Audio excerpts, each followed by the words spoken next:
GVB, and Guam Environmental Protection Agency. If we can have a representative from each agency. Your nameplates have been put on the table. And EPA. Conchita, you're... Huh? Yeah. And Jim Bigley's here.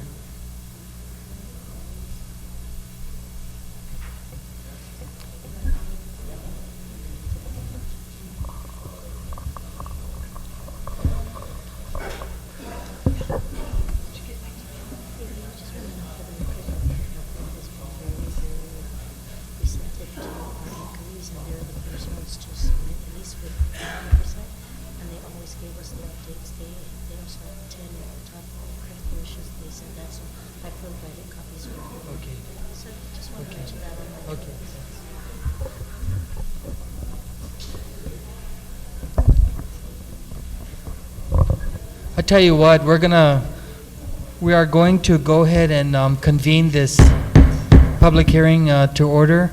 I want to thank everyone for being here. We're kind of 20 minutes behind schedule. I want to recognize Vice Speaker B.J. Cruz, Senator Gutherds, Senator Tina Munoz Barnes, Senator Tello Taitagui, and I saw Senator Ray Tenorio earlier. But tonight, although it's the final night of our public hearings that we had all week, doesn't mean to say that we're not going to have these kinds of town hall style meetings, because the feedback we've been getting from those who attended as well as from the general public, it's been extremely informative. We want to thank those administration representatives who've been here in the previous nights. And tonight I want to recognize Mr. Carlos Salas, the Executive Manager of the airport. With the Chamorro Land Trust Commission, we have Mr. Jesse Garcia, the Administrator. We have the Director of the Department of Land Management, Mr. Chris Duenas. He's here. We have the Ancestral Lands Commission Administrator, Mr. Ed Beneventi. We have the Economic Development Authority Project Director, Mr. Mike Cruz. From GVB, we have the Vice Chairman of the Board of Directors, Mr. Jim Bigley. We have from EPA, Ms. Conchita Taitano. The Deputy Director was scheduled to be here, but he had a family emergency, and I still have trouble trying to locate the administrator there, and I'll do my best to try to get her to participate in this process. At the same time, we would be hearing from these agency representatives. I'm also going to publicly announce that we will simultaneously be conducting a public hearing on Resolution 275, and it's relative to presenting to President Barack Obama and to the Congress of the United States the sentiments expressed by the people of Guam relative to the DEIS for the Guam military buildup, and to restore Guam's agenda priority concerns on federal territorial issues must be addressed concurrently with this buildup. This resolution makes our case that the people of Guam must be treated as first-class American citizens with fairness and dignity, and it reemphasizes the position this legislature took earlier in this term with resolution number 15, and that all major pending federal territorial issues should be addressed concurrently with the resolution of the problems and issues related to the military buildup. It's the sentiments of this legislature that if these long-standing federal territory issues are not resolved, or rather not addressed at this time, they may continue to languish for many more decades without resolution. Resolution 275, ladies and gentlemen, will be the vehicle to which we would be providing all of the testimonies that began Monday of this week. And we would gather these testimonies, your testimonies, testimonies offered by the agencies, and they would be put into the form of Resolution 275, which we would transmit to JICPO, to members of Congress, to the President of the United States. When we first started out our hearings, we did not have a time limit. The hearings on Monday, on Tuesday, had no time limit at all. Rather than the hearings yesterday and the day before, Senator Atta, through his leadership in asking the infrastructure agencies as well as the utility agencies, he decided to have a 5-minute time rule for those testifying. While that didn't go very well with those testifying, we did receive a lot of comments from the public that the time limits, they really, really appreciated that. And so we're going to go ahead and institute this, continue with this time limit. And when you guys begin to your testimony, we would have a timekeeper and then give you 1 minute, and then they'll advise you to wrap up. I think it's less forward than having to say your 5 minutes is up. Thank you. So we'll try this format tonight. And if you still need more time, you can go on round 2, round 3, round 4. But at the very least, it gives everybody an opportunity to at least get their questions in. I'm going to start off with the airport. And I'd invite the oversight chair of the airport to make a few remarks before we ask the airport to give its presentation. Senator Barnes? Mr. Chair, and thank you for giving me the opportunity to say a few words. I just want to take this time to thank the airport for continuing this close relationship and sharing the information to my committee.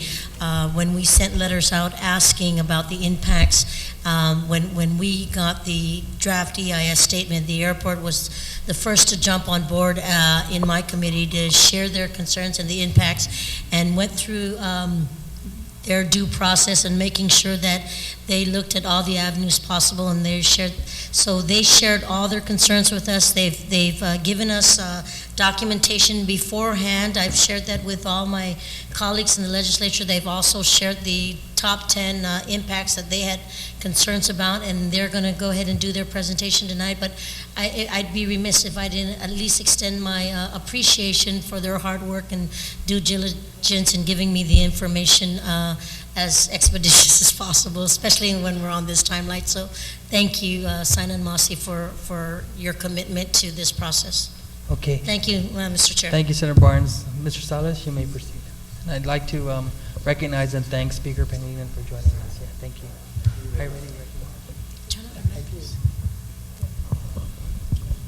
Thank you, senators, for our opportunity to provide this information to you. And as mentioned by our oversight chair, we have provided sort of like our overall assessment of the DEIS to her committee. And what we're presenting tonight is really more of an executive summary of that submission to her office. So I think we'll be well within the time frame that's allotted to the airport. So if I may proceed, we will start with our presentation tonight. And Fred, from the overall or overview perspective of the airport, of course the question is, are we ready to accommodate the build-up? And as the DEIS has indicated, there is no significant or adverse impact on the airport. However, what we are presenting to you this evening, some concerns that we believe we ought to make it known to the legislature as concerns of the airport due to the exponential influx of new people, new residents that will be coming to Guam. First of all, a little bit of background. The terminal facilities that we have is over 700,000 square foot of a facility, and we have so many gates and ticket counters. We have a processing capacity of about 5,000 passengers per hour. We have 2 parallel runways, and one of them is undergoing extension from 10,000 to 12,000 feet. Also, we have a parallel taxiway that's under construction. And so here we are evaluating our facilities and our future plans, whether we're able to accommodate this build-up. The biggest concern that we have primarily is when new residents or new folks join us as families here in Guam. We're talking about the extra 79,000 people. We do have an issue with what we refer to as the commingling of passengers in the terminal. And as you can see, It runs all the way throughout the length of the concourse.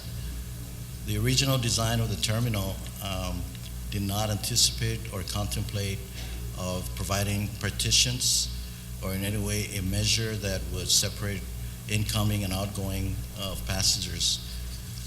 However, TSA had imposed back in December of 2005 a new rule that TSA screened passengers are not to be mingled with passengers that are coming in from international flights. So that created a huge problem, and we were compelled to provide some kind of measure to separate the two type of passengers. So that's the big issue.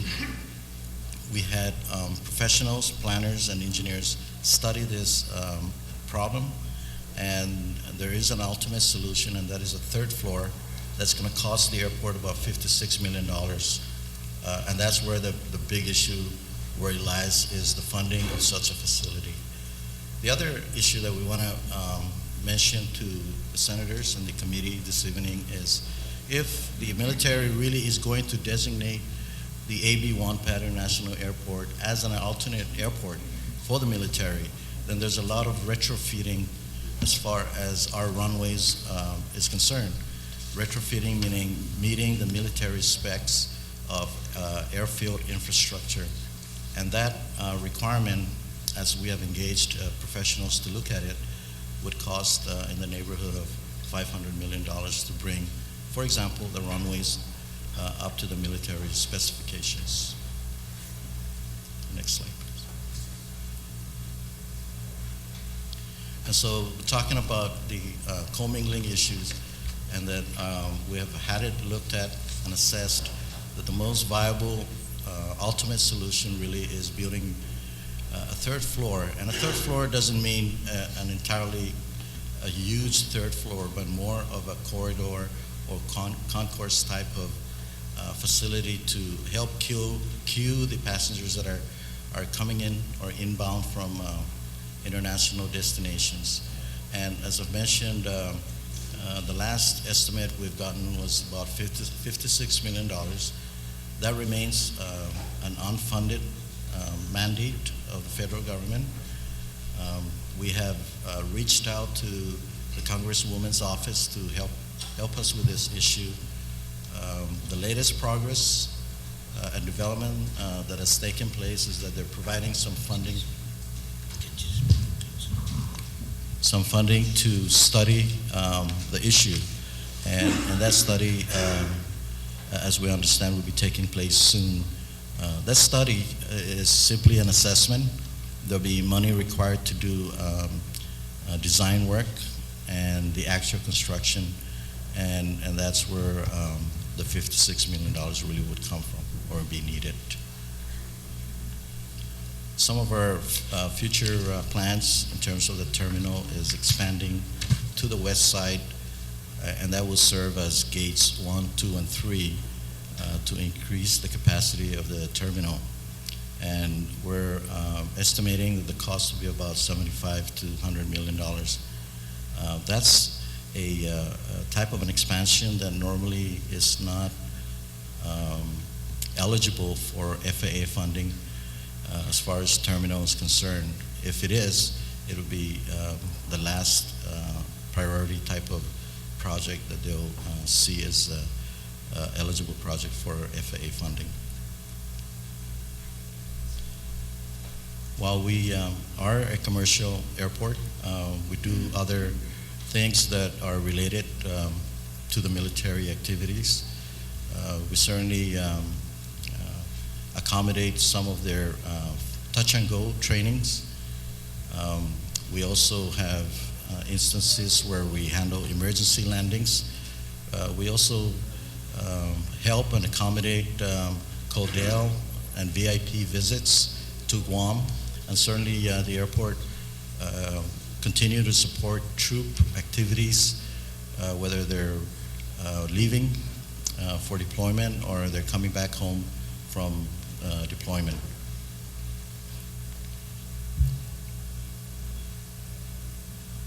And as mentioned, if we are to be designated, if AB-1 PAT would be designated as an official military alternate landing airport, it would require have $1 billion worth of improvements to our runways.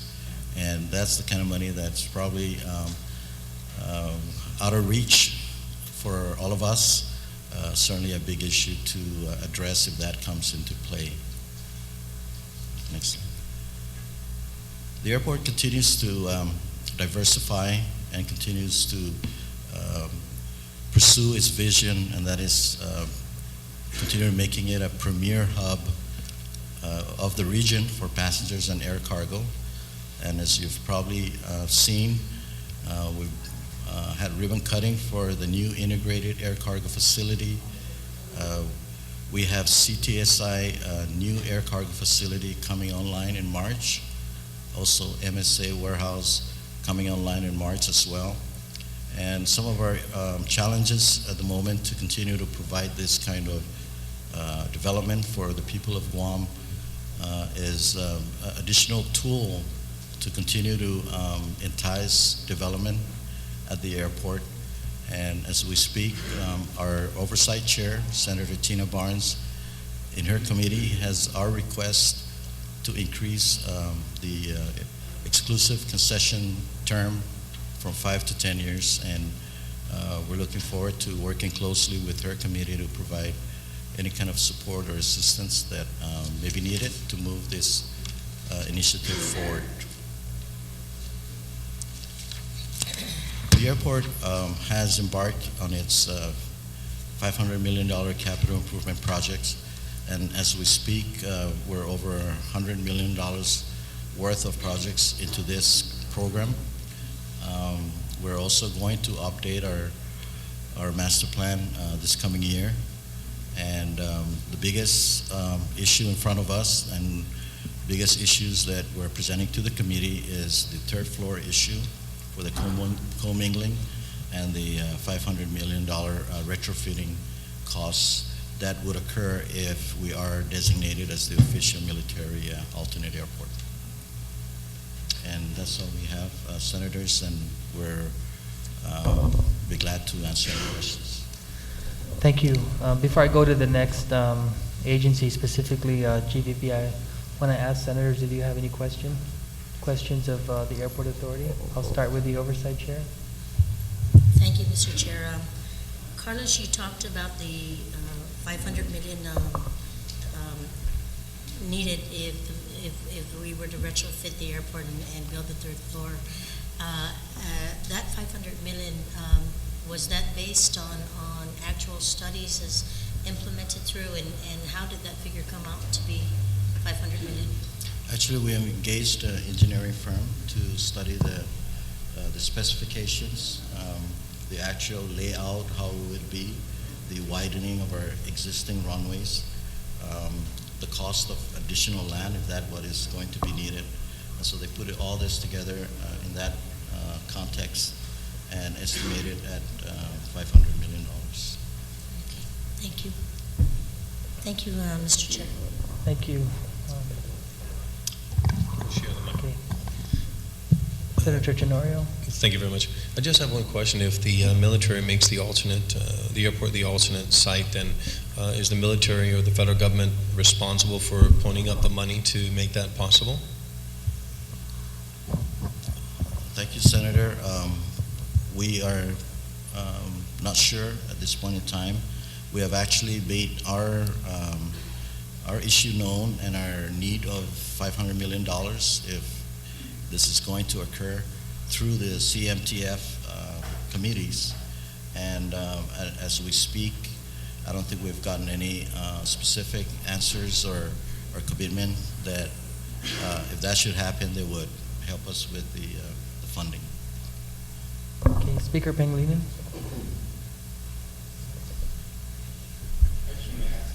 Mr. Salas, what discussions have you had with the military, and who have you had them with?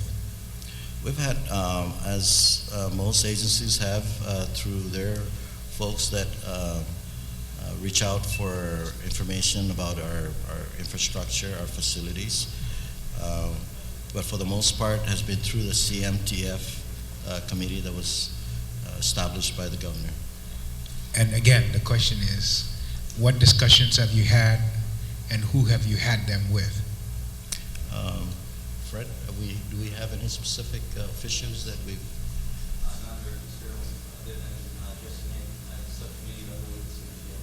So the airport itself has not had any official discussion with anybody in a uniform? Yes, actually, we have, at least for my part.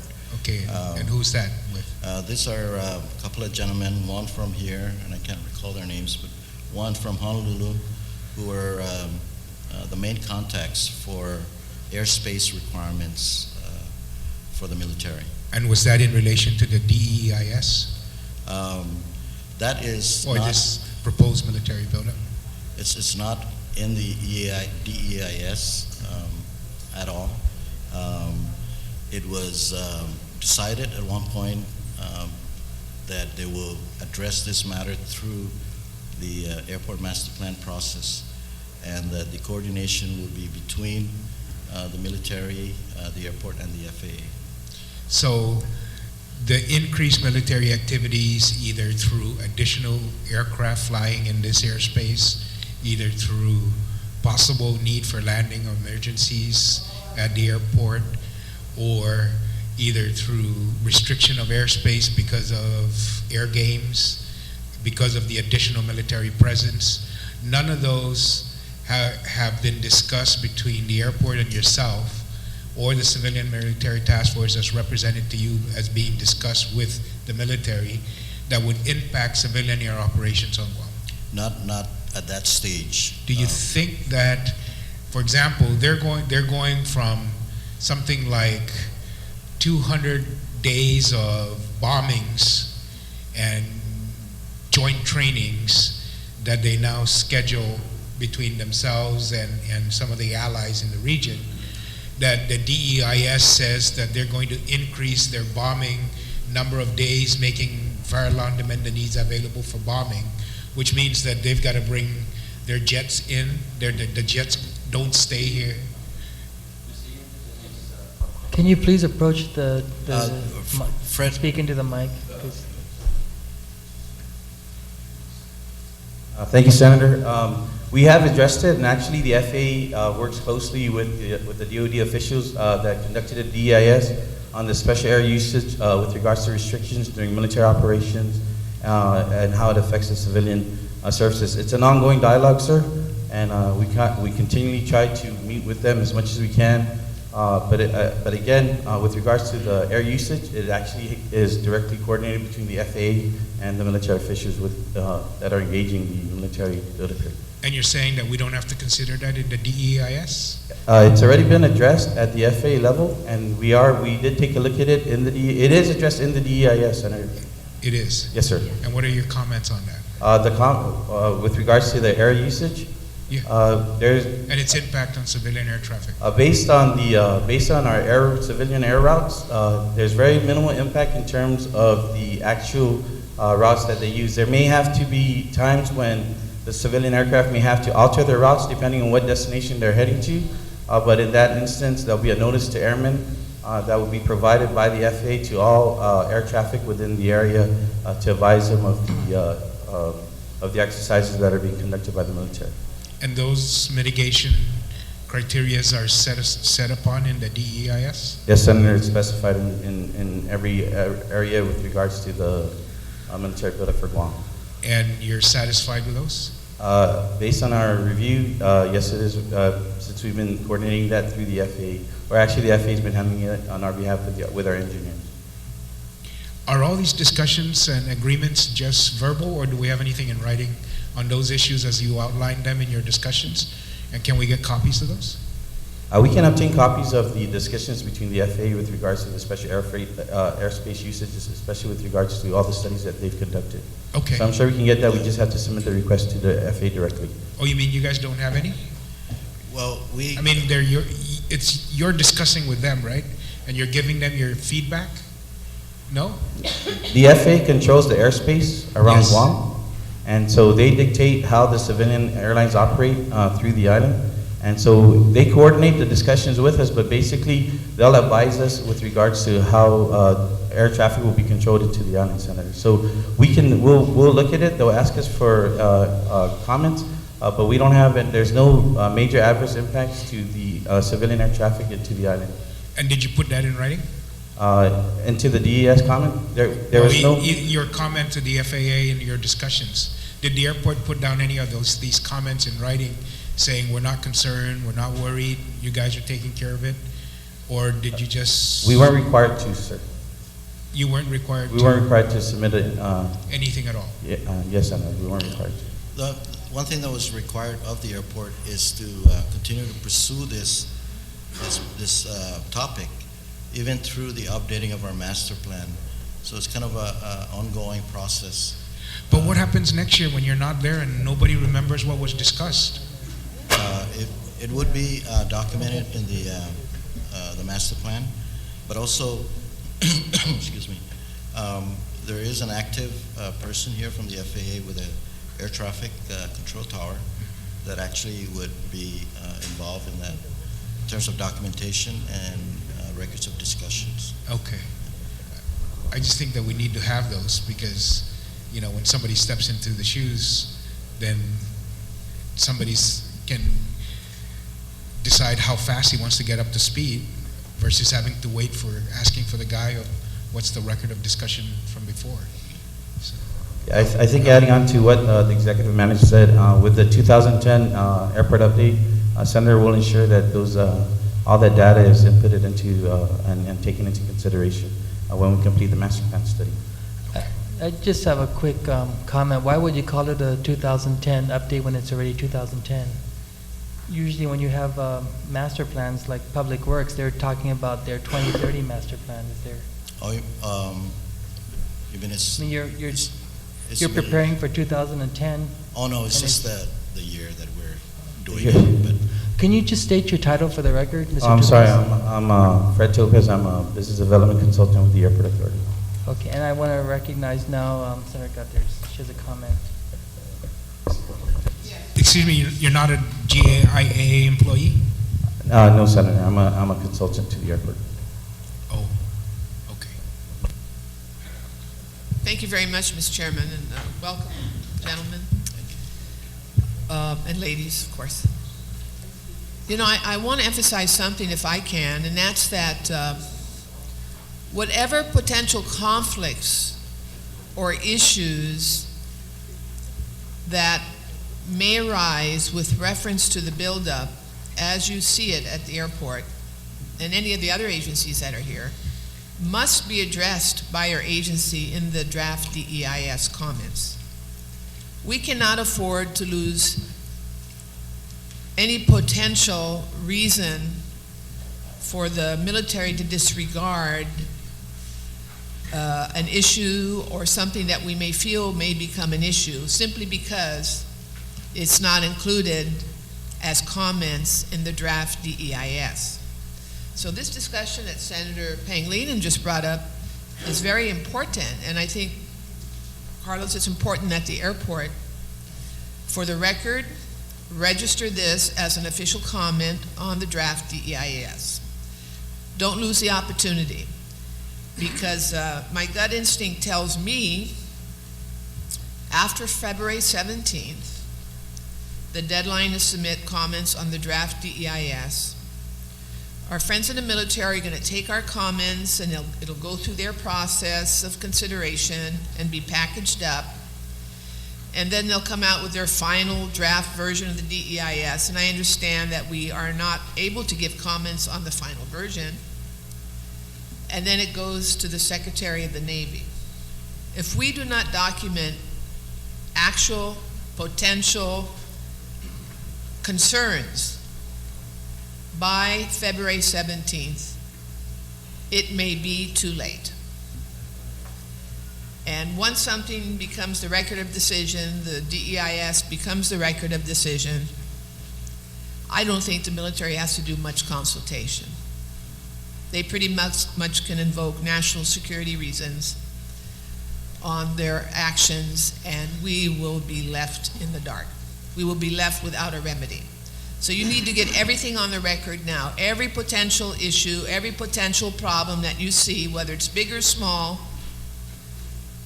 must be submitted by the airport and every other agency here as official commentary from your agency or department to the draft DEIS. And I also believe that would be the expectation of the people of Guam, not to leave anything to chance. Thank you very much.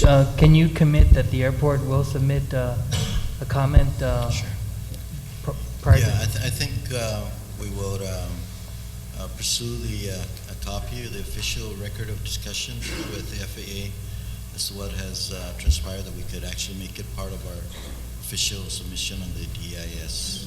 Okay, thank you. I want to recognize Senator Tidegwee, but note that Speaker Wampet is here. Thank you, Madam Speaker. Senator Tidegwee. Thank you, Mr. Chair, for this opportunity, and thank you, gentlemen, for being here. Mr. Salas. A lot of the questions I had actually were addressed in there, but the one thing that I've been saying throughout this whole week as I've been here is my concern is not only what's in the DEIS, but what's not in it. And that's a big concern. A lot of things that they have not addressed is not there. So I ask that you diligently look through that to find the things that are not in there that need to be addressed. You mentioned the alternative landing, that's $5 million, which the military might be able to use in the event they do. What is the percentage of the chances that they may have to use our airport for their services? Yeah, first of all, we did not get any official notice, as far as we know, that we would be designated or asked to be designated as the official alternate landing airport. However, we took a proactive approach and figured out what is it going to require. You know, throughout all the different years that we've seen, AB Wampet has always served as an alternate airport in emergencies. When there was a crisis up at Anderson, we certainly became the alternate airport for that matter, Okay. for a period of time, short period of time, but also vice versa. So it kind of works both ways. Are you aware also, because I know that we have a time limit too. Yes, So okay. I'm going to try to get my questions in real Yeah, quick as well. we just wanted to be prepared, and Okay. we prepared that assessment, Okay. and that if that ever comes up, we are prepared to provide them with the requirements. And the assessment, have you been able to look at the another airfield that the military is opening up in the north as well? And have you had the opportunity to visit what they are putting in for themselves? Anything new, airstrips, things like that? Have you had opportunity to? I have not personally, but I've spoken to the engineers that are involved and the specs that are being used or applied at those particular airfield upgrades. And there are different specifications. Okay, what percentage of the main airport is currently being used? From the terminal facility standpoint, about 1/3 to 40% of our facility is used, so we have extra capacity as far as the terminal is concerned. Now, that was under the design that there was no partitions and there was no commingling issue problem. And so we're making this an issue that this continues on, and we have added visitors. The airport's going to need big-time help to put the ultimate solution, which is the third floor. So currently you're using 40% of your airport right now, and then with this commingling, how much of the airport then will be utilized? Well, Or do you have to readjust and this third floor is necessary to accommodate that? once we have the third floor, the international inbound arrivals would actually go up and completely avoid and open up the space at the bottom where the partitions are at. So in other words, partitions will be gone, and we'll regain our space back Okay. in that sense. Thank you, Mr. Salas. Thank you. Thank you, Mr. Vice Speaker. Thank you. Mr. Salas, I noticed this presentation here. In the 11,000 pages of the DEIS, how many references are there to the AB Wampat International Airport? As far as we've gone through, we made specific sections there, Fred.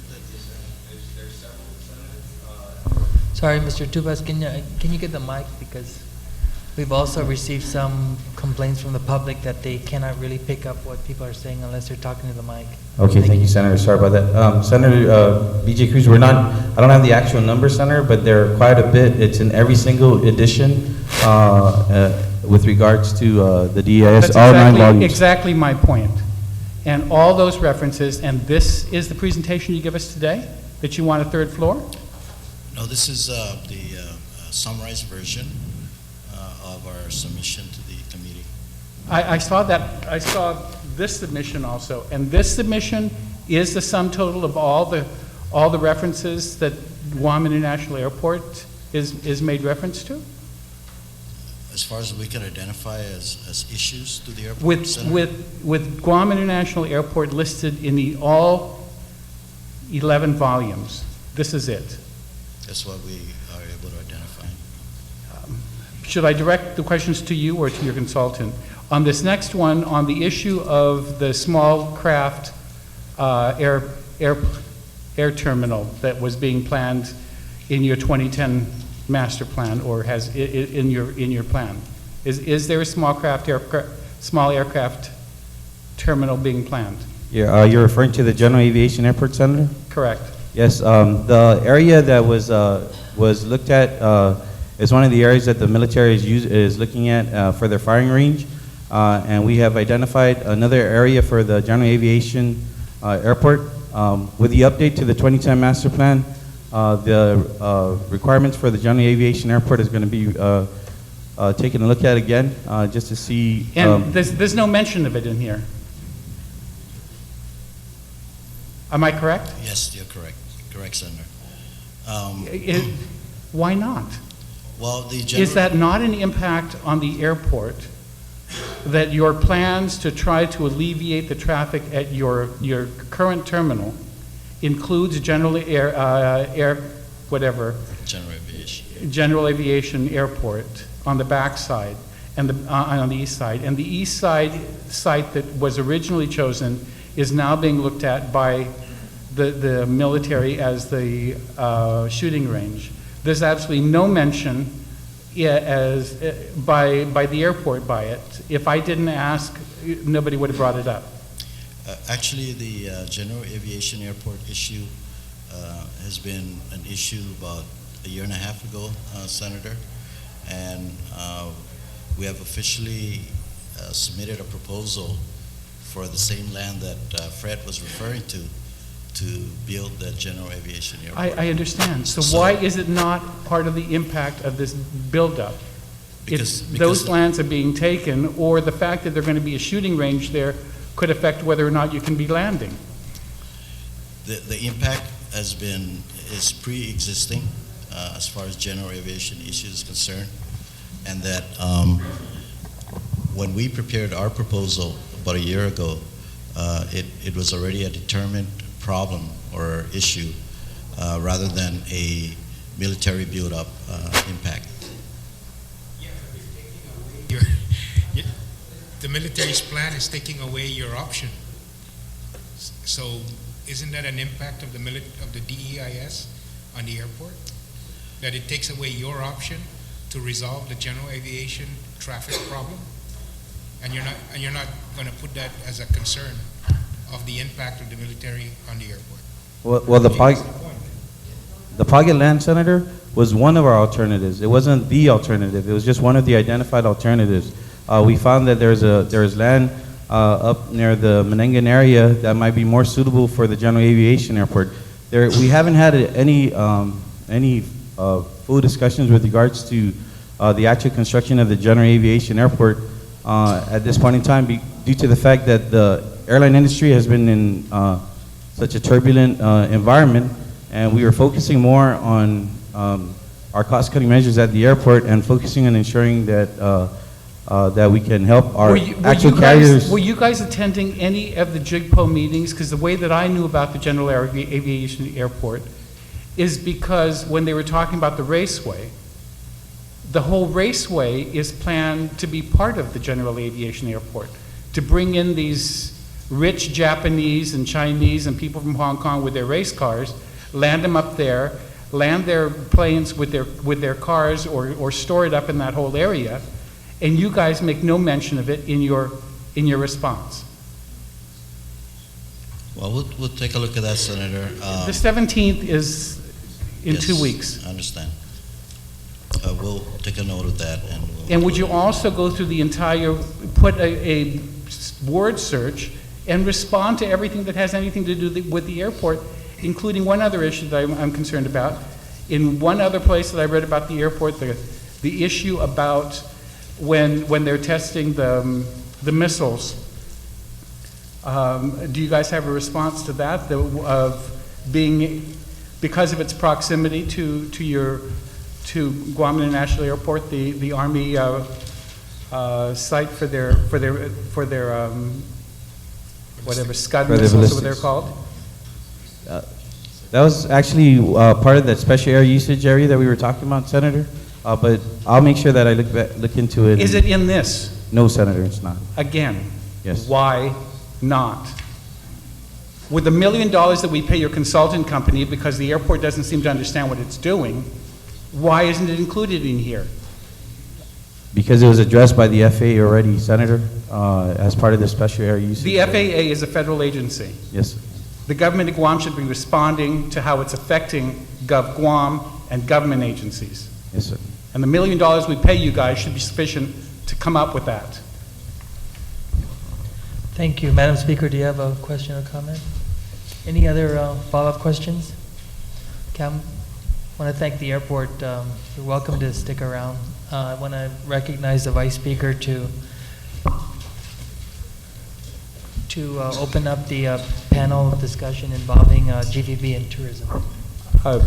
I think, in the interest of time and the fact that these gentlemen are not government employees, I'd like to get them through here as quickly as possible. So I thank you for moving them up, and let's hear their presentation, because these are all very good civic-minded volunteers. And from GVB, we have the Vice Chairman of the Board of Directors, Mr. Jim Bigley, and Mr. Bart Jackson from the Pacific Islands Club. Mr. Bigley? Is your mic on, Jim?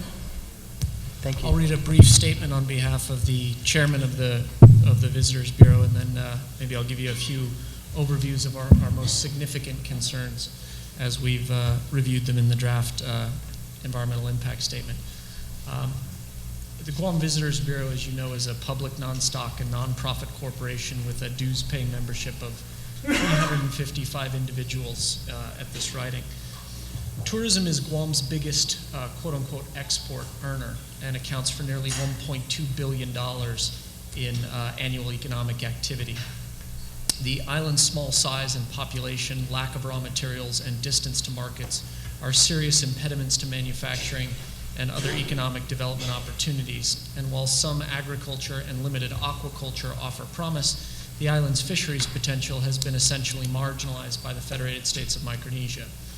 Besides the people, Guam's biggest asset in the current and foreseeable future, when we talk about the private industry related to tourism, is its geographic proximity to millions of increasingly affluent East Asian consumers and its strategic value for global security interests and location-dependent industries in transportation and communication. Besides tourism, a larger military footprint on Guam provides another major economic sector that has the potential to diversify and expand the island's economic base. Therefore, in principle, the GVB is not adverse to the military buildup because it has the potential to stimulate new markets, attract higher spending business travel, to augment Guam's core leisure markets, and generate more income to pay for the improvements in public services, infrastructure upgrades, and the island's quality of life, things that have the potential to directly and indirectly improve the visitor experience and improve the tourism industry. The Bureau's support for the buildup, however, is not without some very major concern for potentially adverse consequences affecting the long-term viability of the island's tourism industry.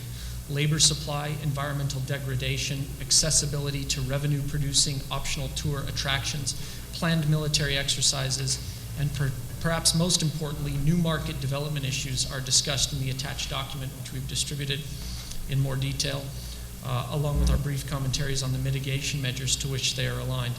And while we are in general agreement with the mitigation measures listed, we do not believe they are adequate, and we list 15 additional mitigation initiatives for consideration prior to the decision of record. And just to summarize, I think rather than going through the entire document in the interest of time, I will summarize our most major concerns. Tourism is an industry that is customer service focused, as we all know, and the access to labor is crucially important for our tourism industry. The growth of jobs and the projections that are given in the DEIS as to the number of jobs that will be available and the labor pool that will be available to meet those jobs, which has led to things like the lifting of an H2 cap to be able to deal with this. From a construction perspective, we're very concerned about the drain of labor, especially during the build-up period, to potentially higher paying jobs, temporary jobs, and the situation that would leave the hotels and the tourism industry in.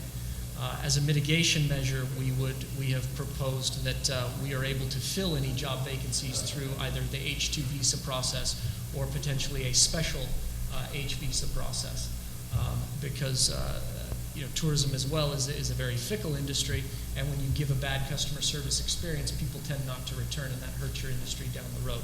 So the access to labor is one of our major themes in terms of our concerns over the military buildup. Second major concern is environmental degradation. It's been expressed by other agencies, I understand, but just the biggest part for us is siltation from potential large-scale construction, just the destruction of reefs, which has been outlined in Apra Harbor, the knock-on effect that has potentially to the marine life, which is crucial not only for food supply but also for optional tours and an attraction of tourism. And on the northern part of the island, the construction activity that will pave and concretize, if you will, a large portion of the northern part of the island that sits on top of not only a freshwater aquifer lens, but also creates some unforeseen drainage issues that we don't believe are adequately addressed. And these drainage issues, Tumon Bay, which is the economic heart of tourism today, has drainage issues already. And if this exacerbates some of those issues, then we're going to have some significant problems with potential flooding in Tumon Bay. So one of our mitigation recommendations is to fund a horizontal drilling project to dispose of stormwater in Tumon Bay. Accessibility to attractions is another significant concern that we have. As it stands right now in the DEIS, it would appear as if the military wants to restrict access or give limited access to some important cultural sites. Tumon Bay is the center of tourism today, but the center of tourism tomorrow needs to be more of the island. And at the Bureau, we've taken steps to reposition ourselves and reposition our strategy going forward so that we're involving more of the island in tourism. And restriction to access of important cultural and scenic sites becomes a problem and becomes a significant challenge for us in terms of our ability to further expand tourism and continue to move down the road of what we believe is the important critical path to the expansion of our tourism industry. We have seen in the past also during periods of significant military exercises that conflict with peak tourism periods that we are unable that we run out of hotel rooms, and we have then excess seat capacity during peak tourism periods because the hotel rooms are taken up more significantly than usual through military or federal personnel that are stationed on island during military exercises. This becomes a problem for Guam long term because the tourism industry is cyclical, and oftentimes during peak periods, that's when your most profitable times are.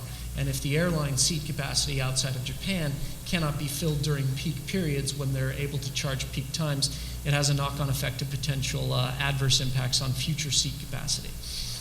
So one of our mitigation measures there is to make sure that we are scheduling military exercises. We're assuming that there would be an increase in military exercises, and one of the mitigation measures would be to make sure that those are scheduled during off-peak tourism times. Potentially the biggest concern we have, though, on the military buildup and its impact on tourism is our ability to access new source markets. We built a tourism industry over the last several decades in Guam because we had access to critical source markets. Part of that was through a visa waiver program that allowed us to have access to source markets like Japan, South Korea, and Taiwan. Those markets are stagnating, and the future of those markets would lead us to believe in our projections, especially with Japan being the mainstay of tourism, that a $1.2 billion industry today is likely to shrink to between $800 to $900 million industry in the next 5 years or so. We have identified that in order for us to continue to grow our tourism industry, we need access to the source markets of the future, those namely being China and Russia, but China being the main driver of the tourism industry for the future in this part of the world, certainly given our geography to China and the number of Chinese tourists that are traveling overseas. It was made clear in the May oversight hearing in Washington, D.C. last year when the congressional panel questioned DHS as to whether the Department of Defense had any concerns with the military buildup over any security issues relative to listing China and Russia on the visa waiver program. DHS at that time responded that yes, there were some concerns expressed in DoD, but they were unable to go into the details. So one of the concerns that we have, and it's not addressed anywhere in the DEIS, is will the buildup of the military and will the military buildup and an enhanced presence of military on the island be a determining factor in negatively impacting our ability to go after these source markets. Our projections on the tourism industry and being able to go after these source markets is a $1.2 billion industry, could become a $1.5 to $1.7 billion industry in the next 5 to 7 years. Without access to these source markets, then we basically have a declining tourist industry. It's not addressed in the DEIS anywhere, but that's probably our biggest concern at this stage with the military buildup. Okay, Mr. Vice Speaker, you want to lead off with the questions or comments? Jim and Bart and Mr. Jack Yoshino, I want to thank the three of you for coming, but I'm just wondering, who wrote this paper? The paper was written by the general manager of the Guam Visitors Bureau. And why didn't he come to present this himself? I'm not sure.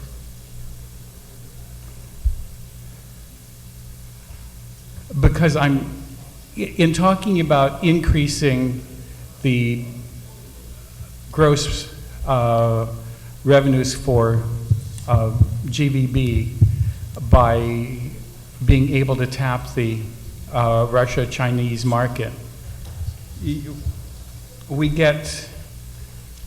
gets lost in this. It would seem to me whoever wrote this really should have that as our number one concern. It's very clear from when you and I were in Washington last May that they said DOD had some objections. And in order to be able to improve our tourism industry here, DOD either has to remove its objections or DOD doesn't come at all. And I don't know how you can say that there is little little adverse impact. I mean, I may have taken DI math, but $500 million is $500 million. That's no small change in the industry. And so I really do think that you should write the piece on the DEIS response for GVB, because that part is vitally important. And I'll say it out that I have very grave concerns about Jerry being on the military, the Chamber's military task force, and then putting out this piece as the response. We'll take those comments certainly back to the board of directors. We have some time before the comments are due. and we'll take that back to the Board of Directors, absolutely. The other thing that I think needs to be clear to the public about this military buildup, during this 7-year period that there's going to be the buildup, and the Japanese or the Chinese or the Koreans can't get the rooms because there's all these contractors and their families or all these personnel. Admittedly, they're filling up your hotel rooms. But if during that period, our source markets of Japan and Korea and Taiwan find that they could be going to Fiji instead or someplace else, will they come back after 7 years? Bart? There's still a good deal of excess capacity. I think last year, I happen to be I'm the new chairman of the Hotel Association, and I think occupancy was in the very low 60s last year.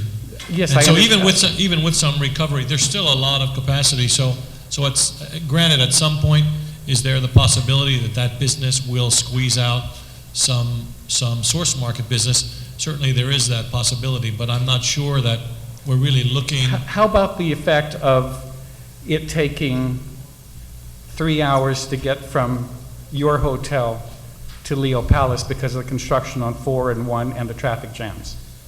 Will they want to come back? Because when we were in Korea, it seemed it would be easier for us to drive from Seoul to that beautiful golf course on the other side than the time limit, in spite of how long that trip was. And so I'm just, the way that this thing was written does not really reflect the damage that's going to be suffered by the tourism industry, and just passed over the fact that you guys are going to be wanting H2 laborers. How many more are we talking about that we were going to need to import for the hotels, as opposed to increasing wages?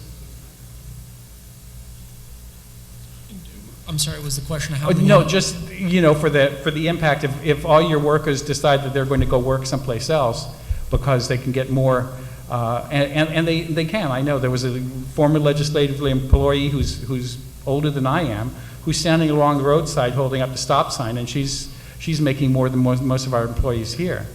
And so I know that even women can be enticed out there with sufficient amount of money. But my concern is more the fact that if for a period we lose the constant stream of Japanese and Chinese tourists, will they come back after the 7th year when we come back down off this high, or are they gone for good? I think generally, feel free to comment. I think generally in the industry, when you visit a destination for the first time, especially, and you have a very bad experience, then oftentimes you're very unlikely to come back. There's a lot of we're geographically, the good news is that we are very close to our source markets. The difficulty with that is there are a lot of other beach destinations as well that are.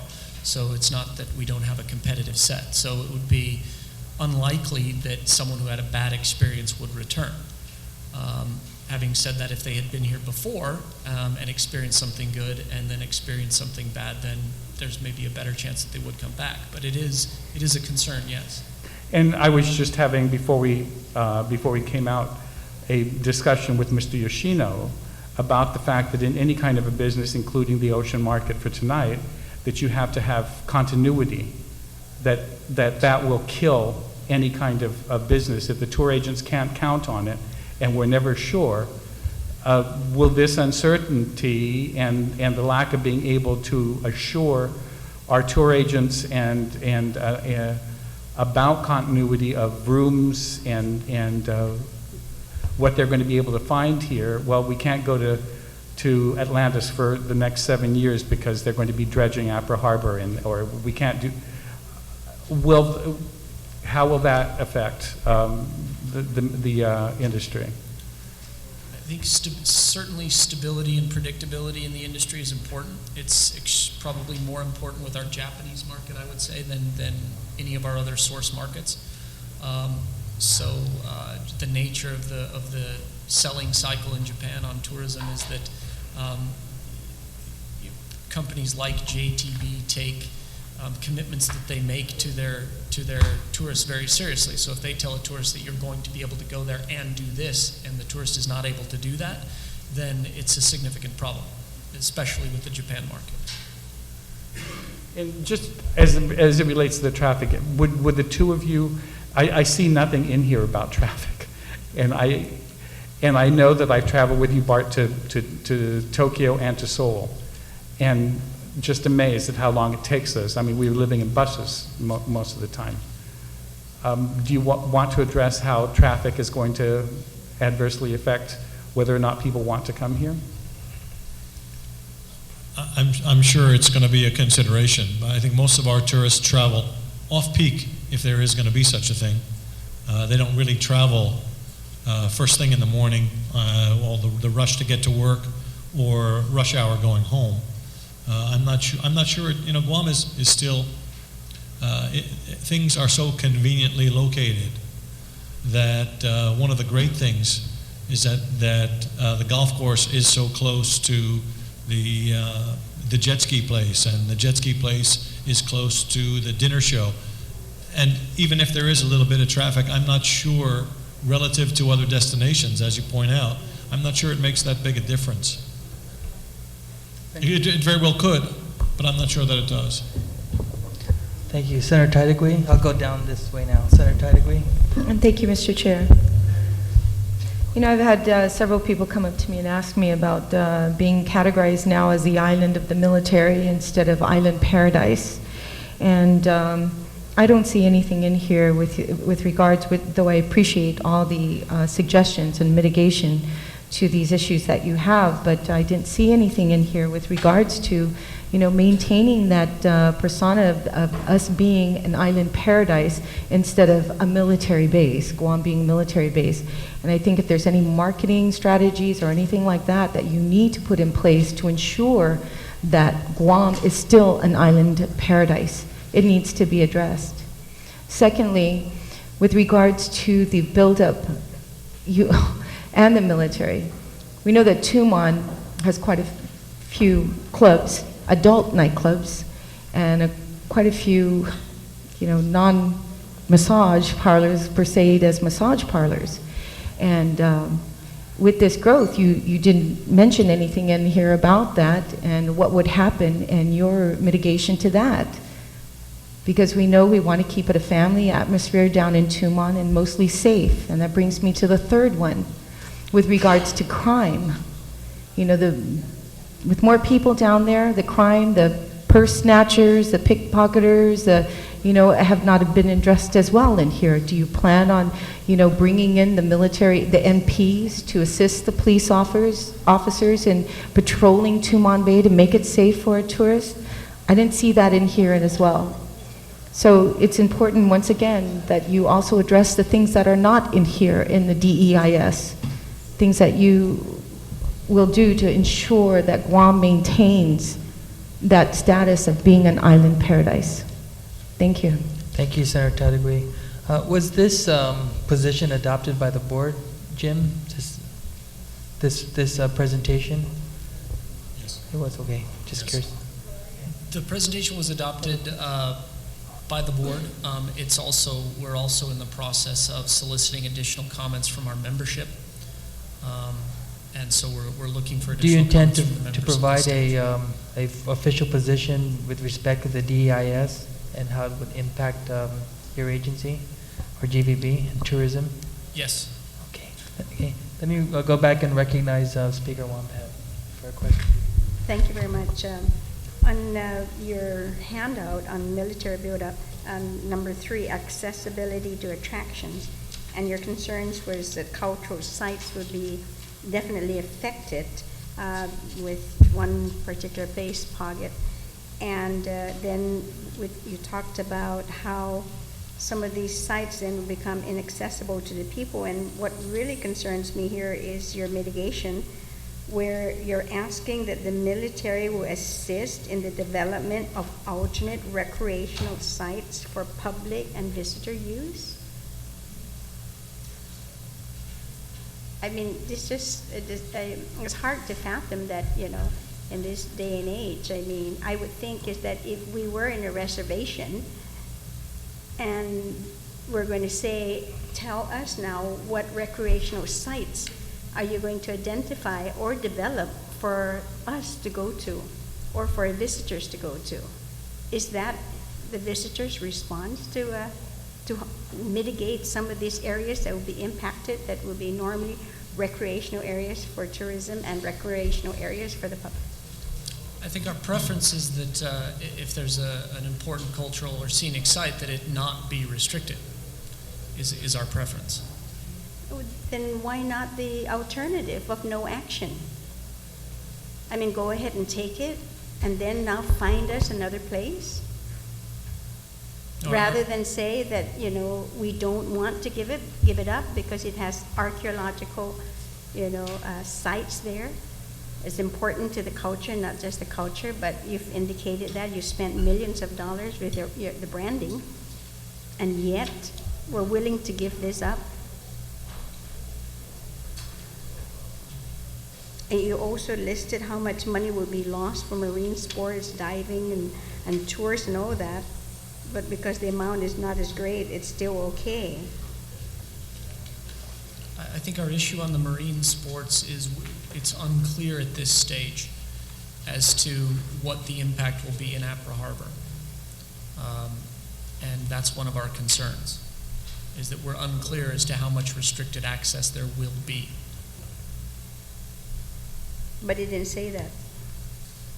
All you have is install additional fish aggregate devices to provide added safety, to install mooring buoys to open up to new dive areas. I mean, it's what I'm reading here is that go ahead, take what you want, and then whatever is left will be then for the community.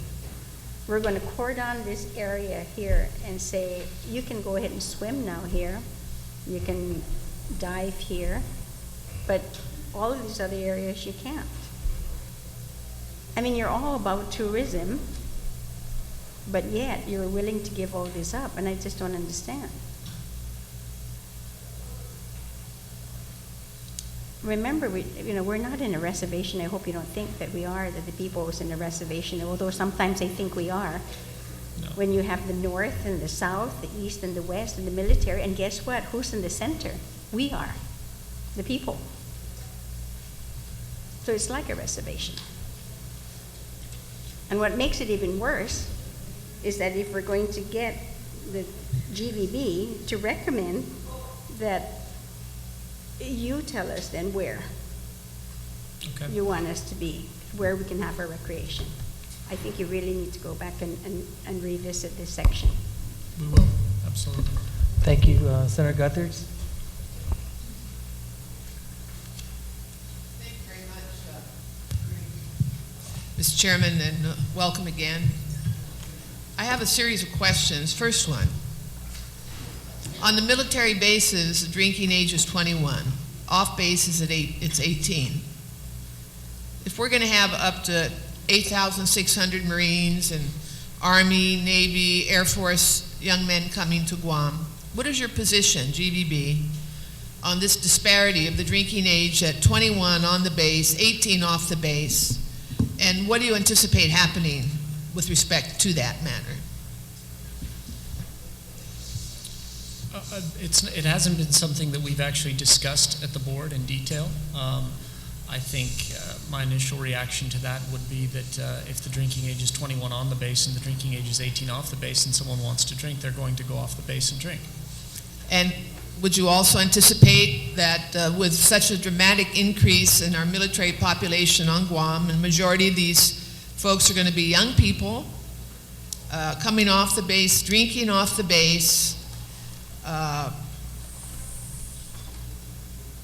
that this will result in a significant increase in cost to this government for policing and other services? I think the scenario is likely. Whether what it results in, I'm not sure we're in a position to analyze whether or not it is. Yeah. I think Yeah. logic would lead us to believe that it has significant potential Yeah. to do that, but it's not something that the Bureau has taken on as an issue. Okay. Senator, can I, Yes, can I add, please, please. that one of the things that the Bureau has taken a position on, excuse me, is the rezoning of the adult entertainment areas, with some of that thought in mind, that young servicemen looking for entertainment, rather than squish all of the tourists into the same area, might be better off separating different types of entertainment areas in an effort to not cram everyone together. Right. Right, and I bring this up because this in itself is going to create a tremendous burden to this community. Policing these young folks coming off the base to drink, who cannot drink on base. And I'm very worried about this, because this burden will be underwritten by this government that is ill-equipped to pay for it right now. How much more with an increase, dramatic increase in personnel. Now, also, does GVB plan to submit comments to the draft DEIS document by February 17? Yes. Okay. Are you going to publish the responses and the input you're going to provide to that document so the people of Guam will know what GVB is thinking or saying about the draft environmental impact statement? Yes, I would assume that we would. Okay. Are you aware that Resolution 15, passed by this legislature, includes a provision of support for the visa waiver program? That resolution contains a number of pending issues between Guam and the federal government, including the need to support the visa waiver program. You're aware of that? I had heard of that, yes. I hadn't seen the resolution. I was looking for it, but I had heard of that, yes. Okay. We would hope that the Guam Visitors Bureau, as well as the Hotel and Restaurant Association, the Chamber of Commerce, would come out and vocally support this resolution. Also, on the relocation of the adult entertainment industry, which Senator BJ has introduced in the form of a bill, you know, there's some of us that have concerns about that. And the concerns that we have is, and I understand why you want to do this. You don't want a polluted environment of these kinds of businesses in the tourist district. But then we also have to think of the host community that would have to take on the burden of hosting this kind of industry. And some people say, well, let them go to Harmon because that's already an industrial area and it's already pretty disgusting over there to begin with. But really, there are people that live in Harmon. There are homes in Harmon. There are apartments in Harmon. There are people there that are operating businesses that are clean businesses. And they're very fearful. I've spoken to some of them. They're very fearful of having this industry stuck in their community. So does GVB think it's fair to sanitize San Victorious Road at the expense of other communities on Guam? I'm curious to know this. I know clearly this is not the topic for today, but I'm happy to respond. Yes, please respond. Thank you, Bart. Lots of folks live in Tumon. There are lots of Sure. People live everywhere on the island. People live everywhere. Yes. And the industry exists everywhere. Yes. It already exists everywhere.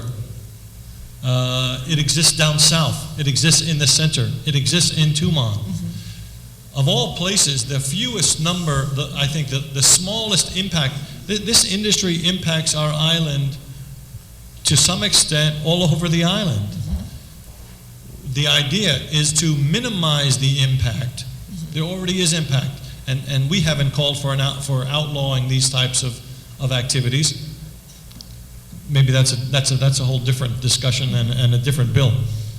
But these problems exist today, And we think we have found a way to minimize them and at the same time to minimize some of the potential impact of lots of young servicemen coming to the island, impacting our tourist markets, and at the same time support our tourist markets.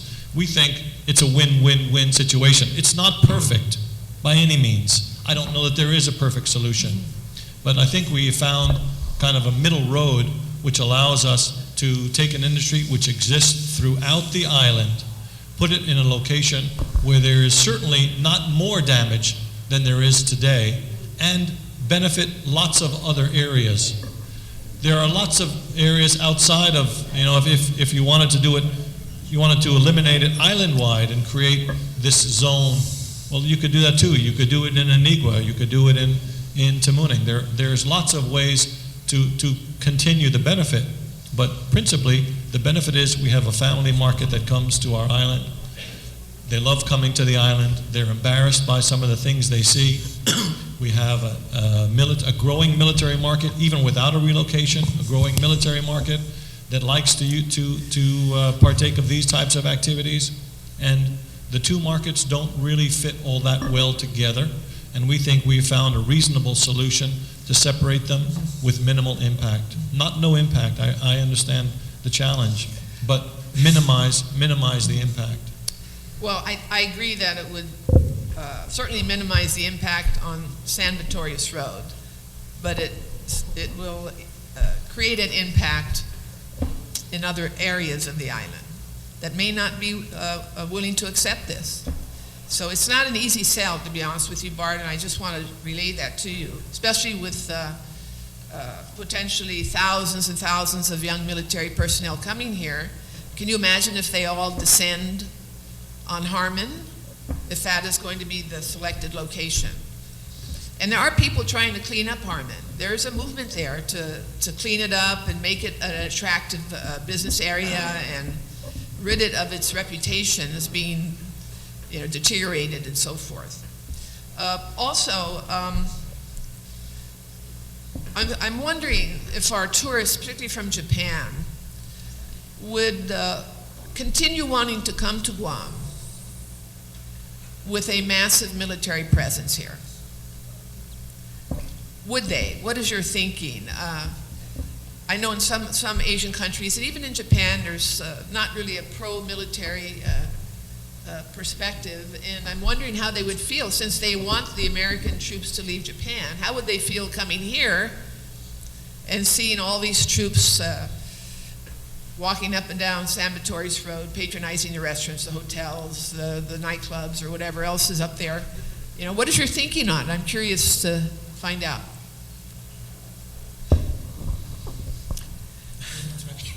Mr. Yoshihino, you want to take that Let our question? representative from Japan field that one first. Okay, good. Thank you. So, only the wisdom in our industry will help that. We need a perception about Guam. And certainly we will have more, good example is Hawaii. Hawaii, they can coexist well. Still, with a big mass of the military, Japanese people think Hawaii is a paradise. So this is a marketing effort. So it's a marketing issue. Okay. Guam That's can how make- it's marketed. Guam can make it. It's Okay. also a zoning issue to the earlier point, because Yeah. in Waikiki, there is strict zoning as to what sort of businesses are allowed in Waikiki. In Hawaii, you have a lot more land, so that the physical distance between the military bases and the central part of tourism are miles apart. You can go to Waikiki and never see a military base from the airport down to most of the tourism. So it's these issues are magnified in Guam because of the lack of land, and this is why we are concerned about things like, to the earlier discussion, the zoning issue.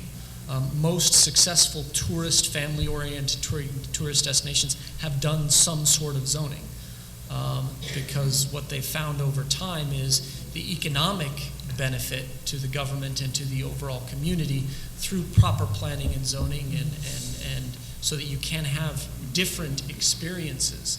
You can then cater to different economic engines in the community, industrial, military, tourist, family-oriented destinations. By having separation between these issues, you can actually have thriving economic activity from all of them. The problem, the challenge on Guam is you're trying to do all this in a very small space.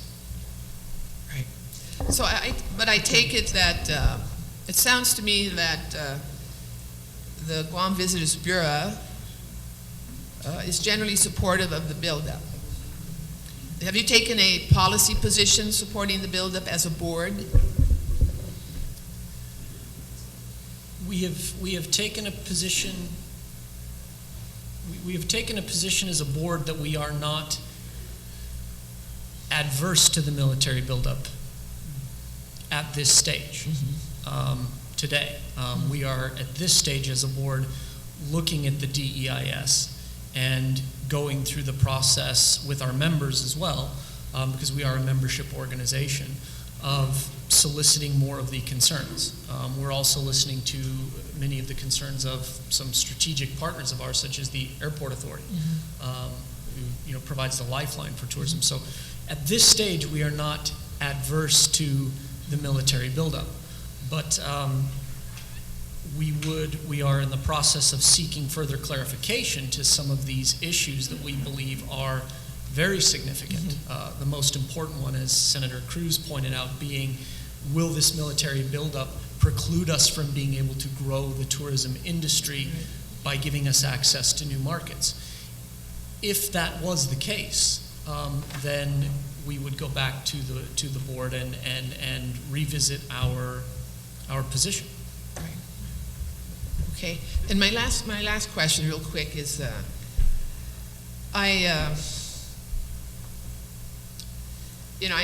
you spoke earlier about your concern as a priority concern of the potential loss of the ability to have H-2 workers come to service the tourism industry. I take it what you're concerned about is that the employees that you do have might leave you for other jobs. Is that behind your concern, basically? Yes, Senator. We have a number. Well, first of all, there are a lot of jobs coming in. A number of them only temporary during the build-up time. Construction labor, unskilled construction labor. We've got lots of unskilled workers, and clearly they're going to be paid more to get involved in construction work for the time being that construction work is available. So what GVB is, the comment GVB is offering has to do with temporary employees during temporary periods, principally during the build-up, to just alleviate any potential staffing shortages that might occur during the crucial 7-year time span, that after which the need for which might disappear. So these would be employees that would be working for the restaurant and hotel industry? Is that what you're referring to? That's correct. Okay, so you're anticipating you may need to hire additional employees on a temporary basis to accommodate the buildup. And then as the buildup is completed, then you would not need as many that you hire. And you anticipate that these employees would be from off-island, these temporary employees? Yes. What about on-island hiring for the hotel industry? My understanding is that there's such a great need for labor that there won't be any on-island hiring. There won't be any hires available during this. Well, is there any such thing? Our understanding is given. So I guess our point is you would need to show a honest effort, good faith effort to recruit locally before you dismiss that local market. Absolutely. I think that was Yes. Senator Guther's point. Yeah. Absolutely. Yeah, I'm not making a case to hire H2 labor at the expense of resident labor. Not at all. Not at all. I wanted that clarification. Yeah. Because Our I'm so understanding is startled by that effectively, employees in large numbers will not really be available because there will be so many jobs available at higher rates of pay. That's our understanding. It would be nice if we had zero employment. Let me recognize our concern is Speaker the Pangilinan. loss of local employees, because temporary employees that are a year or two, At the you current invest, pay scale. yeah, you invest to train them, and then you lose them, and you have to start all over again. So our concern is the fear of the loss of access to local. Wouldn't you want to pay them employees. more in order to keep them? You would certainly try. And, Yeah, I and- mean, I thought the competitive marketplace would dictate the wages that you would pay in order to keep good employees. The competitive marketplace definitely will. And then one of the concerns is how competitive will that marketplace be? The competitive marketplace is driven by supply and demand. If there are, We're kind of digressing here. I know, I'm sorry. Yeah, and I've been giving you a lot of latitude. So Yes. Speaker Pangilinan, I'd recognize Thank you, next. Mr. Thank you, Chairman. Senator Guthrie. Yes. Yeah, I think that from my perspective, I think, there's that missing sentence is that the military buildup will cause employees that are currently working in the hotel to leave there because the pay scale is higher at the military with the military buildup jobs. And so you would like to bring in H2 workers and pay them at the same wage where the people have left, because you're not going to bring them in and pay them more than what you're paying those guys that left. So you want to keep your wage cost the same and not compete for labor, is what I look at that policy statement, that you would like to be able to bring in and not compete for the labor with the market for labor. To a certain, isn't that right? Wouldn't that be a fair characterization? I'm not sure I understand. Well, it you're clearly. afraid that your current labor is going to leave for the higher paying jobs associated with the military buildup. And so you don't want to compete for that labor, or you only want to compete for it up to a certain point. And past that certain point, you're saying, we're not going to pay you any more. We're not going to offer you more to stay with us. We're going to go and hire somebody and pay him what we were paying you, because I'm hoping that it will be the prevailing wage, right? Well, there comes So you don't want to compete for the labor on the open market. You want to compete for labor up to a certain degree, and then shut off the competition forces for labor and bring in new labor under depressed wages or lower wages than what you would have to pay if you were to openly compete on the market for the labor. our preference is to not have to face the situation, to Right. be honest. So then there's many, many, many reasons in what you've outlined here to say no action in terms of the military buildup until we resolve some of these matters. See, if I may just suggest something, because on the effective way of writing comments, because I attended the governor's workshop, the effective way of writing comments regarding the DEIS, and you can say no in the DEIS. For example, Jim, on your comment that you're concerned about access to recreational activity at Apra Harbor. Now the DEIS says they may restrict access to, but they don't tell you how, they don't tell you when, they don't tell you why, they don't tell you where, but they will restrict it. So according to the governor, if you don't agree with that statement, then your recommendation would be our recommendation on dredging Apra Harbor to put an aircraft carrier in there, nuclear powered, of which the Japanese prohibit from their shores. They're not going to want to be jet skiing next to a nuclear aircraft carrier because they don't want one in their island anyway. So they don't want it there. So the recommendation, according to the governor, for action-oriented recommendation would be, because the DIS does not adequately address nor provide the necessary information to make a determination on the impact of recreation activity for our tourism industry, our recommendation is, until such time that is done, no action.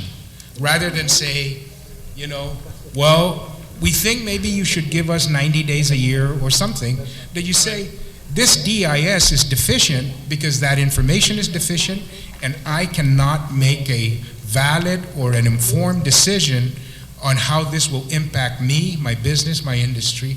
And so my recommendation was no action on the dredging of Apra Harbor until you answer these questions and you make it part of our consideration.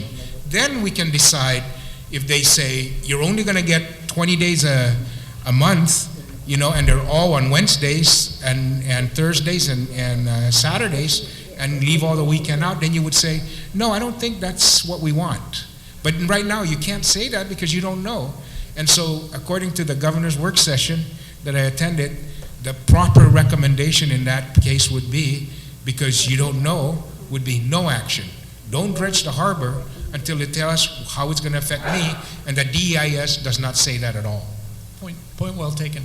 We'll take those comments back to the drafters. The other question I wanted to ask is, and I've tried to get an answer, and I haven't been able to get an answer on this, and because it's in the comment here, maybe you know what the source of is this, and that is the fact that we were not able to charge the hotel occupancy tax for a military person who rents a hotel down in Tumon Bay, or a federal employee who comes in.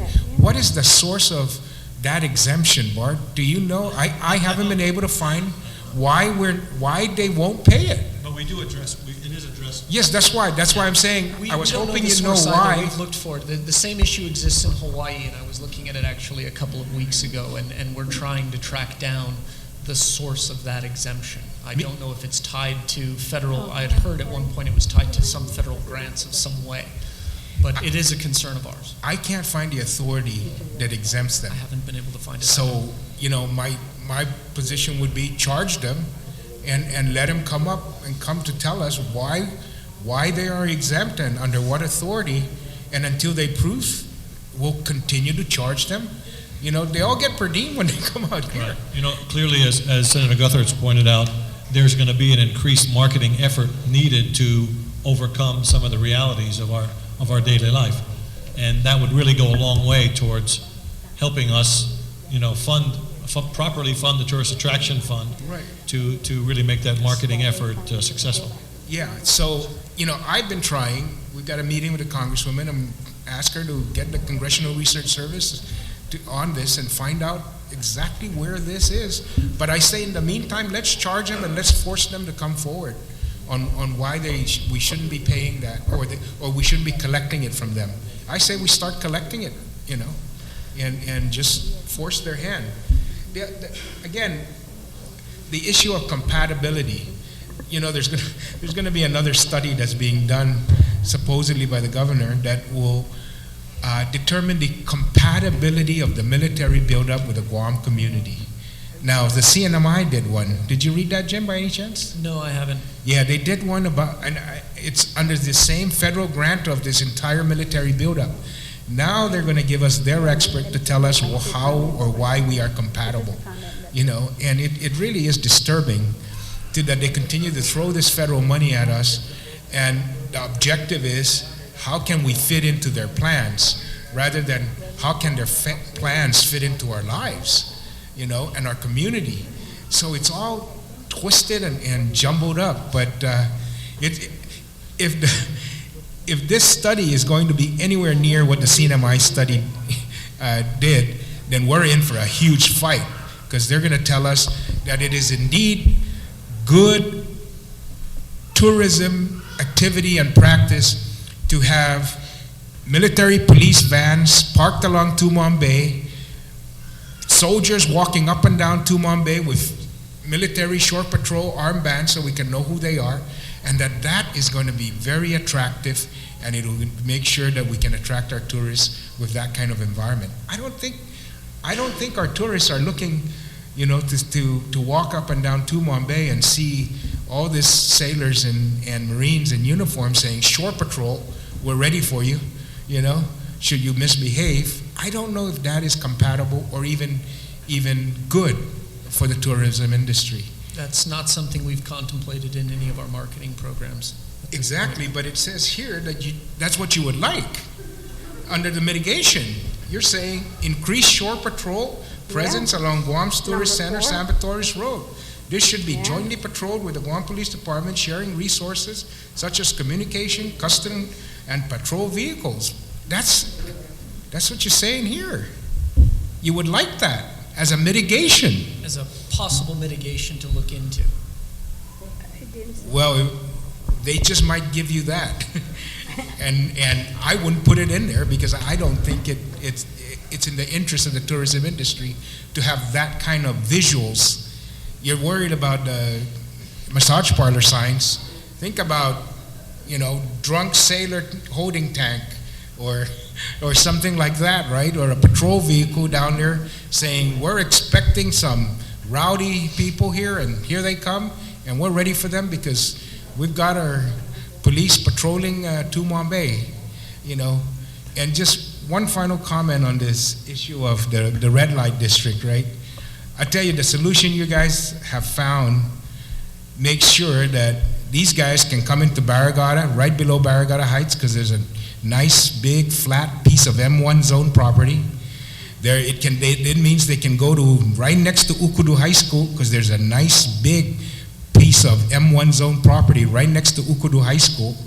Hell, they might be right at the front gate of Finagazan, because there's a nice M1 piece of zone property right next to the Marine base that they're going to open down there. So maybe we should, maybe this might be good to put them right there at Finagazan, right in front of their base for their people, so they don't have to they don't have to drive, they can just walk to the massage parlors and the strip bars. But that's where M1 zones are at, and they're right there next to the Marines, and that's not such a bad solution. Thank you, Speaker Pangilinan. Speaker Wampet has a follow-up question. Thank you, Mr. Chairman.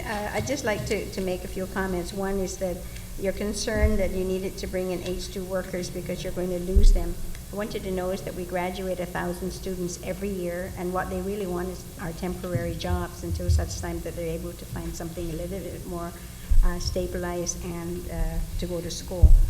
The other is, and the same thing about the 11% hotel occupancy tax is that, and what really bothers me is that everywhere we go in our community, there are always discounts for the military, but there are no discount for the locals.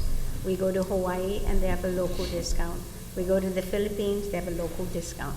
When you come to Guam, there are no local discount. And I really think that this is something that you really need to look at, because one is that the prices that you charge even tourists are exorbitant. And I would think that as a U.S. destiny, that the prices should then be the same, if anything else, for everyone, so that we can all be equal. Thank you. Thank you for that comment. I want to recognize GVB's Oversight Chairman to read a question that was phoned in. Thank you. This is from an anonymous caller. The topic is for GVB hotel accommodations. Please address the following. Has GVB considered the increased need for accommodations resulting from newly stationed servicemen who might want to spend their vacation leisure times in our hotels, and B, visiting or foreign servicemen who will need to stay at our hotels while they're here? I would say we already have both of those on a regular basis. So I'm not sure I get the question. We have lots of folks who come in and their first 2 weeks or first month is spent in local hotels. We have foreign servicemen come in all the time. Both of those groups are very commonly held in Guam's hotels. Just for the benefit of the audience and also for Senator Pangilinan and Senator Gutherts,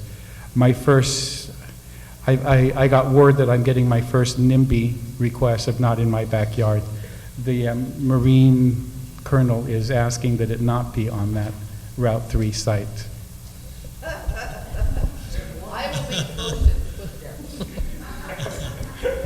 Okay. Thank you, gentlemen, for your presentation. You're also welcome to stay for as long as you can.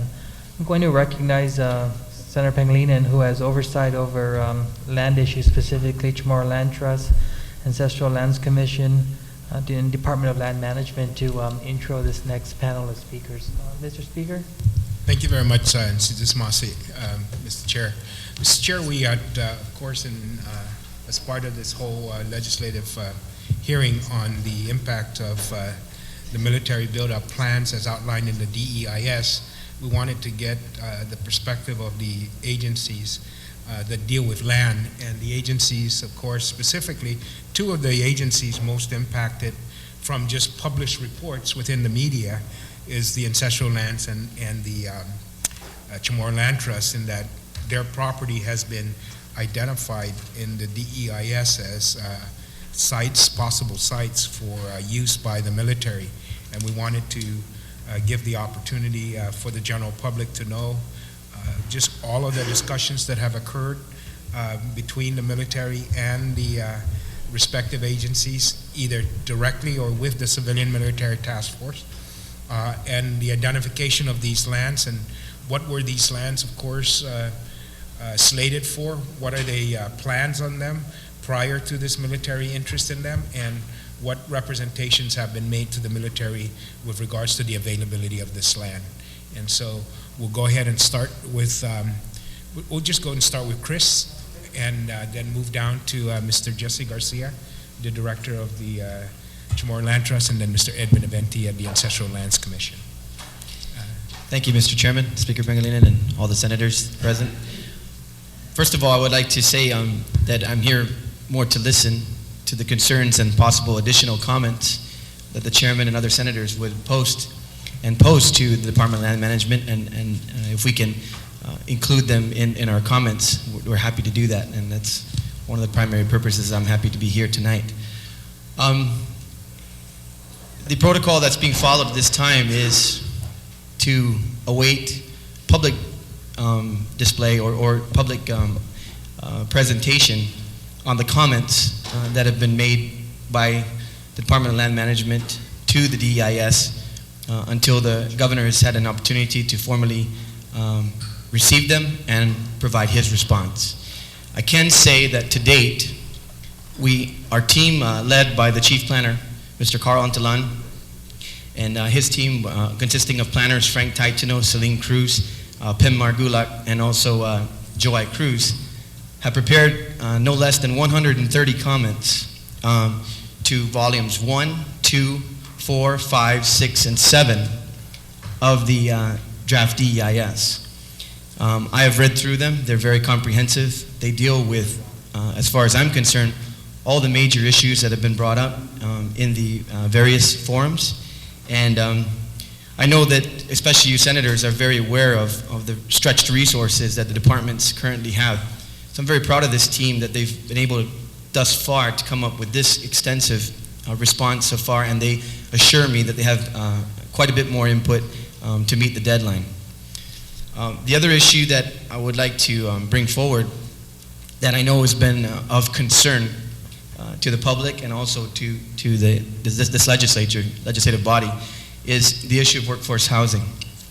At this point in time, the capacity as far as the Guam Land Use Commission and what's been applied for and approved is at 19,860 in terms of the current footprints that exist and applications approved by the Guam Land Use Commission. Currently being processed is labor in the amounts of 19,000 applications? No, sir. That's the amount of workforce persons. Oh, construction workers. Construction workers, yeah. H2 workers.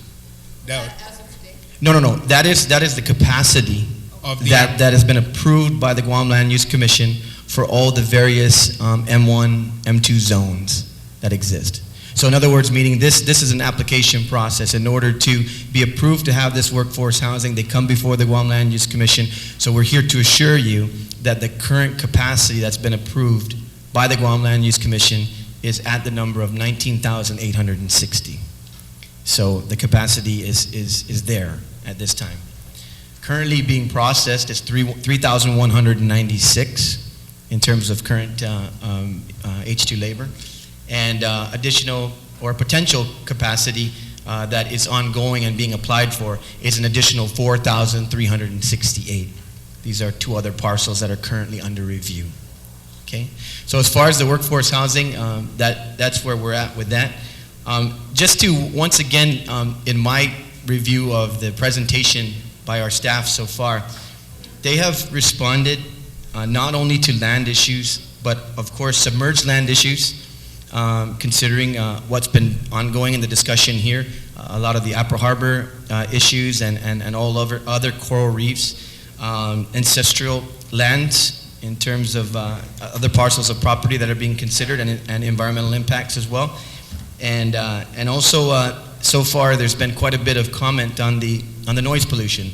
So it's sort of land, air, and sea in terms of the current review. I just want to give you some insight without divulging the complete, keeping in with respect to the governor's request and our position.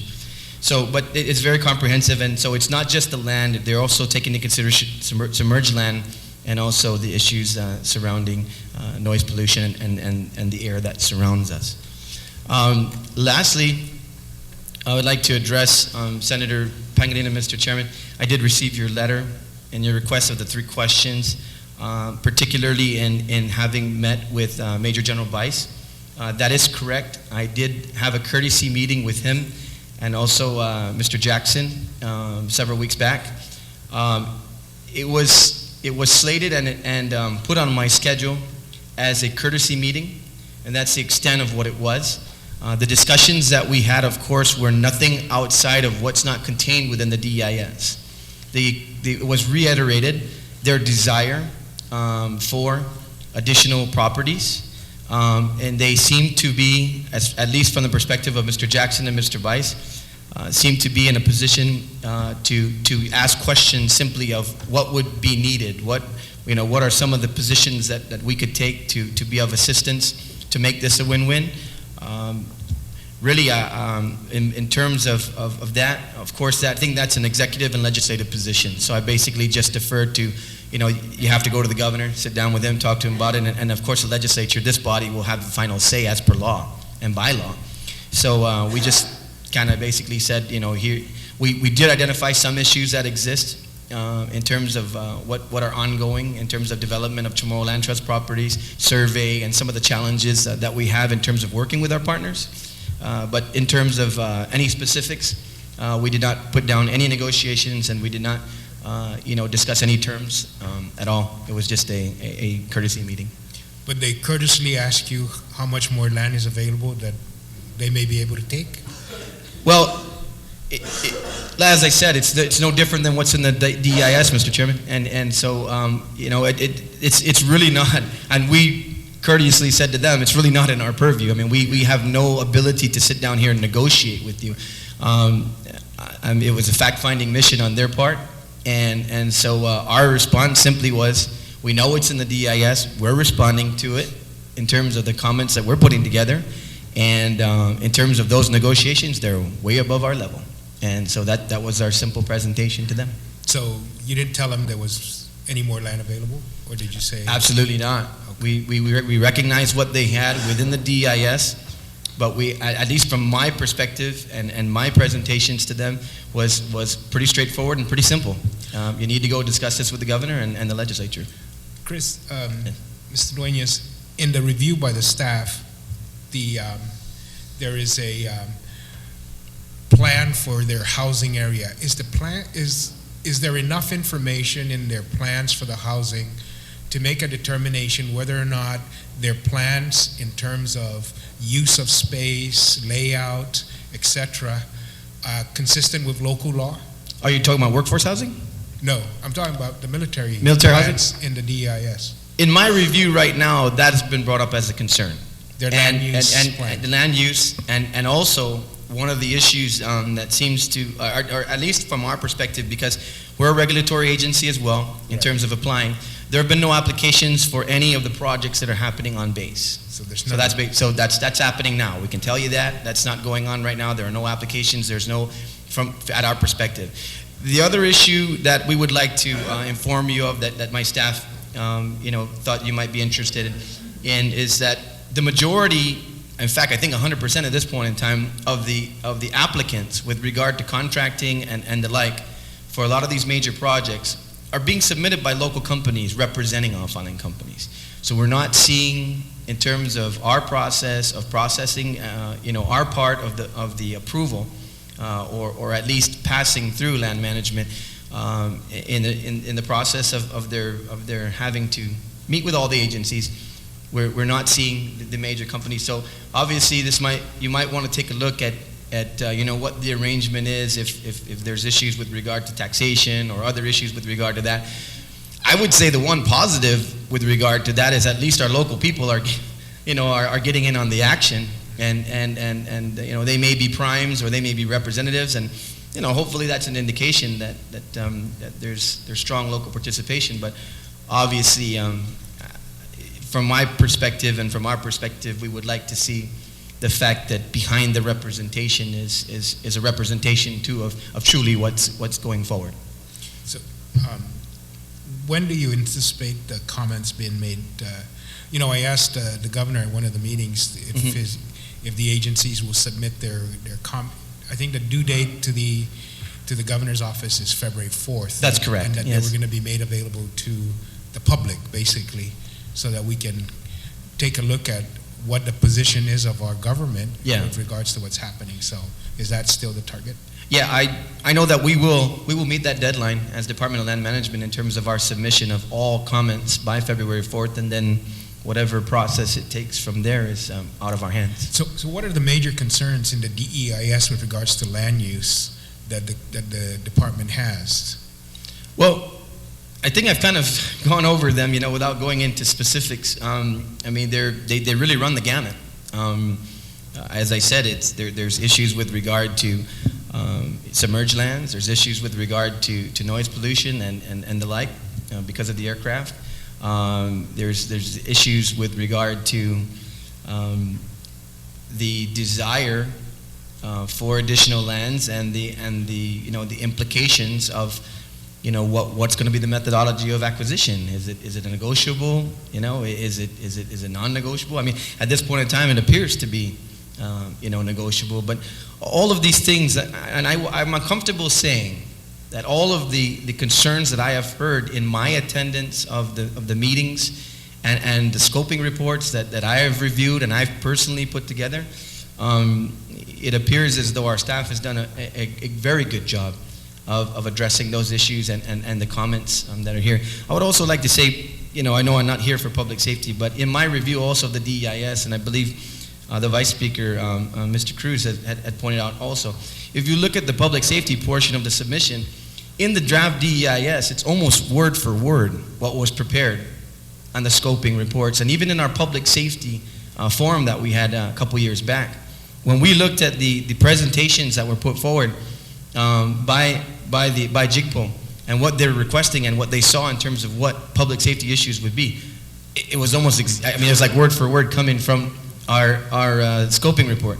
So at least we can say at that point, we are happy that they're listening and they're putting that stuff in. And so I guess my position here, because I've only been at the land management now for a little over 6 months, but in reviewing what I've been reviewing and what's going to go in, I'm comfortable if they take the same, attitude and actually listen to these responses and put them in for the decision of record of decision. If it matches what they did with public safety in terms of what they have to do or what needs to be done, who knows who's going to pay the bill? That's a whole different thing. But the bottom line is at least recognizing what the major issues are, then we'll be in pretty good shape. Thank you very much. Thank you, Chairman. I'll just yield to you, Mr. Chairman, if you want to go down the line. Sure. Oh, okay. Then Mr. Garcia.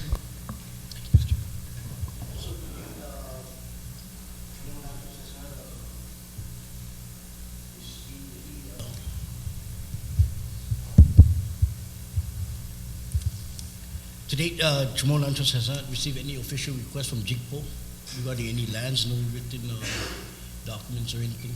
I also checked with former Director Joe Bora. He hasn't received any information from JIGPO or documents.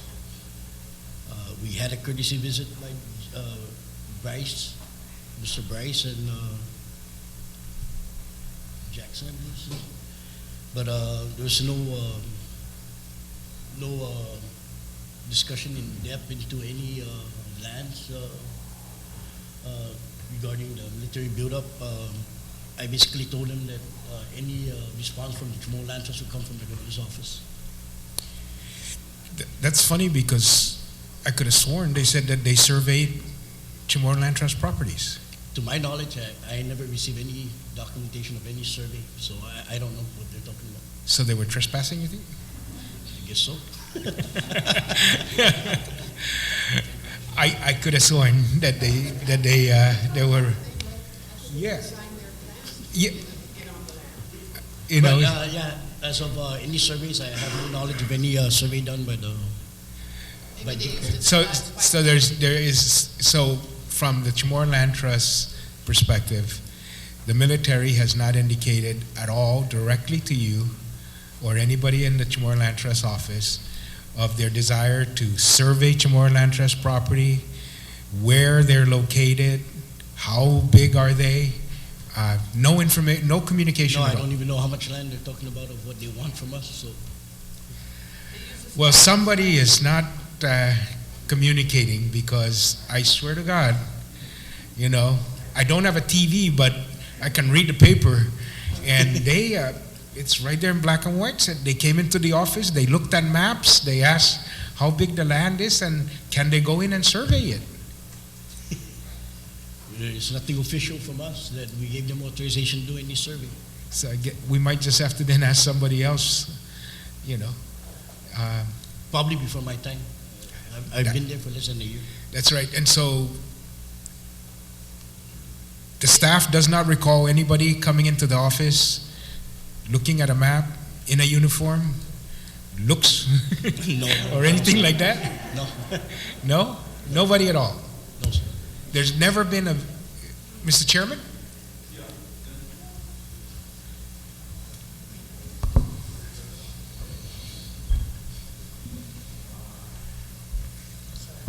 Good evening, Mr.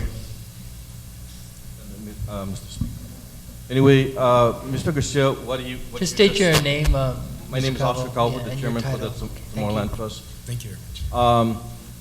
When Mr. Garcia came in prior to that, Mr. Bora and I, and what we did have a visit from them coming and discussing pretty much about the DIS, but there was never really any asking what the size of the property and so forth. And during Joe Bora's time, there was an authorization just for them to, they just wanted to see, but there was never an actual survey of those properties. They never made any surveys for that matter. They asked where were these locations at, but that was about it. And where were those locations? Up north, you know, on Anderson's south and all that area around along. But that's the only thing that they really, but they never really said that we wanted this or wanted that for that matter. Okay, but there was never any survey. There might have been a time where they probably walked in there and, you know, but I remember when Mr. Bora was in there, Joe and I sat down and we did discuss that, but they never made any survey of the entire property of the up there in the north area. Well, okay. So what was the authorization given then? At the time, from what I understand, when Mr. Bora was the director, he told me that they were when the first military buildup was coming in, and in the very beginning, you know, remember they said they didn't need no property and so forth, but then all of a sudden they just asked, they wanted to look into the north. But I did bring one point up to them when we met with them, with Jesse, was have they exhausted all avenues into their base. Wait a minute. When you and Jesse and the military met? When they came in for our visit, on the courtesy visit. Oh, this last one. Okay. Because we only came in there and I did ask them if they have exhausted everything in the base where they can put the fine range and so forth. And, you know, but I guess you know that they were always saying that they wanted that side of the island because of the safety zones and so forth. But they never really gave us on the issue what how much of the land they were interested and so forth. And pretty much that was the discussion we had that day with Mr. Garcia and the military. Yeah. So do you know which lot they were given authorization to look at? Actually, I think just that's the one up at the by the Guam Legislature Park. What lot number was that? I don't know the lot number. But it's Chamorro Land Trust property. Yeah, it is. It's a Chamorro Land Trust. Yeah. And so they asked if they could go into that property and look at it, maybe do an archaeological survey, maybe not a land survey of how big, but an archaeological survey. Really, Senator, I don't really know what really transpired after the time because, you know, they did ask for an authorization, and that was when Mr. Bora was, you know. Can we get a copy of that authorization that was given? I think we should. We should have a copy in the file, right? Yeah. I'll we look should. into that if you want. Okay. Yeah. I'm not too sure. All right. So they're looking at that side of the island, and then is there Chamorro Trust property in the north over there? We do have some on the opposite side of, on the north side. And did they ask to look at those properties? Not to my knowledge in that area. Have any of the local developers or any other GovGuam agencies, let's put it this way, have any other GovGuam agencies asked you about Chamorro Land Trust property because they're interested in working with the military buildup? No, not that I know. So the Bureau of Statistics and Plans have never discussed what properties you have up there that could be developed?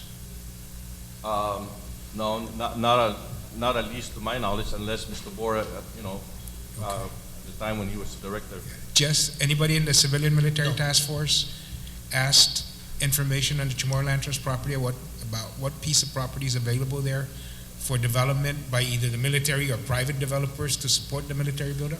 No, I was here earlier when we had the discussion with GIA. Okay. That was news to me. I didn't know about that. Oh, the General Aviation Airport? Yeah, Okay. I didn't know about it. Okay. All right. But the meeting we had there, Senator, was just basically a courtesy call. That was it. But there was never really any negotiation or whatever for that matter that when we had that meeting. That was it.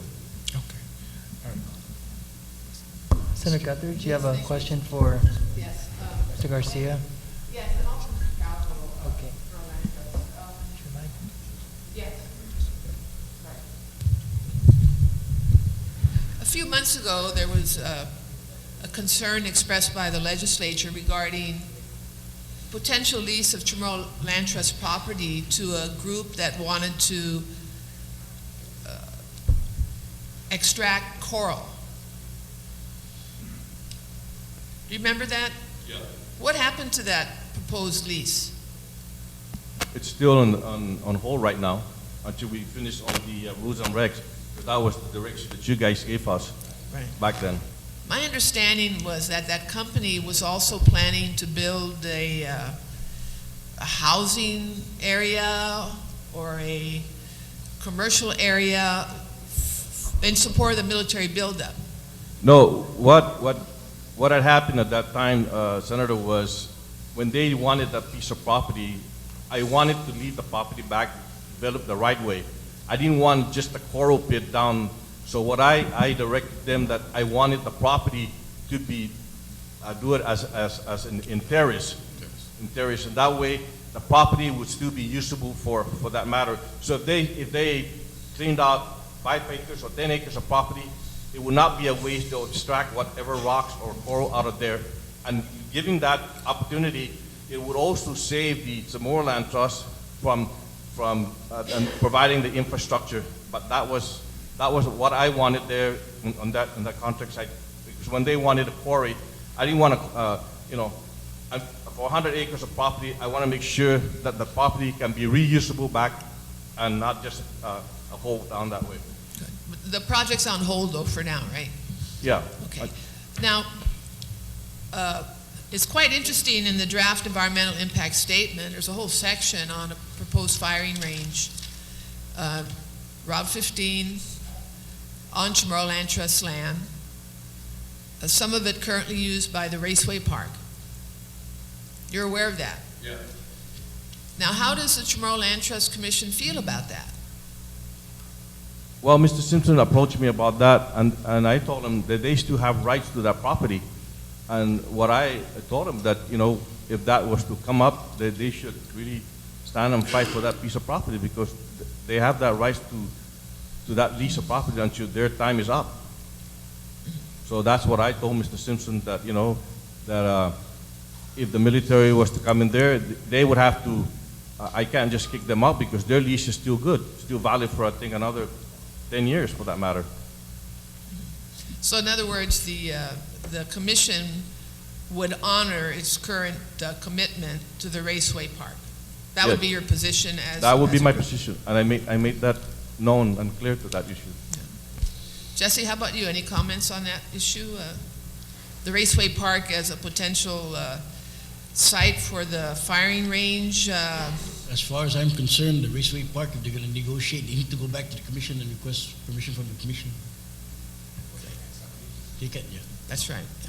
Good. Okay, that's good to put on the record here at Actually, this for hearing. to be more clear, they have to come to the legislature based on a bill that was overridden by this legislature, sponsored by Senator Guthers. Yeah. That any time a applicant to the Chamorro Land Trust Commission is attempting to sublease where you have a third party that's involved with the military, you must first get legislative approval.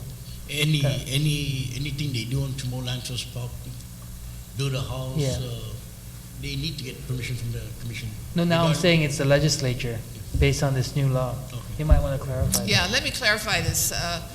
Last year, the legislature passed a law. I introduced it, by the way. The governor vetoed it. We overrode the governor's veto, which says that no land, no government land can be alienated, sold, leased in any way for purposes of the military or any other federal purpose without the approval of the legislature. That is current law, Jesse. Okay. Just so you know. Okay. Now, the other concern that I have, and that is the Chamorro Land Trust preparing comments to include in the draft DEIS document by February 17? Are you preparing actual comments regarding the draft environmental impact statement in terms of how it may impact the Chamorro Land Trust? Actually, I've been working with the governor's office on putting our statement. So Who's helping you there? Nora and Paul. So they're actually helping to write it for your agency, or? Well, they're gathering all the information and Okay. they'll put it together.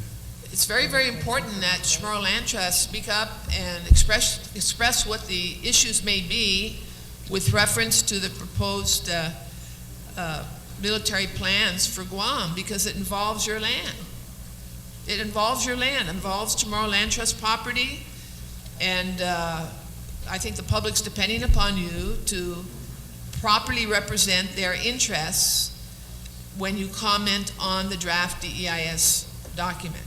That's due, the deadline is February 17. There's a lot of apprehension about this, Mr. Calvo and Jess.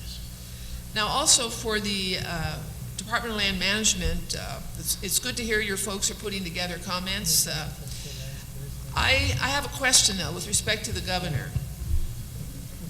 I read in the newspaper about a week ago, the governor was quoted as saying that it may not be such a bad idea to look at leasing land to the military or other actions on land with the military in exchange for infrastructure. Are you aware of that statement that was printed in the newspaper? It's part of a news story. And it was in Stars and Stripes also. That's addressed to me? Yeah, I'm asking you. Yeah, I know that there have been a number of conversations with regard to the potential if this agreement or some agreement were to go forward. But in all the conversations that I've had with the governor, it would be comprehensive. It would be in cooperation with the legislature. It would include whatever the trade-offs would be, and we'd all work this out together. I think the administration's position is very clear, and from what I've gathered and from the meetings that I've had, is that everything's on the table. And the fact of the matter is if there is a need for additional land, then it's going to be negotiated by all of us, and that's the clear direction. So I'm sure his comment, I don't want to speak for him, but what I'm saying is what I know in our discussions is that would be one piece of a very comprehensive request with regard to whatever exchanges would be made for the benefit of the people of Guam. Has the governor taken a public position on land condemnation? I believe in the meetings he has. And what has his position been? Is not in support of. Okay, thank you, Mr. Chairman. Okay, Senator Tyler Green. Thank you, Mr. Chair. I have to ask you, Jesse, because I'm not quite sure. I mean, he said maybe they came, maybe they not came. It makes me want to ask the question, does Chamorro Land Trust know how much property they have and where the locations of this property is? You're asking me if the Chamorro Land Trust knows how much properties we have? And do you know where the location of these properties is? I don't know how much lands we have. I need to do the inventory, and that's what I've been saying. So I don't know how much lands I have. Mr. Calvo. The same comment that that was been one of our problems in the Chamorro Land Trust is we need to do an inventory, and to do that we have to, do a hold back on some of these applicants for now until we get an actual figure. Because some of these property senators are also not even registered to begin with. So Mr. Garcia, and that was one of the staging planning of former Director Mr. Bora, was to do an actual and on the and even former Senator B.J. Cruz when we had the hearing wanted an accountability of all the properties, and the only way we can do that is we have to get back and see, when we're working right now with the land management and how we can work these out. Okay, thank you so much. Senator, for if I may, just to support because our land administration division, that's exactly what they've been working on, and we have meetings next week with Chamorro Land Trust Commission to do a complete, across-the-board land registration for the entire government of Guam. Thank so you. We're in the planning stage. Thank you for that, but that was quite a while ago, wasn't that, Speaker Pangilinan? Well, I can't understand why you don't know how much land you have. Aren't these lands transferred to you by lot number? They're transferred by lot number, but as you know, that some of the land transfers are not accurate. So, and we also have unregistered government land. So there's a lot of things that we're working with. I understand that, Jess, but do you know how many unregistered lots there are? Chris, can you tell him? You guys transferred the lots. I believe land administration could tell him, and that's why we're going through the process, because you have to understand, and I know this might, it's not an excuse, but it is complicated. With that land transfer and what happened, there's still discussions on Arendu land, Chamorro Land Trust land, when lot numbers get mixed up. So this really needs to be coordinated and organized, and that's what we're working on right now. I understand the impatience of the public, and it's well noted, and especially in this situation. In terms of the overall land mass, and what I've been working with Bureau of Statistics and Plans, I have provided a number of times, and even in our presentation at the last legislative public forum, we know the overall acreage, but in terms of, there's a lot of rights of way where there's issues with regard to government land versus private land, and so it's a very technical issue, but I think overall we have a very good idea on the overall acreage. It's just a matter of the details. At least that's what I get from my land administration people, and they're pretty up on it as far as I'm concerned. And Survey has been very concerned about this, and that's why Survey has initiated that work with land registration or land administration, and that's why we're engaging with Chamorro Land Trust and Ancestral Lands. Well, I think we're going to then engage on a daily basis here, starting next month. Sure, and that has been in terms of my direction to the Land Administration Division. That has been my charge, is that we need to move on this now, and that's what's happening. I just hope that we're able to do that before February 17th, so we know what lands the military plans on taking, if it is in Chamorro Land Trust hands, most especially. So I think you need to be expeditious on this, and I urge you to do that. So the last question I have for you, Jesse, is when you mentioned that you're getting together with NORA and some of the people at the executive branch to go over your comments to the DEIS. Nora who? I don't know what's her last name. I believe it might be Camacho. Camacho and okay. Ocean. It really confuses me because if I recall, Nora signed a non-disclosure form in order to review the early DEIS, and we tried to get questions from her with regards to certain things, and she would not say anything because of her non-disclosure. So I'm really curious as to why you would use somebody who can't even comment on this DEIS. Yeah, I have no idea. I urge you to find somebody else who did not sign a non-disclosure form so they can give you all the information, and to please look at what's not in there, okay, as well as what is there. Thank you, Mr. Chair. Thank you, Vice Speaker Cruz. Chris, you mentioned right-of-way. Has the Department of Land Management been engaged with Public Works in planning for their right-of-way acquisition for all of the expansion of the roadways up north? Yes, we have. We're part of the team for the 2030 Master Plan, and we have been actively engaged as well with the overall cadastro that was actually a contract that they had put out, and we've provided an office and supervised, observance and taking of, or acquiring map information for a cadastro that's put together that will support the I saw that presentation by GFS, and they've completely digitized your operation. It's something that you should have done a long time ago, but that's beside the point. That's right. What I'm trying to get to is how many landowners and how many square meters of land are you aware that the government through DPW is planning on purchasing, and I put big quotations around it, negotiating for or condemning for the purpose of putting in the haul roads for this military buildup?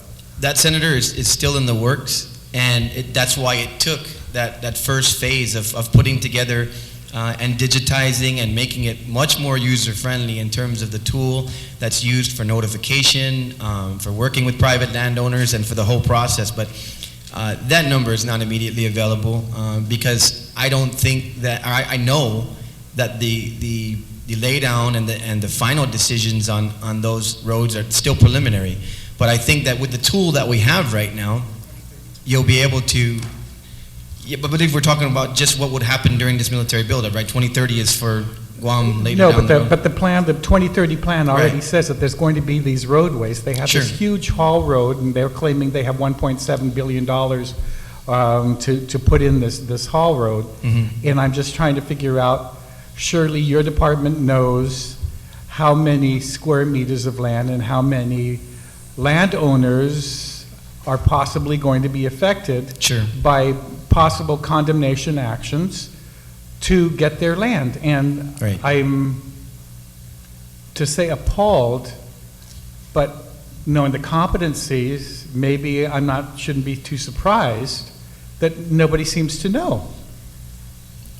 I think the knowledge is there. It's just a matter of. That's what I'm asking. Yeah.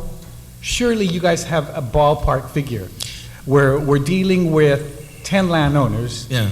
Or is it closer to 3,000 landowners? Right. And the average size of property that we're planning on taking from them is 20 square meters, 50 square meters, 100 square meters. Nothing? You guys have none of that information? Senator, the part of the rights of way is what's being embarked on right now. They wanted to do the overall laydown of the cadastral so that they could identify all the properties and then move to rights away from there, because it wouldn't have made any sense not to know the owners, not to know the land areas, not to know where everything was and how it fit into the plan. The MOU that's been drawn up is now to currently, and this is what we're engaging in now, is working out the rights of way issue. That's fundamentally a public works issue, but they need land management for the records and the ability to be able to contact those people and move forward with that plan.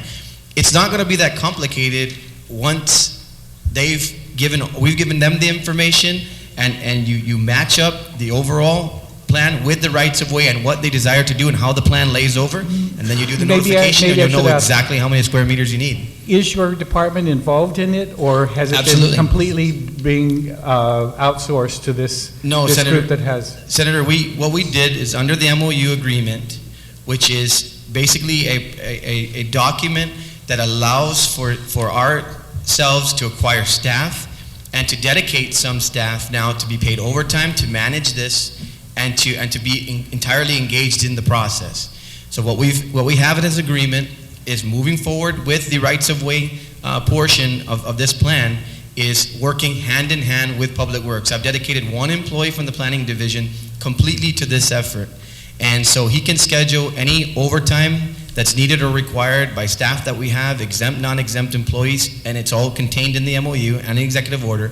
And then we can also acquire, at this time, 4 additional staff, land abstractors and the like, to be able to support this effort. This project was completed about 5 months ago, wasn't it? That was the overall laydown, not the rights of way. The rights of way is still underway. And we're supposed to be getting an ROD sometime in September under the current plan, since the governor doesn't want to ask for an extension, or today he's wanting to stretch it out, but not a extension on the time to comment. The ROD still will come out under this scenario in August. Mm-hmm. But you guys have no idea how much land you guys are planning on condemning and how many landowners are going to be affected. Senator, I want to be clear here. It's not my position, and I don't know of any condemnation that's in the works. What I will say is that at least for the roads, and even in our comments, for the roads that are going to be needed and required, and the whole roads that are part of this, not just out to 2030, but what is currently in the works, we have commented on, and we do know those properties. Do you know how much a square foot of land, a square meter of land is running along the haul roads? It's going to be determined by the market value. That's what I'm asking. Well, Do you have any idea, with land on Route 1, which would be different from land on Route 3, Right. admittedly, you're the director of land management. You don't know how much square meters of land on Route 1 are currently going? I mean, they're being filed because there's sales going through right now, right? Right. And you have no idea how much is... I could get the information. I don't have it immediately. But I mean, that's going to be market driven as well. I'm sure probably it's worth an X amount today, but when this buildup starts But you have no idea what it is worth today for us to even try to figure out whether or not what Larry was saying yesterday, that there's a 2 cents per dollar, a 2% set aside for right of way purchase. Mm-hmm. If that's going to be sufficient. I mean, if that's how much they're going to be offering people for the right of way, Mm-hmm. I'm sure it's not going to be a fair market purchase. You guys are going to need to condemn it, because that 2 cents on the dollar, or 2% of the cost, is not going to be anywhere near the values. Yeah, as I understand it, and correct me if I'm wrong, I mean, our mandate's to manage the actual properties and to give the information so that other agencies and other entities that have to provide funding for that can do that part of the operation. I mean, land management, I don't think, is going to be in the business of going out and actually negotiating. Yeah, but Chris, the problem was when we were dealing with Chamorro Land Trust just Right. in the last questions, you couldn't even answer for them the amount of land and the square acreage that they have. So which one is your mission? I'm sure it's in our records. I mean, if we have to present what maps we have of what is in their inventory, there's no question with the situation that exists right now, Senator, and this is something you want to revisit as well. There's no question. You have 3 independent entities right now that are working, on their core mission and what their mission is. We have to coordinate. In the last 6 months, that's what I've done. That's the direction that I've given. These issues come up all the time in terms of where there's disparities, and this exists regardless of this administration. It goes back in time, where you have inventory of land under Chamorro Land Trust that was former Rendu program that people are staying on, and there's confusion with regard to lot numbers and actual who owns the land. We're cleaning that stuff up. But that didn't happen in the last 6 months. But the records are there. It's just a matter of cleaning things up and getting it, appropriately put together. But if you go to land management right now, and I can tell you this has happened time and time again, we've been fixing problems on a daily basis.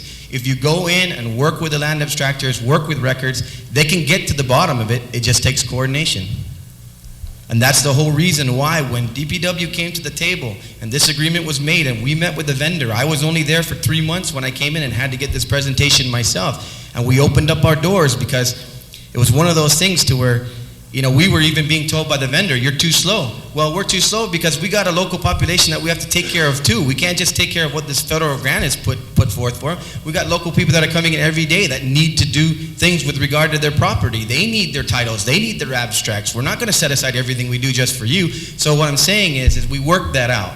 And then we went back to Public Works and said, look, seems like we weren't at the forefront of when this agreement was put in place. Let's get this done. And that's what happened. So that's why we're on the road now. In the DEIS, they tried to mention how many personnel are going to be needed by the peak in the various government agencies. Right. Did their projection of how many personnel you need to be able to move through all of these things to try to expedite the condemnation of land or the purchase of rights of way, does that match with your estimate of how many people you need to run your department effectively for the next 7 years? My understanding from the chief of planning is that it has been taken into consideration. It was mentioned in the DIS, and it was almost similar to public safety. It did recognize what was put forward in the scoping. But the public safety one seemed to have been off because all of a sudden GPD said they wanted 300 of 307 straight up. So I'm asking, I don't have my copy of my DEIS with me. How many people do they say you needed? The current comments indicate that it will, if what is in the DEIS right now, we'll be able to handle. What does it say that you guys need? And I don't know exactly what it is. You're the head of the department. You can't tell. The comment, Senator, the comment says that it will be appropriate. It's not a number in the comment. That's the point I'm making. I can get back to my folks and say, what is that number, and get right back to you. That wouldn't be a problem. In your review of the DIS, Chris, aren't you quantifying how much more personnel is going to be required to protect the mission of your agency? Sure. And that, like I said, was part of the scoping, part of the information that went forward and is recognized in the DIS. As far as the comments that are currently underway and what's provided by the staff is that if that is matched and those and it is put forward, then they'll be able to handle it. Have you guys decided if you're going to submit one comment from all the land agencies, or are you going to do it individually, one from land management, one from ancestral lands, one from Chamorro Land Trust? And how this DIS will impact your particular department?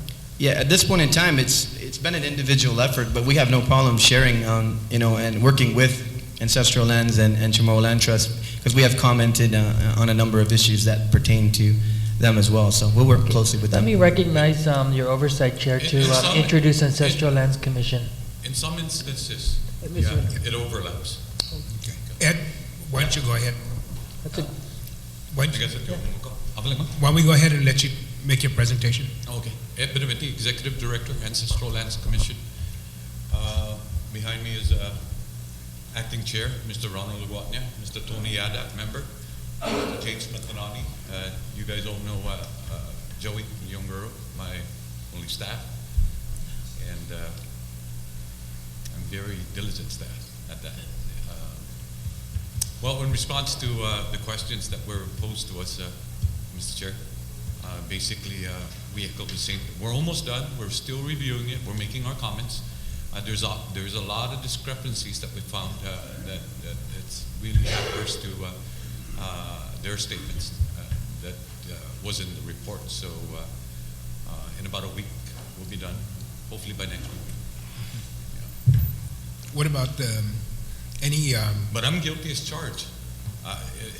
If you look at the DEIS, it's our inventory thereafter. I mean, it's there.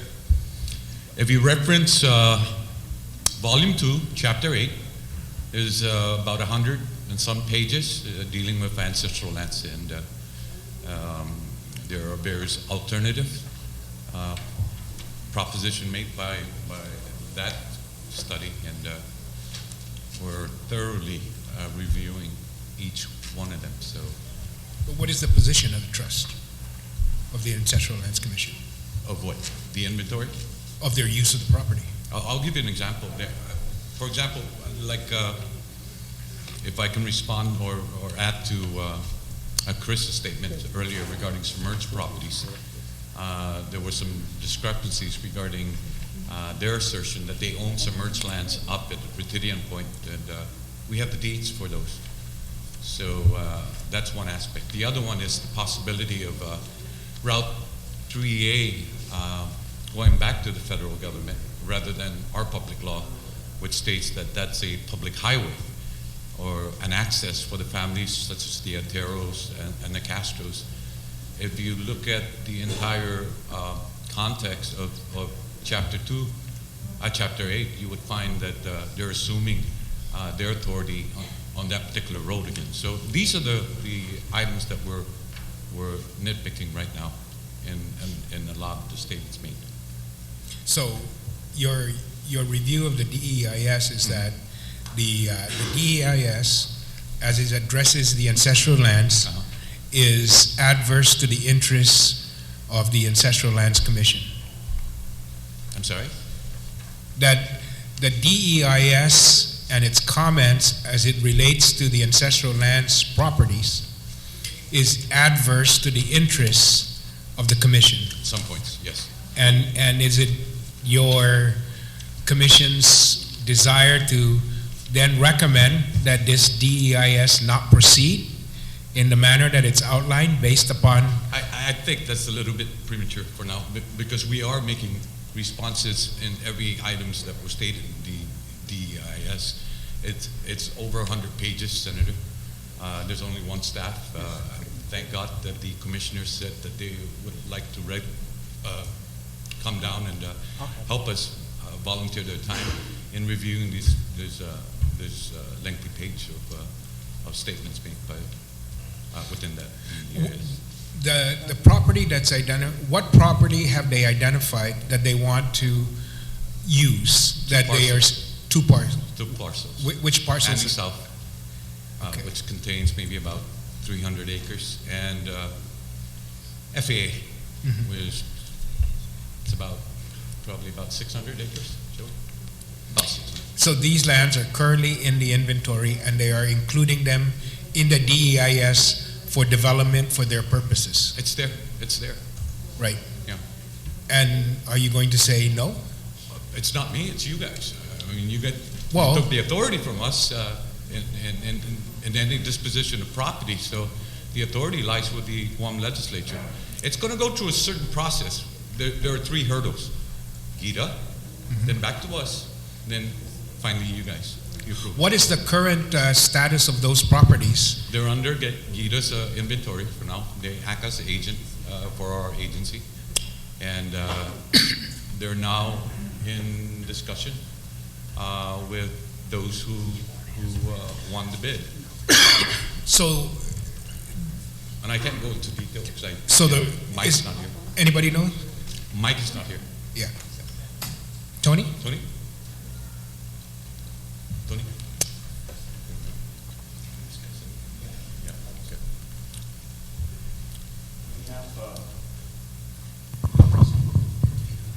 Yeah, I'm Tony Adam. I'm one of the board members for Ancestral Lands. We got into a memorandum of understanding for GITA to manage the properties that are under the Land Bank Trust for the Ancestral Lands Commission. Okay. And under that memorandum of understanding, they're supposed to seek highest and best use that is mandated for us to take care of the beneficiaries of the Ancestral Lands Commission. Okay. So, and I believe it might have to leave because of family commitment, but before he left, he mentioned that they submitted a written testimony. But we're working on ours. Yeah. I don't see it. I don't see a conflict with what. Cause, I mean, they are the managers of our properties. Right. So And they have issued an RFP. There are, a couple of RFPs out there. They haven't awarded or No, a no, notice of it. They are still in negotiations Yes. with respondents to that RFP. Yes. Still, For both parcels. yes. The RFPs have been issued for both parcels I and believe are the currently under FAA review. parcel. But they're not government bidders. Not They're not government military, is that bidders. what you're? Okay. And is there a timeline as to the completion? Was there a timeline in the RFP? We don't sit in the committee at GETCA. So you mean you just just gave them all. So there's no involvement at all in the, they're going to make. members who sit. Oh, Tony, do you sit? Yeah. okay. Gita invited us members. There's a couple of us that are on the negotiating team. As far as the timeline, it's not, we set a goal, but because we're in discussions with the prospects, there are some questions and it's been going back and forth, but it's active, it's not, but there's no definite end date for the going on. I know that we're close to ironing out, the requirements, but there's no. Can I ask how long you've been in discussions? Yeah, I believe on one of them it's over a year. So you've been, Gita has strung you guys along for a whole year? No, they're not. They are not stringing us along. There were some delays or some questioning of, because the guidelines that Gita put down, and then the respondents, But I mean, every RFP under the normal procurement process has a deadline. To complete. Yeah. Senator, I think it's appropriate if Mike responds to this. Yeah. Okay. Well, I thought that it might be somewhere in his written somewhere response, but I didn't get to see what their written submission was. Okay. Well, I didn't get to see that. All right. We will try to get that. I'm sure he submitted it to our office. I didn't see it before the meeting today, and because we're just second guessing right now. Right. We'll make that available. And I know Mike had indicated that he had a family commitment, and we understand that commitment. So I'll make that available as soon as we receive it, Mr. Chair, to all the members. And we're talking about both parcels. Both parcels, yes. Thank you, Speaker Pangilinan. I think Senator Cruz. Just a quick question. Sure. Has the Dos Amantes area been returned to the families? Or is that still? Yes, it is. All of it? Yeah. Maybe there's a residue, maybe a couple lots maybe left. The rest have been deeded out to the heirs of the original landowner. You're talking about Harmon Cliff Line, right? Yes. Okay. I mean, from Two Lovers all the way to Route 1. Yeah. That's already been given back. Yeah. Back to the families. So if Department of Public Works is planning on cutting a roadway through Dos Amantes area to service South Finn from the back side, they would have to purchase that land back from original landowners. Public Works? Yeah. Yesterday they surprised me with the. I mean, it's in private hands now, Senator, so. Okay, no, I just wanted to make sure that it's on the record that is private land, and I was just surprised. Now, if you're talking about the reserve 100-foot easement, then that has not been deeded to Government of Guam. No, this is a whole new. Okay. Because I thought I remembered when we looked at the Dos Amantes plan, we were running the roadway east and west, right? Out towards the Two Lovers Point, so that we could develop that all H hotel or resort. Right, I follow. Okay. This roadway looks like it's coming in where you first come in to Two Lovers and then cuts north-south. It heads out, it initially starts west and then cuts north so that it can serve South Bend. In the DEIS proposal, right? It's in the DEIS, and it's also in, I discovered but it's not in the 2030 plan. But I didn't recognize that as something that they were planning until Larry pointed it out in one of his points that they're thinking about doing that. But that's all fine. That's all private land. Okay, yeah, we did notice that in that same chapter as well. Yeah. Okay, Senator Guthers, you have a comment? Real quick. With Gita managing the land on behalf of the Ancestral Lands. Right, Ancestral Lands Commission, and particularly the FAA housing and South. Right, and since private companies have been participating in a response to requests for proposals.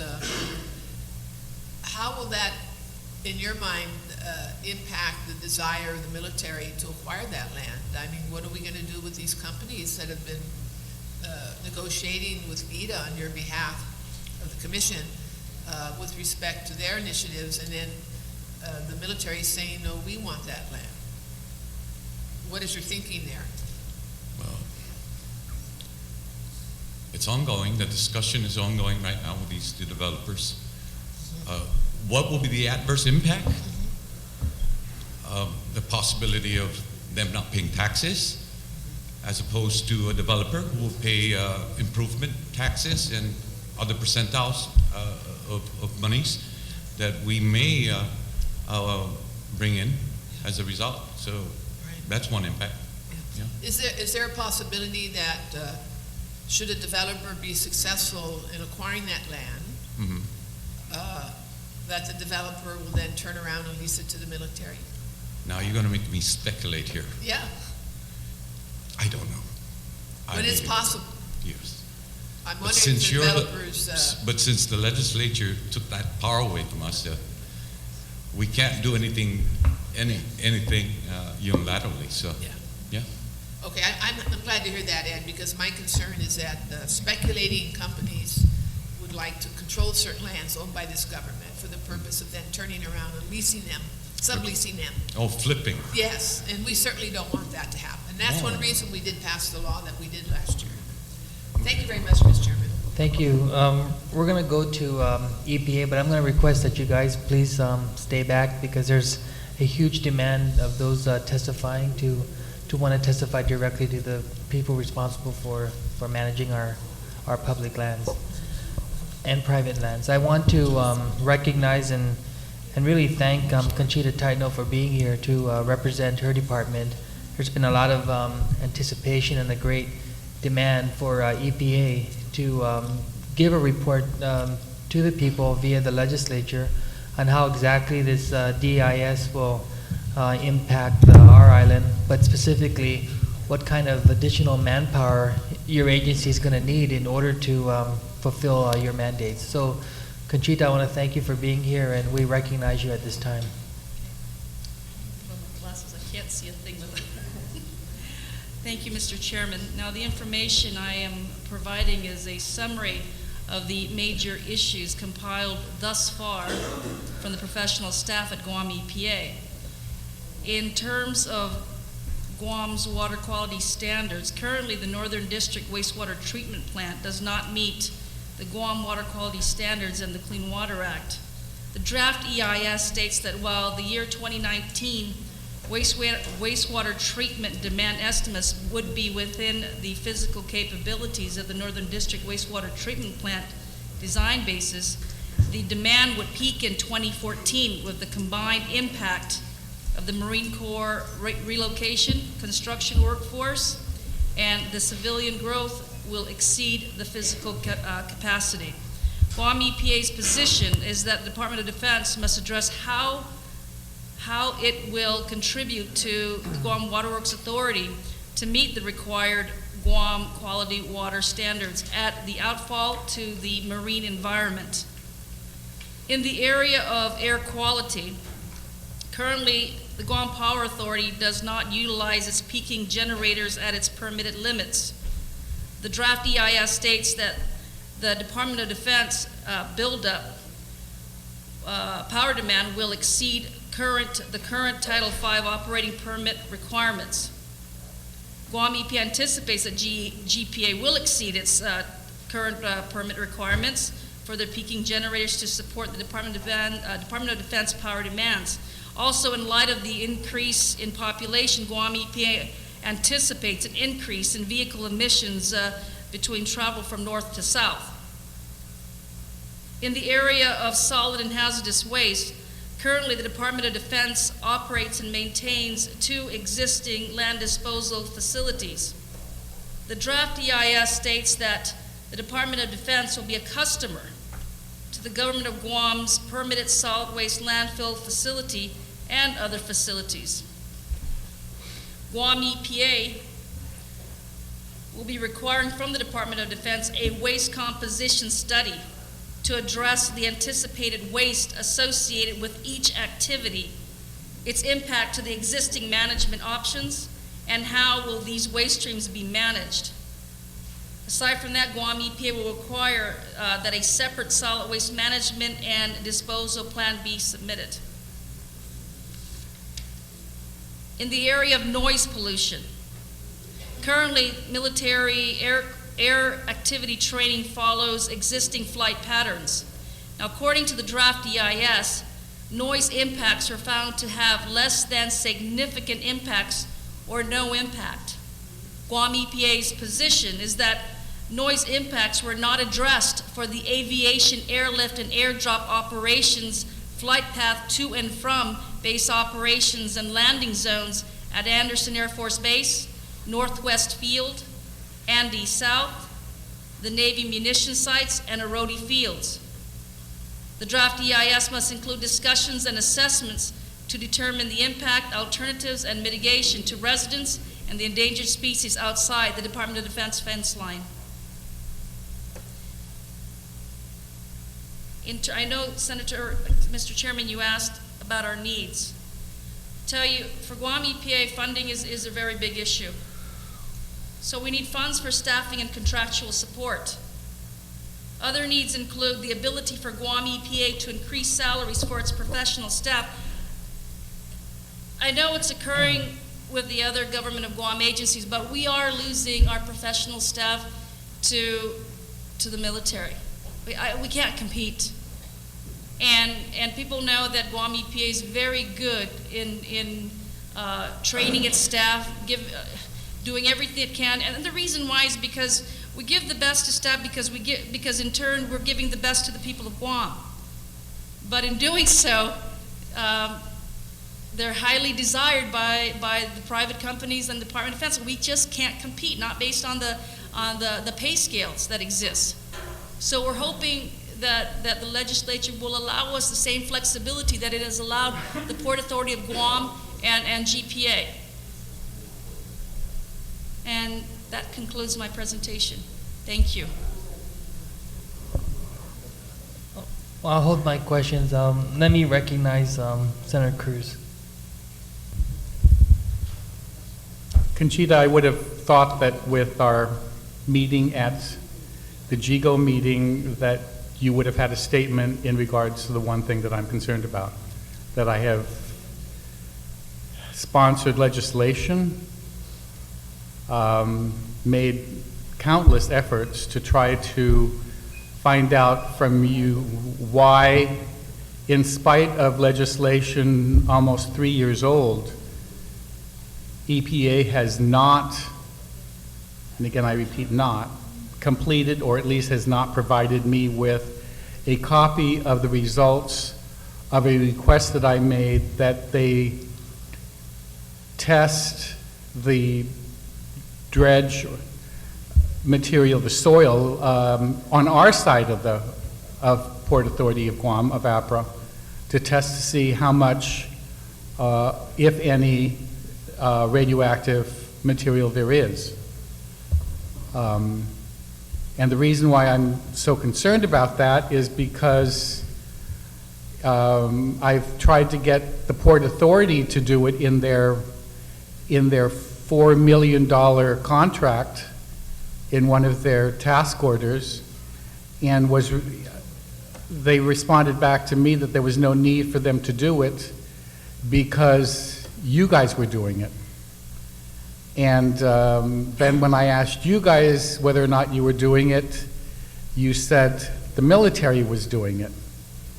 And the military said, oh yes, they've been doing it. And so they brought me documents about their testing. And in every single one from the 2006, 2007, 2008, it reads, harbor sediment samples are collected during the first month of each calendar quarter in APRA Harbor. 27 samples are collected in areas where nuclear-powered ships are berthed and from surrounding areas. A Burge-Ekman dredge modified to sample 36 square inch by 1 inch deep layer of harbor sediment is used to obtain each sample. The top layer is selected because it should be more mobile and more accessible to marine life than deeper layers. When I pointed this gross deficiency out to our friend from NAVFAC, his comment was, "Oh no, we have been providing for years studies to Conchita Taitano." And you remember the exchange that we had at GIGO, that you've not seen any study that goes any more than the 1 inch, in spite of the fact that the military is planning on digging 38 feet down into the ground.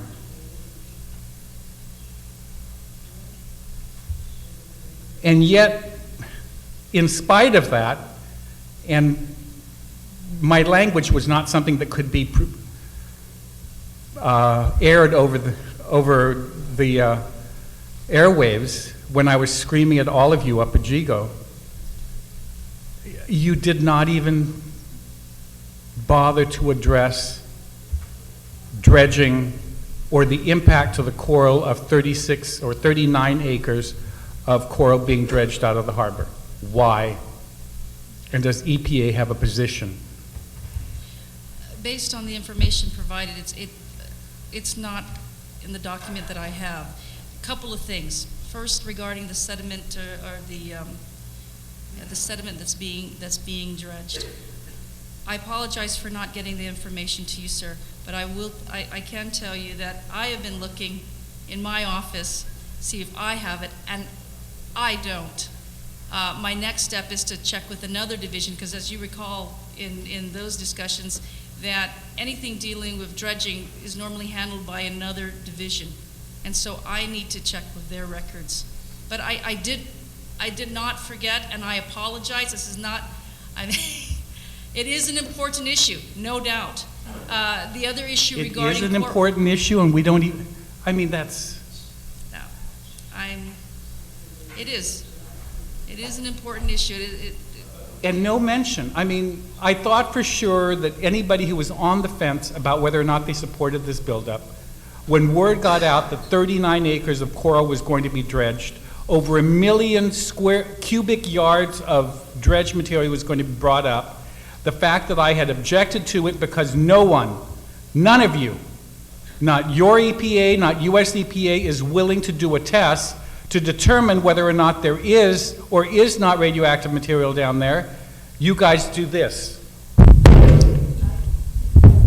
It's somebody else, it's another department, it's another Conchita in a different division. And I'm just saying, someone has got to take responsibility for this, because we need a response from this government and the assistance of those of you who you claim are experts and up at EPA. I appropriated $250,000 to you guys to try to do this study. Yes. And that was 2 years ago, and I'm still not gotten it. I believe the report is due. We asked for an extension, sir? Yes, I know you asked for an extension, and it's... And we brought in people from the U.S. Anything...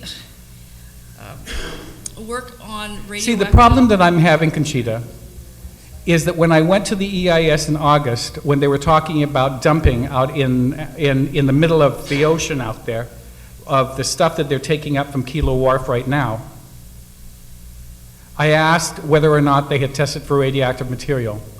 They said, yes, we've been doing studies, but the EIS did not state what kind of material they had. They very conveniently had 10 heavy metals that they tested for, but very conveniently decided not to ask the one question: is there radioactive material in the dredge more than 1 inch deep from the top? So it made me start to question the credibility of this entire thing. Do we or don't we want to find out whether or not we're going to dredge and send through all of Apra Harbor in the sediment radioactive material, and find out whether or not there's radioactive material there, because after we disperse it throughout the, in sedimentation throughout the harbor, we're planning on taking it and dumping it in the ocean so that our children can eat the fish that we can't even eat from off Cocos Island for PCBs. Now we're going to spread it all over the place.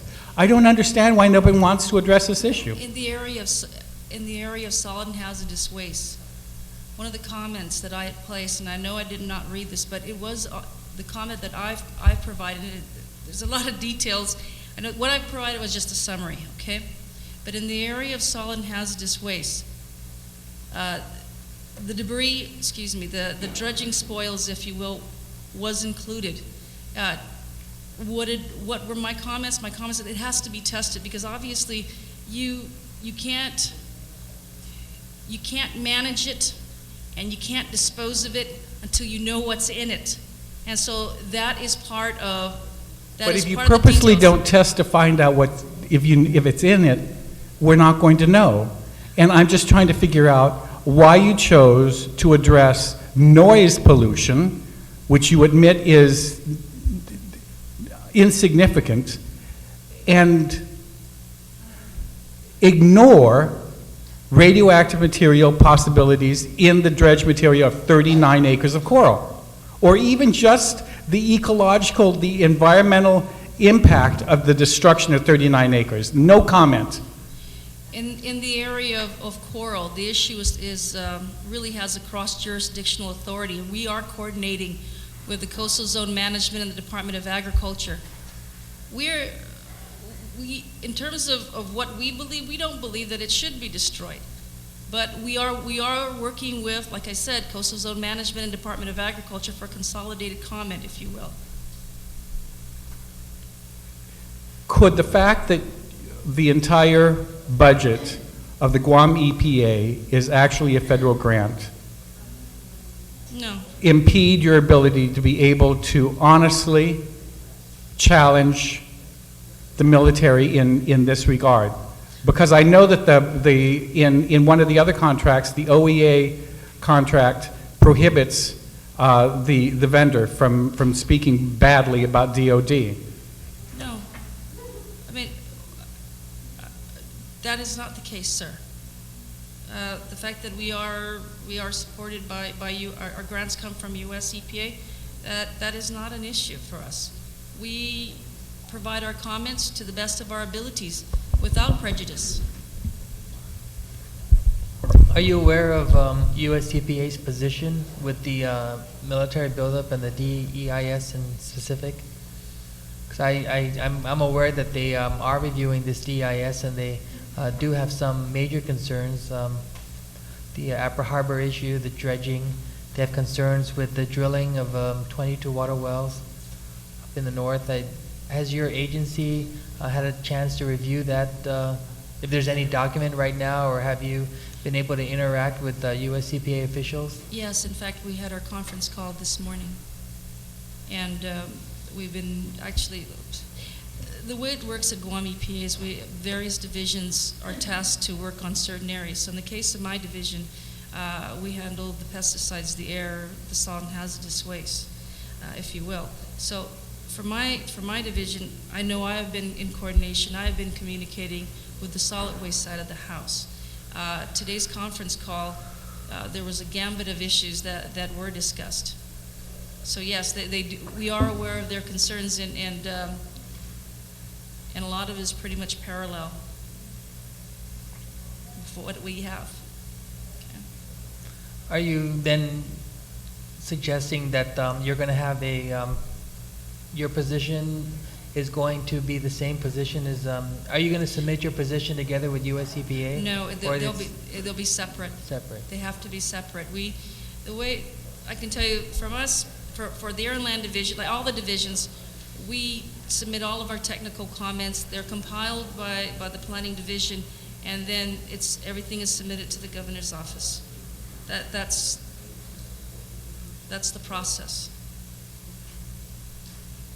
Okay, when you go to quantify how many employees your agency needs at this time, you're separating that with today's demands versus the additional demands and burdens that will be placed on your agency as a result of this buildup? I'm sorry, could you? I'm saying we all recognize that EPA needs additional staff, and I want to recognize and thank you for being here.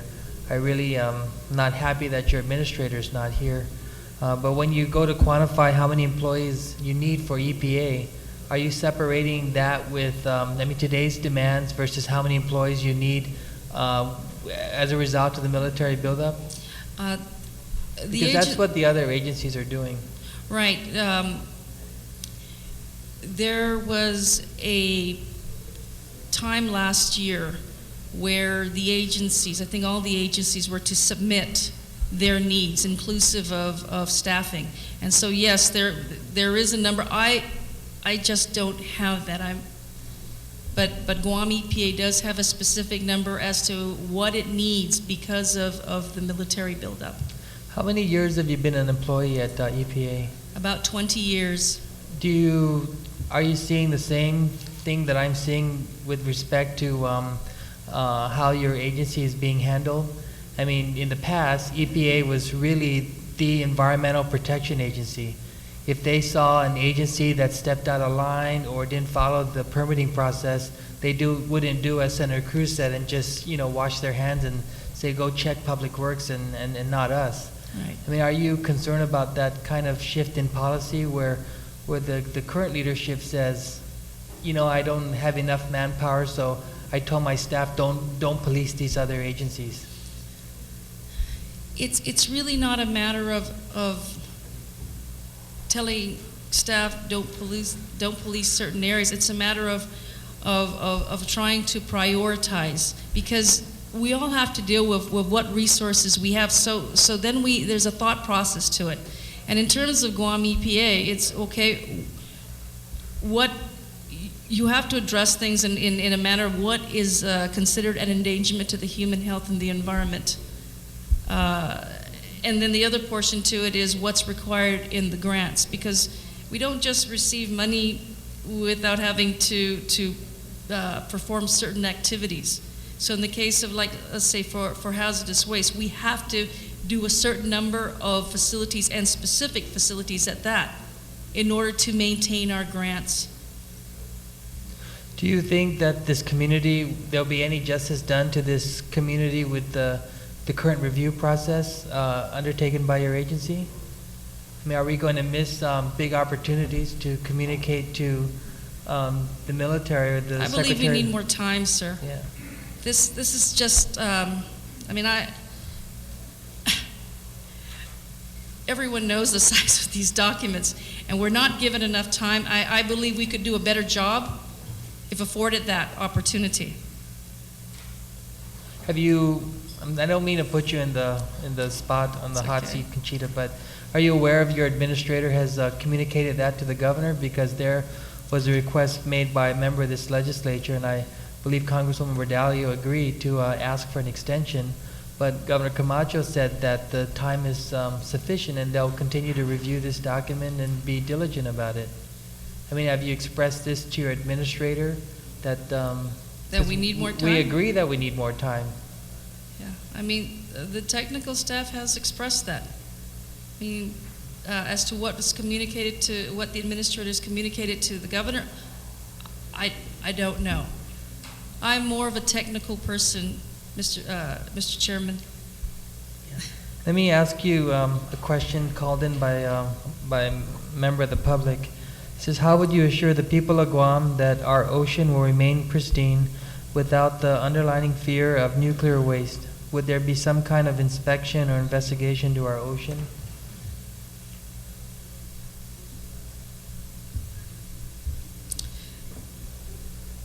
I would like to say yes, but then the next question in my mind says, then the how. So I think it should be done. How it's going to be accomplished, I can't answer that. I'm not an expert on nuclear waste.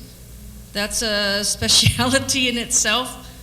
But I think it is something that's important that should be done. I can't give you the how. I think the question just speaks to what EPA's position should be in response to the EIS is that you just don't have the sufficient manpower to ensure that our environment is protected. And I'm encouraging your agency to be aggressive and unwavering about that position. Understood. Okay. If you can please stay also, Conchita. Thank you. Sorry, I thought you had Speaker Pagnino, Senator Pagnino. I just have a couple of questions. Yes, is EPA going to submit some comments on the DEIS's plan to drill 22 water wells, since you have jurisdiction over the permitting of those wells? I'm sorry, your question again, sir? What is the EPA's position on the DEIS and the military's plan as outlined in the DEIS on drilling 22 additional water wells and its impact to water and water quality? EPA is a permitting agency on these wells? Yes, Guam EPA permits all well drillings. And in terms of a position, I do not have the information before me, but I can certainly, talk to the technical, to the division that handles that. So I can't answer your question, and I apologize profusely, sir. All right. Well, definitely then would like to do that. On the hazardous waste, since you have jurisdiction. Yes. All right. Go ahead. Do you perform on-site inspections on the military's handling of hazardous waste? Yes. How often? With every single? Based on our resources and our grant requirements, we perform inspections of their hazardous waste facilities no less than once a year. Now, in terms of hazardous waste, there are a couple of things. The military has a hazardous waste storage facility. They also have a open burning, open detonation for waste munitions up at Anderson Air Force Base, so we do inspect those facilities. Aside from those two major facilities, then we take a look at where they do, where they accumulate hazardous waste, and that's included as part of the overall facility compliance evaluation inspection. So yes, it's at a minimum once a year. All right. So what is your position then on the firing range and the hazardous waste that can accumulate in that range? Well, that's just it. That's why, again, and I know I should have broken it down, and I apologize for that. I tried to summarize, but we don't have enough information as to what types of waste they're going to be generating. That includes, when I think of hazardous waste, including the waste munitions. How can, if we don't have that information, how can we determine what the impact is to the environment or to the infrastructure, or rather the facilities that's supposed to manage it? So there's a deficiency in Absolutely. That's why the waste composition, we asked for the waste composition study and a waste management and disposal plan to include the waste munitions. And I broke it down, and I'm sorry, like I said, I should have. And so your recommendation would be no action based upon the deficiency in the information, therefore you can't make any kind of judgment? I would think so. Okay. I would think so. In the area of waste management, yes. All right. So no, okay. One question to Chris. Chris, the Navy is also planning something that's not noted, but the military is to take Mount Lam Lam and that site. Now, Mount Lam Lam is, from what I understand, like Pagat. Pagat's on the National Registry of Historic Places, of cultural traditional place. Mount Lam Lam is also on the list of the national landmark. National landmark. Do we know who owns it? I don't have that information at this time, but I'll take that note. Can you find that? Because I think even the Navy doesn't know who owns it. Okay. But they want to take it anyway. So at least we should know who they're taking it from. Got it. I noted it. Okay, thank you. Okay, thank you. I'm going to ask Senator Tadigui to read a question from a caller. It's directed to EPA. No, Conchita, I have to say I commend you for coming up to fire, considering, your boss is not here to answer these questions, and I really appreciate you coming up here and asking them. But I have a question by a someone who's watching us on TV, and her name is Talina. She's from Santa Rita, and the topic is on EPA. And her question is there an emergency planning committee that implements the Right to Know Act on Guam?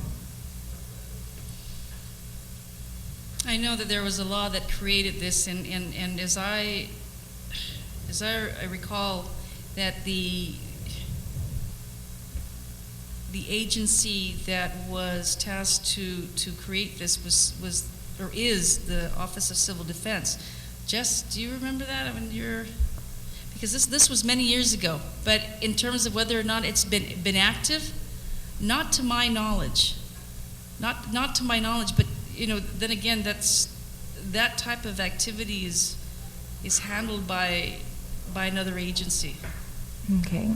The next question she has is, what conservation method, if any, will EPA enforce within the base? And does Guam EPA have any jurisdiction or have the ability to enforce regulations within the base? Yes, we do. We have primacy for, in the case of safe drinking water, we have primacy with that, which means that we can enforce on the military bases. We have primacy for RCRA, which is hazardous waste. So absolutely, we can enforce that. RCRA-D, which is solid waste. Let me think what else.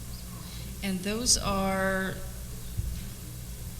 what I believe we have primacy for. But keep it, as I understand it, the military is supposed to comply with local laws. And I know it's been an issue of, well, we don't have to do certain things, if you will, but local law, I don't believe makes exemptions for the military. So we do our inspections on all areas, whether it's air, water. Oh, yeah, and by the way, we also have primacy for Title V, which is your air. Sorry. Okay. And also, the U.S. EPA goes on the military base to inspect them as well, not just the Guam EPA, but U.S. EPA as well? Yes. Sometimes we do joint inspections. That is correct. Okay. And I'd like to thank Talina and those who are listening to please call in to the number on the TV screen if you have any more questions. Thank you.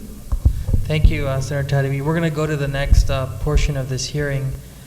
This is where we'll also take in testimony on resolution number 275, but we have about 25 people that signed up right now, and if we were to impose the 5-minute rule, that would at least take us 2 hours and 10 minutes. And so while we're not going to be very strict with time, I'm hoping you would have courtesy for other speakers. What we're going to do to assist you is we've identified some staff here at the legislature. Mr. Rick Regis would be the first staffer from Senator Tina's office, and he would be sitting in the front, and he would hold up the 1-minute sign and then hold up the please wrap up sign, so none of you would ever be embarrassed in an attempt to try to get you to wrap up your thoughts. So are we in agreement? Of course we're not in agreement, but we're going to try to do this as best as we can. But we'll stay here for as long as it takes. They could be a round 2, round 3, round 4, but just for the first round, we have 25 people signed up. So I'd like to ask Ofing, Mrs. Jackson, Hago. Yeah, and then you.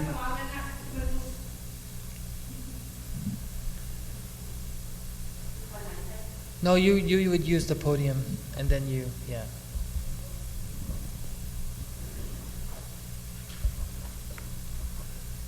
And then just keep an eye on Rick Regis, he'll kind of let you know. Si Diyos masi. Ping, hago pa.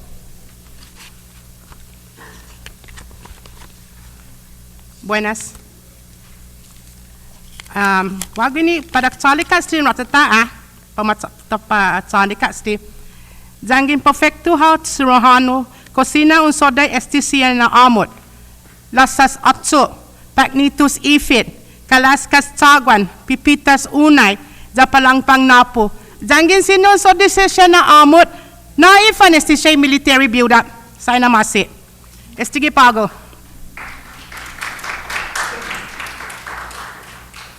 Buenas Zanafade. My name is Josephine Aquilino Castro Jackson. I'm married to Danny H. Jackson, son of Antonio Menu Jackson, deceased, familia Tisu, Zansi Sofina Lujan Jackson, deceased, familia Nenzo. I am here to say no to this massive military buildup on Guam. I've heard a lot of information about this DAS. Not one information was said about the nativos of Guam. What is wrong with this picture? Are all the Chamorros of Guam dead? I don't think so, because I am one of the nativos of Guam. My father is Rodolfo Valenzuela Castro, deceased, familia Antala. My mother is Ana Francisco Aquilino Castro, deceased, familia Nugid and familia Nzo. Kudos to the young generations of our own youth adults for coming out to give their input about this DEIS. So let me ask this question now. Have we heard about the decibel reading test? Do you know what is the decibel reading test?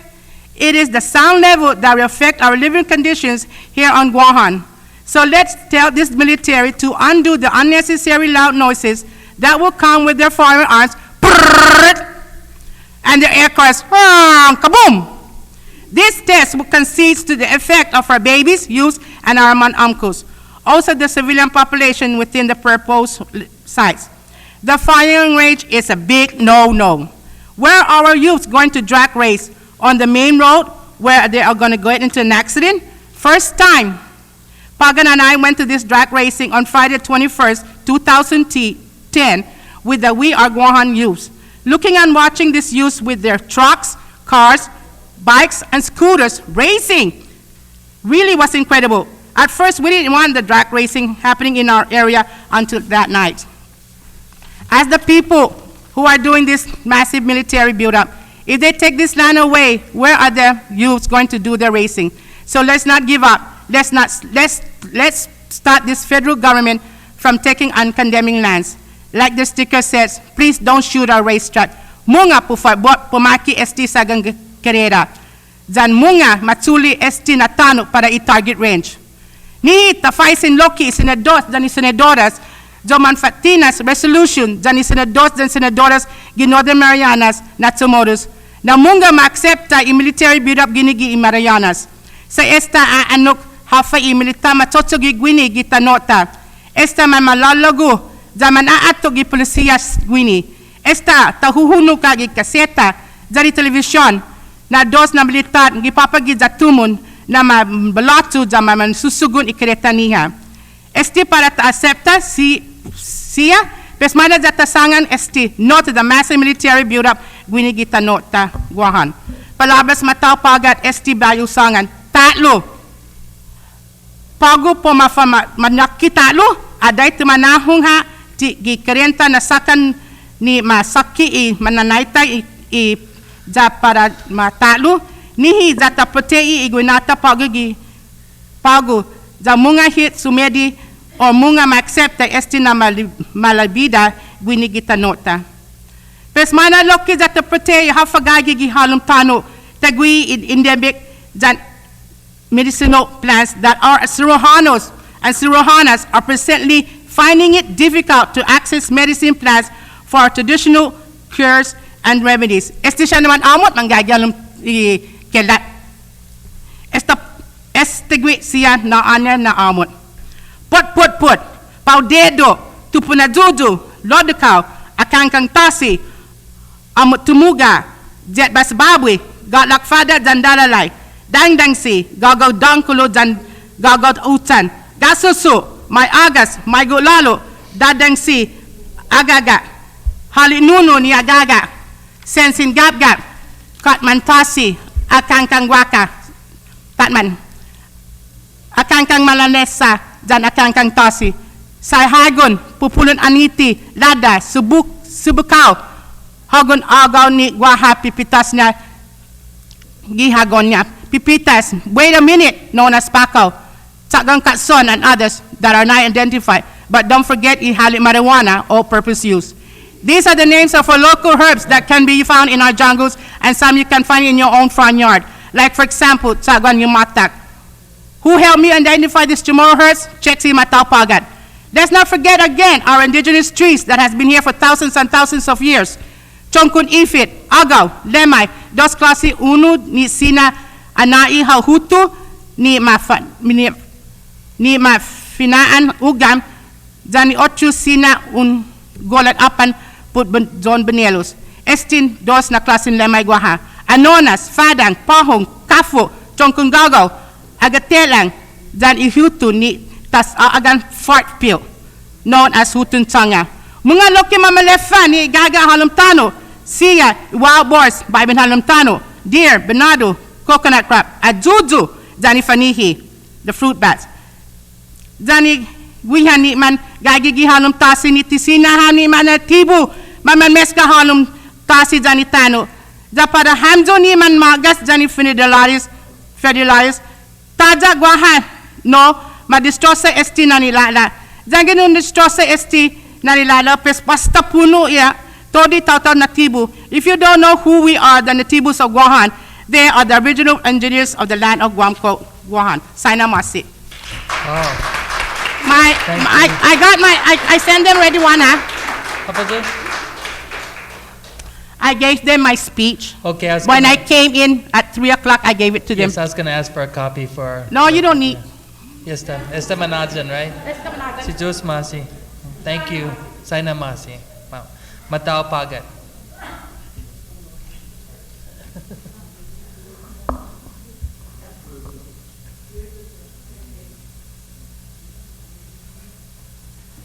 Buenas senators and buenas directors. Fini na pesangan gininon tempo wife mamahlaw tumogi gunyulo lao na ito do conference za Watsonik sa gwati tanos niya da atungo manaitay gwati utungo mangge dat utungo manaitay lao gwahati tanos lokwi dato di palabras ni asangan o ajuda. Anyway, chamamzu sofu guhulu kita pagat gwahu sidanin Jackson si pagat mafananano pesangan talum bray na hunggan cap mamzu sofu gulu kita pagat sa no esta mapa tetenan po ma fitmaha ki semulan trust ne di safety areas ni o mumumudi anyway sizus masi jesi ajugi talun nannya si gesia saya nama masih ni on fitma di mapa ki nigat dapat tetenan ni land management lau Mosea lekut camamzu safu ana disganana wau ya pagat route 15 kada oli esti magrinin short maman midi ya bus banda natalan senators tiu tungu apa makeketo gue kau diput si po mahatsa kifino ilatera 5-lane road kia disti lower pagat hulu todo dulu stay back gate to Anderson kau hunggan pat aye jangan hunggan pus sempi lamigay na tinautaw po fanman abrutaw gulo wahu unwao dati pay contento na po siya este military bilak abus kahit gwini natano da po utso guha minalago niya tsuka esta lelekta munga zan munga para todo samdu manilu an manainaw manhobin manautaw pagat put fabot pan manogi the impretee igwinahan mido the peitagi lokwe todo ni national promotee ihafa di putsi talili mo na gwini ki karirata di putsi kilataftaf ani manggayi gwini manager ni airport para guaha di pursi kwestona para payo faisin sa istotbo esti kita guaw dani para itataw-taw na kifino ilatera. It's been 66 years of the land over at Tizan that has been reoccupied over and over and over by the military and by the airport. It's been 66 years, almost 66 years, that they have condemned my grandfather's property, Arthur William Jackson. And until now, none of Arthur William Jackson's inheritance have received not even a penny for the past 66 years. Or shall I say 66 years going on June of this year. I don't ask for too much, but I really do want to find out how much is the airport making an hour, or how much does he collect on the week. There is 4 weeks all of the month. How much does he collect all of the month? I believe so that it will be like maybe $1 million over. So it's not fair for me to constantly continue standing here and repeat myself over and over and over. Why? Because it's not fair for the federal government to condemn my grandfather's land for 66 years, and the profit makers are being received at the airport. So if there's any way that I would ask the senators inside this legislature to look upon the private landowners at Tizan, regardless whether it's Benavente, De Leon Guerrero, De Dimas, or whoever, I am one of the inheritance of Arthur William Jackson. I have 3 more aunties that are still alive. They are the sister of my father, Antonio Meno Jackson. One of the oldest one is on a wheelchair. The other younger one is sick. The second oldest one grew up at the mainland. I hardly know her. But I'm really concerned, and I'm not really asking for money. All I ask is that if they could find a way or a generosity in their heart to return my father's property, otherwise allow us, the inheritance of the Antonio M. Jackson, the son of Arthur William Jackson, to allow us to enter the property and see whether we can make a use all of it, at least garden, and make use of the property, rather than for the military to condemn it for 66 years, and until now, it's still been inside the jungle. Maybe I would say, if I was at the housing area, it would be a different emotion. But since it's only outside, right in front of the intersection of Ledang, when you stand there and you look into the gate, you will see it looks like a hole or a dumping site with a kamachili tree standing on it.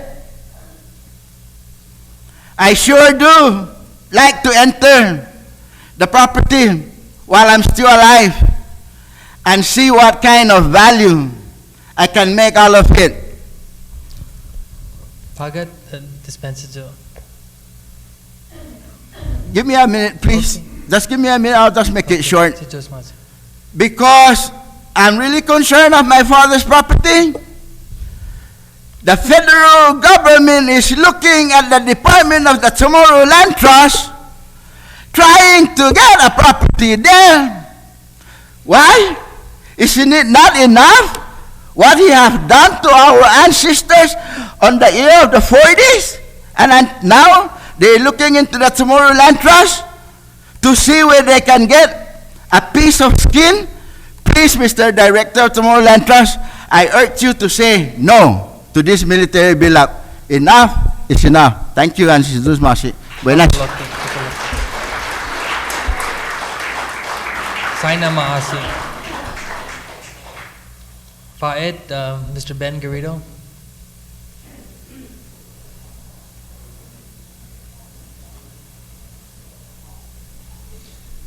And the next speaker would be Tungoro Tanetango. He's here also.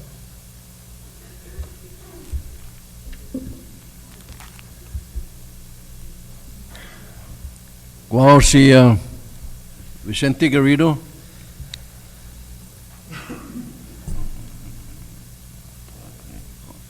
Quatro horas iman matautsungan gini patay kungo kanzo. 10 minutusan na yan para may pangwentos. Está nomás. Para todo anjani sumupati biolap. May God forgive your soul.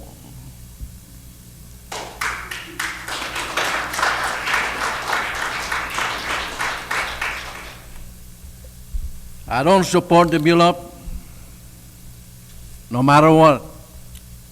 And because I don't support the bill up, I don't support either to use Chamorro Land Trust land or any Gulf Guam lands for the bill up.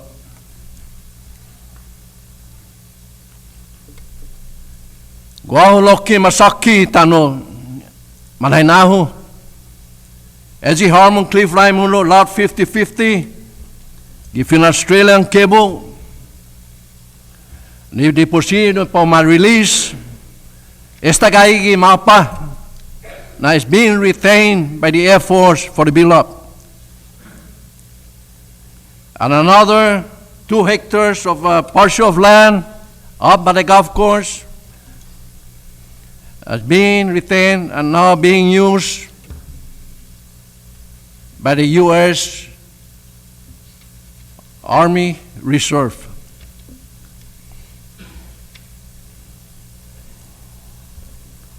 You know, during the President Nixon administration,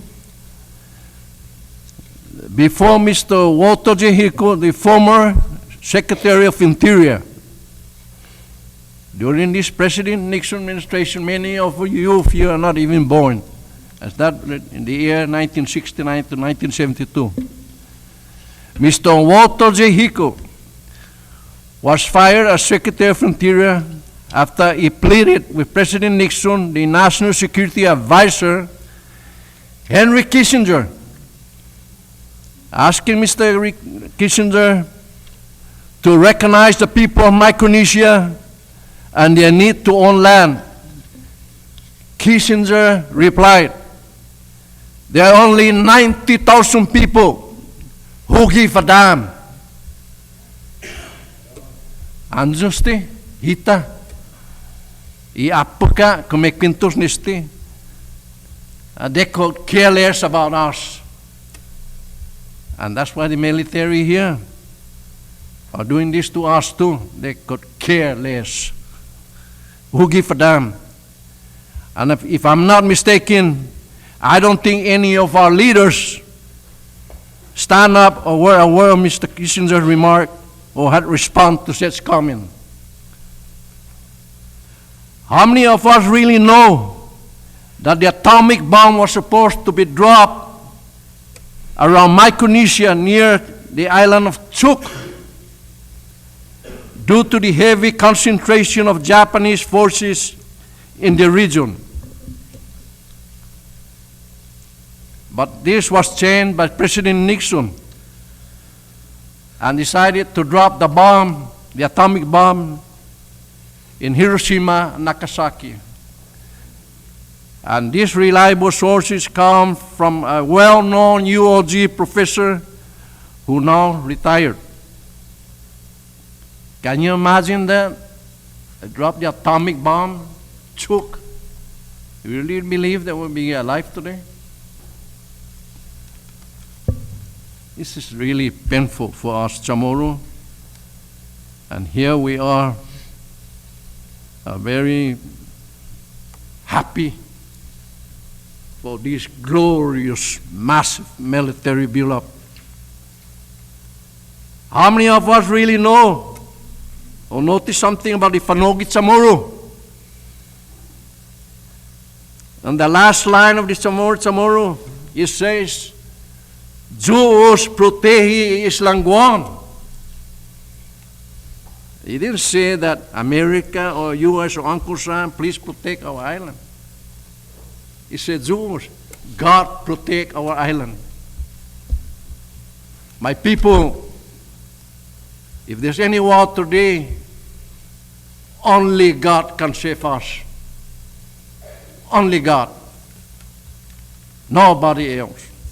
I don't care whether you have the nuclear submarine, nuclear aircraft carrier, battleship, jet fighters, bomber, missile defense system, the thousands of Marines stationed here.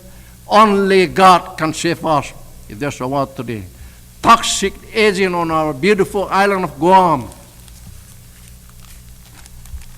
Lana gatsong. Roti porn, fish toxic.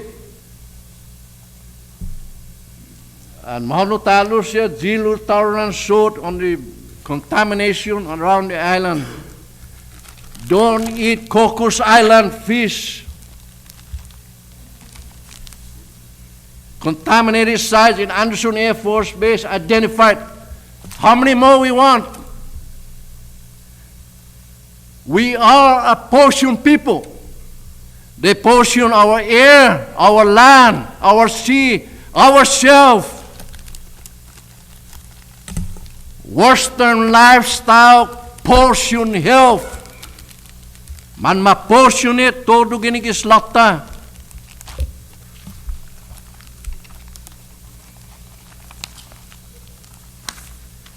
Western lifestyle, poison health.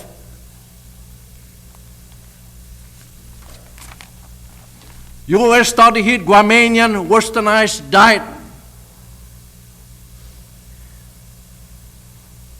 Lanan man namar si it. The durin man malogos ta man matumpo it. Put stibule up. Hey, naminange stibule up. I don't care how good you are in speaking English. I don't care how good you are, you write your letter to the editor. This build-up will destroy this island. She's a sign of mercy.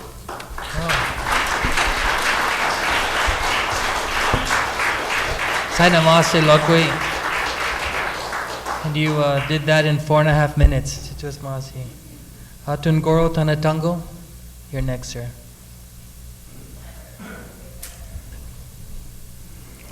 When it's noticed, paramzini magas mami, inay pudet, para hamza pandirihi mona itsalan para hami namoros. For you, ladies and gentlemen, my friend, brothers and sisters, my name is Igor Bar Tanatongo. I am from Ariso, and I'm proud of it. I am a Chamorro. I will begin with my vernacular, of course. Amo zon yaleo, take away my roots. Amo zon nitanoo, take away my land. Zaprewa zaunhafutsu. It is the same thing as you buried me. Na izunitanoo, give me back my land. Na azotodo iklasiminago, give me everything that is good for me. But you already buried me. What good is that? Na izotatinit aleo, give me back my roots. Na izotatinitano, give me back my land. Because this, ladies and gentlemen, is my livelihood. Inila lata. Right is right, even if everyone is against it. Wrong is wrong, even if everyone is for it. That's my thesis. We, the indigenous people of Guam, make sure you're prepared for a tsunami that will be coming to our island on 2012. This so-called tsunami has been in the making for the last 5 years or more. This tsunami is now presently in Okinawa and is still building momentum and has been predicted to hit us full force in the year 2012. Say hello. This tsunami is the infamous military buildup. 3 evenings ago, in this session hall, Estinaquatu, I said that it isn't over until the old lady sings. Well, I made a mistake. Well, my brothers and sisters, the old lady did sing about 5 years ago when the representative from the Civil Defense or Department of Defense and some local representative from whatever government, whatever entity, met and started the wheel rolling. They had been planning and planning and planning and planning some more. This, of course, is the result of that planning. What we call the infamous DEIS document. It's kind of living for them, but not for us. Like in government, it says, did we consent to be governed? Is it governed by those under whom we have to be given consent to? We haven't consented, so there is no consent. That we as Chamorros, being here this evening, are commenting upon with so little time, and time is very relative. Nobody has it, nobody can take it.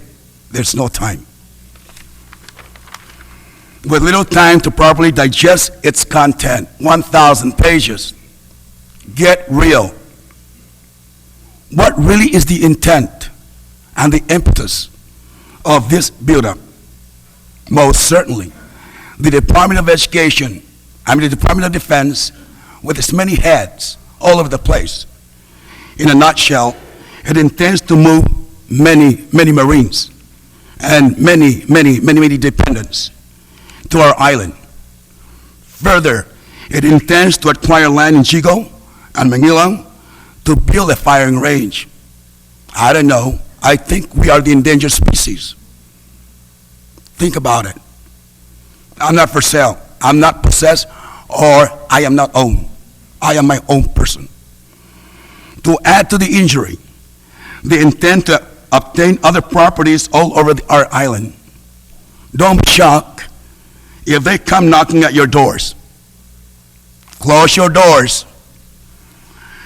Be it as it may, I stand before you to share with you my sentiments about the military buildup, its implications thereof, and perhaps some recommendations that might be useful in arriving at certain solutions, some solutions that might bring about numerous benefits if this should come to pass to our people. I am not ready for it, but if it comes, be prepared. Land use, 30%, add another 20, it becomes 50. That's what's happening. Land is our only commodity. Without the land, we're not here. We're underwater, swimming, groping for air. The federal government, and they are still asking for more to adequately meet their mission. In its power and might, it might be aggressive enough to acquire another 20% of our prime land. Don't be shocked if this should come to pass. Be aware. Be on guard. I recommend the Department of Defense use the existing rifle range presently located in every station instead of having to lease or condemn or purchase more land for the purpose of building one in an area that has a significant social, historical, cultural value to the indigenous population. We're not in danger. If this is not possible, if it is not possible, then all those where there is government land within the bounds of the local laws, they lease it forever, but there's no thing as forever. So that everyone, the local population, private or government, have something out of it.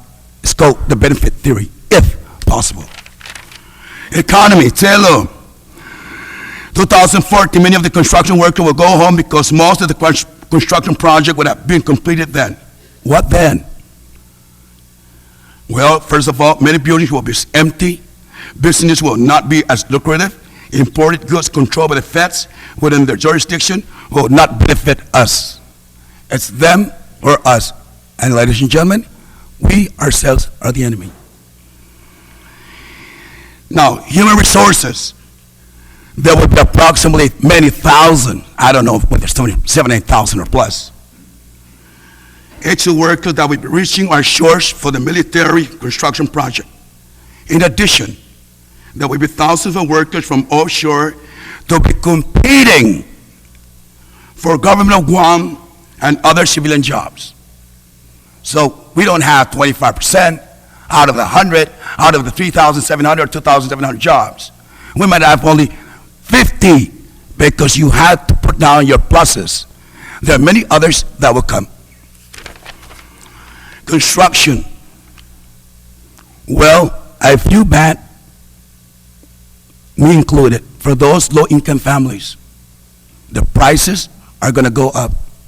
Would they be able to own, to rent a house? The answer is no. In closing, I will close.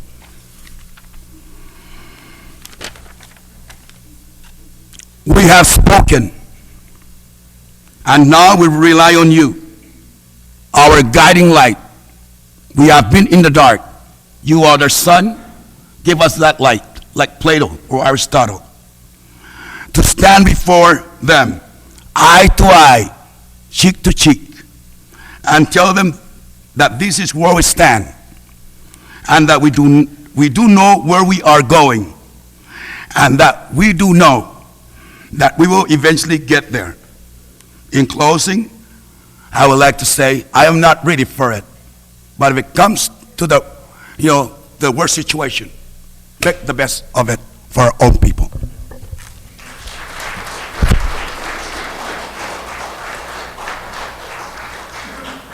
Saina Maasi, Tungoro, Mr. David Sablan.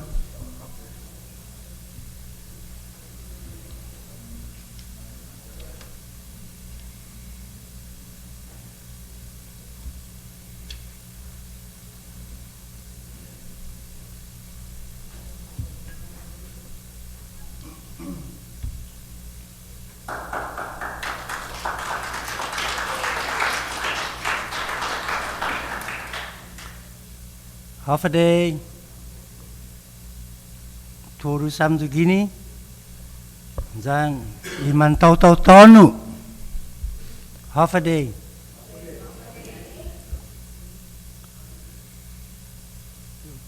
Bena Funazana di Alatsa, Nimatu, Samaswanu na Yorao. Low. Zal. After you saw some poor Fanan, is he Lelinia done deal? How did you do me there? How do you hagu? How do you need to meal the next day? Pesangin. Timan mandiwit na ito nesti. Pes, after ano na pao down deal. You know, ti down deal sa ti dumil taza gini sino marsa kanayana na dumil ito nesti. This is not a down deal. Pagod yung maksepta na down deal sti. Tiniki kalantigizi ga logo niya Jazingzungi da lock niya. para tafanay gwi munga nangan odza sa tidadan diu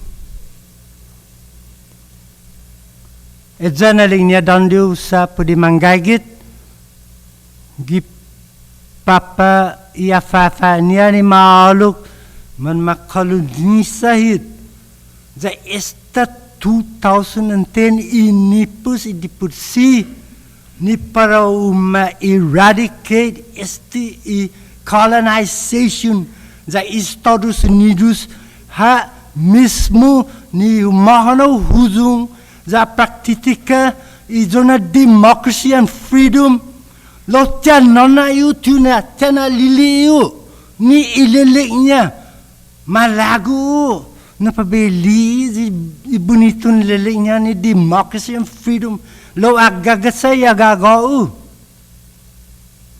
hafte manu now pona fan hongyu ezu na piniti ti pagwao sa esta tutungu kontu tetenan ifamaguonta pa fan masapit gini is this na descubri pago tinisi sorry potsogis ti federat gizi ita pago ipatsogis ti pago te gini zapes man haigwit gila masania hafa na pudi tistiguhu pago lekuna mungahu nesti tipo matufung sa tiezu malagunia imalagunia na pudi kumupon pefitsalan kwantu paroginasta za tiezu gwa kumutipon matufus tebe pef nai to pef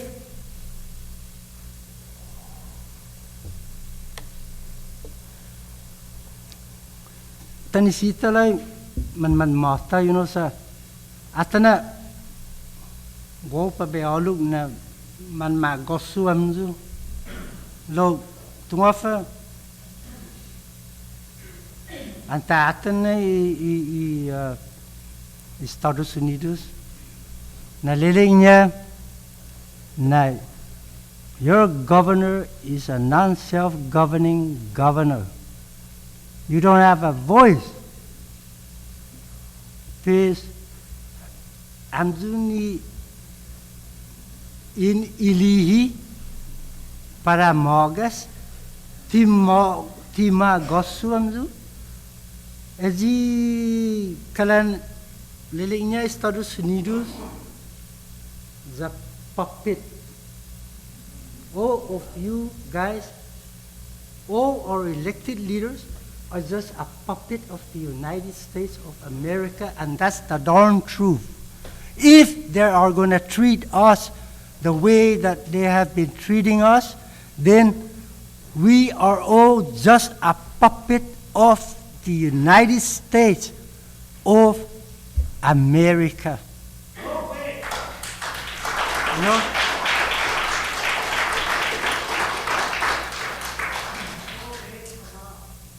Now, they are going to come and take land.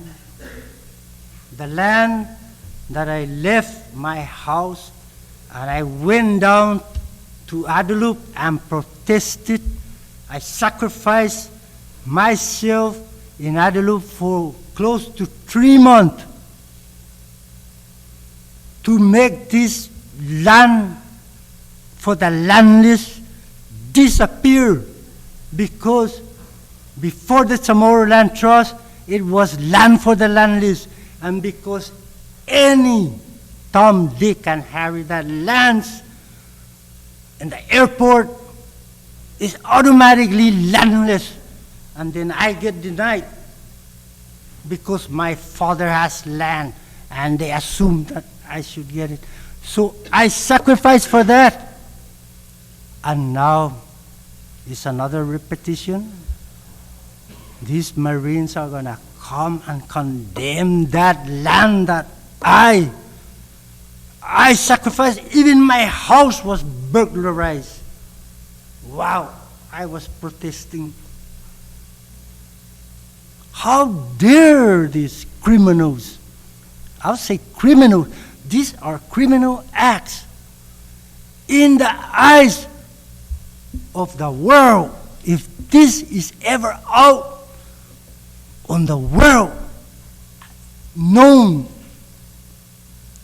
then no wonder why all this trouble in the Middle East, all these little nations trying to put up their rockets, it's because of something like this. You know, yes, I heard a lot of testimonies lately, and there were many testimonies like patriotism, and we are very patriotic. But why do we become patriotic to these people that don't even have, somebody said they appreciate more the enemy than the patriotic people that are fighting for them. That I do not understand. We must let these people know that we are people. We are people, and we are not possessions. We are not objects. We must let these people know who is Tan Marian Dijk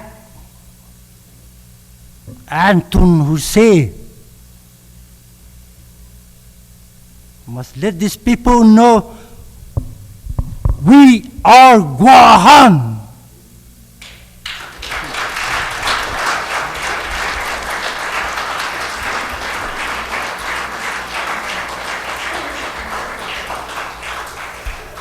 Sana Maasi, Mr. Joe Garrido.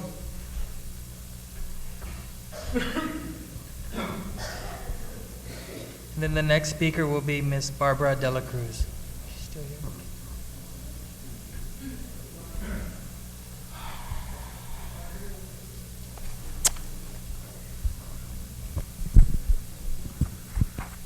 Hafidina Puengi, Mr. Chairman.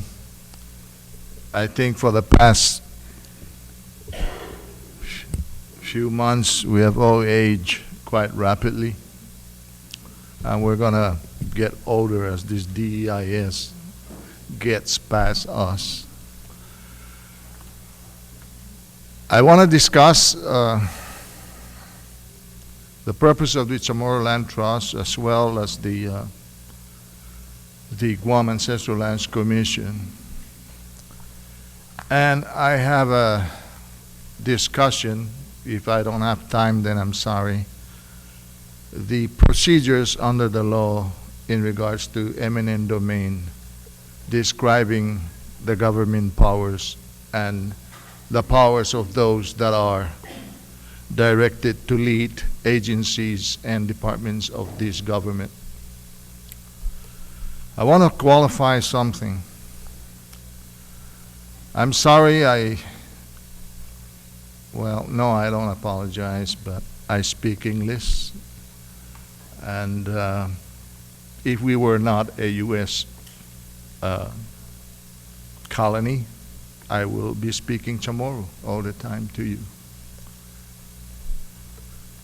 My mother is still an original landowner, and she's still alive. She's 95. She's not an American citizen.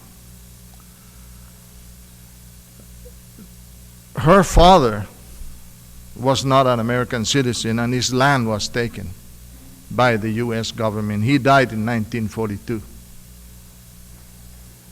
And my grandfather, who owns the land up in Radio Barrigada or Ungagwan, He died in January 1950.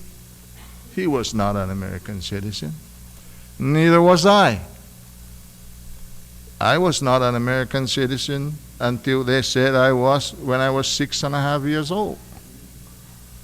And I still haven't sworn. I want to make that clear, because when I stand and speak about my right as Chamorro, I want people to understand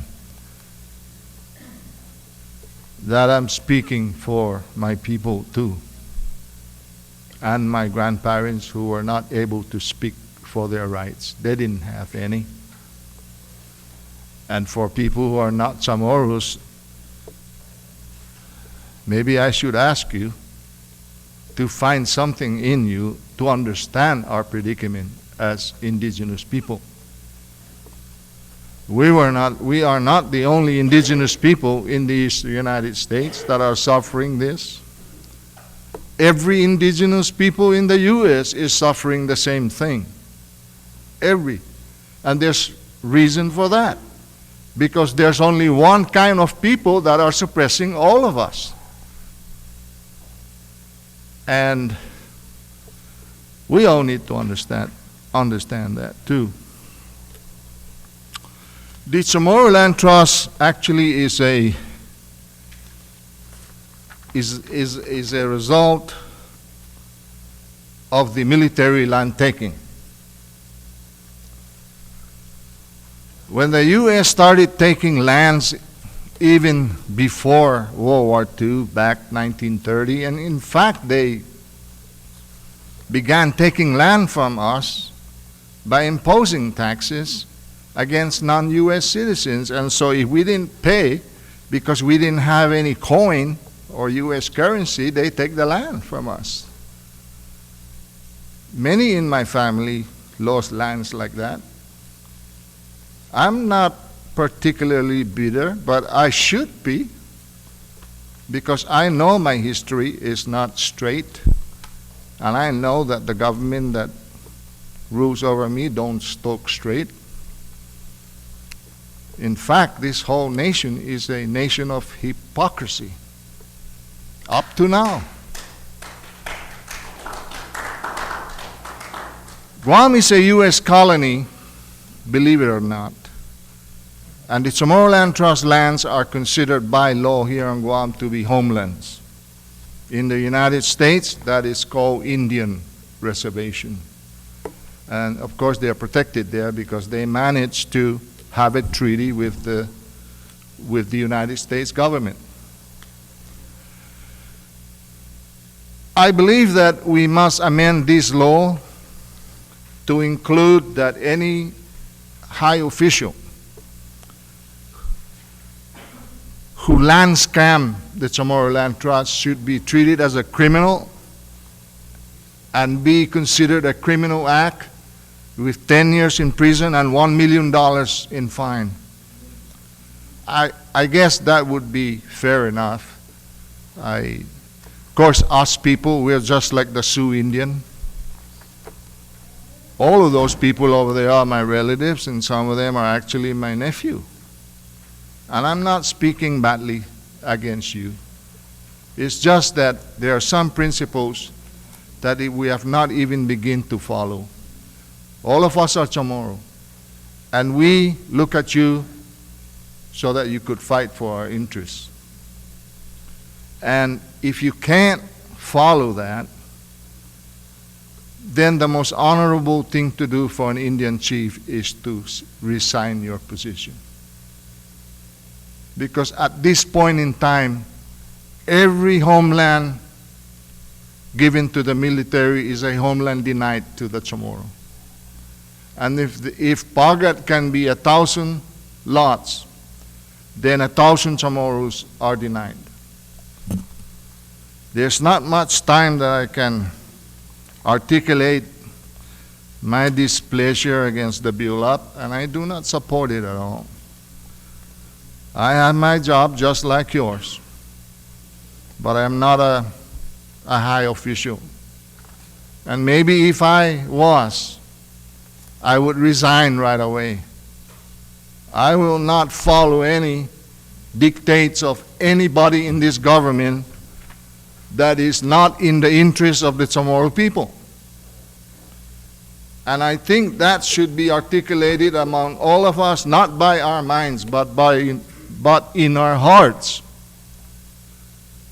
After all, we're all Chamorros. Although some of us are like foreigners, and we speak like foreigners. And I know all of you that are sitting there, and you didn't speak like foreigners tonight. But I know that you will do honor to your people. Do the best you can in your job, and if you think it's not right, then say it is not right. It's not right. Eminent domain. I want to say that the BULAP is not an authority to take land. It is not. The authority to take land here in Guam rests with the Guam Legislature, not the governor, not even the courts. But the Superior Court of Guam has a hand in the taking of lands here on Guam. And the way the lands are being used today with road widening, building of roads, using easements and all that, I believe is a violation of the process of this eminent domain, because there must be a declaration of taking before these things are occurring. And the process here is that no surveyor can go and survey private property for roads and all that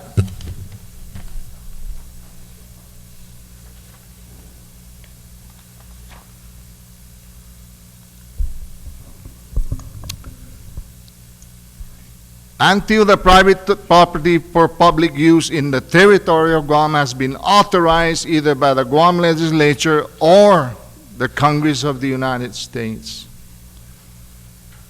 And we see the surveyors going in and out of private properties, and I've been asking for 10 years for this legislature and the governor of Guam to provide the law that says that all the roads that were created 100 feet wide is so by law. Because the only thing lacking the information I can say is that this government has been stealing Chamorro lands without the authority of law by the legislature. And you know, if we're men of laws, then we should follow the laws of men. Lastly, to make deal without authority, as Mr. David Sablan says, is really a no deal. And I'm telling you, without these compliance to laws that we have, the DIS is a violation of the human rights of our people. I don't have any more time. Perhaps I will have more before I rest in the earth. Thank you.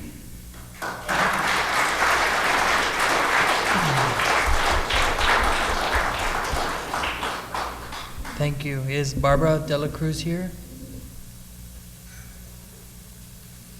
Ms. Dela Cruz.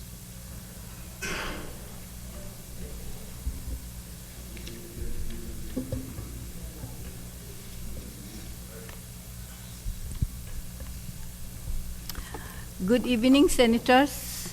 Good evening. And to the panels. My name is Barbara M.C. de la Cruz. I am from the village of Salampagu, and I am here to testify in behalf of my late father, Jesus Sanchez Castro. To begin with, I am the administrator for his property in Salampagu.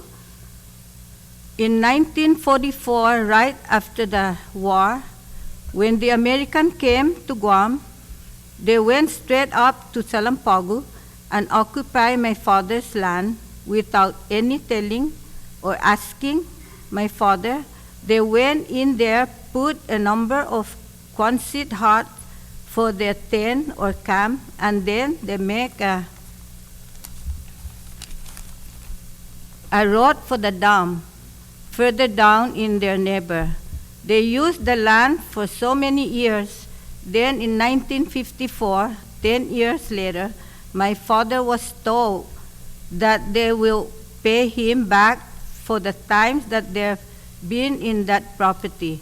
My father was so happy. Then one day, he told me that please, Fan Hagahu, be alert and be reading in the paper when and where are they going to make this happen. So I did what he said. I followed up since I was the administrator. So in 1980, somewhere there, that year, I read in the newspaper that they were paying those people whose land was used by the military right after the war. I did went with my husband. It was on the 12th floor in the PDN building, and it was Attorney Edward Turlahi at that time who was handling the claim. So I approached him and I told him what was promised to my father, that he will be getting some money for the use of his land from the military. But you know what? He said, wait a minute, because instead of the government paying your father will pay the government. So, the government. So I said, oh no, Mr. Telahi, how is that when he was promised already?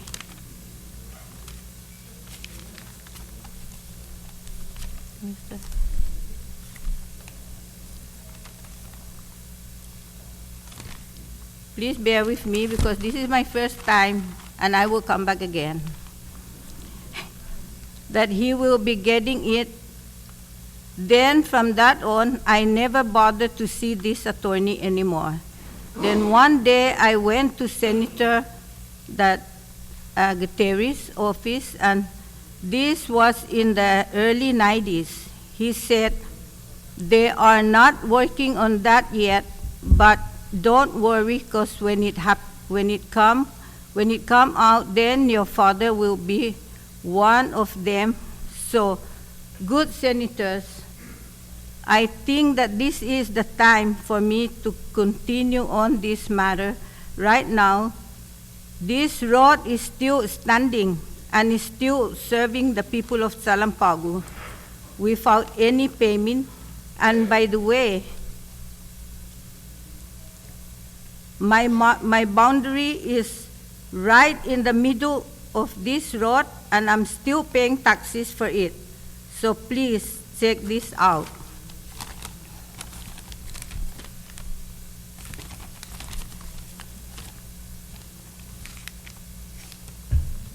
What's this?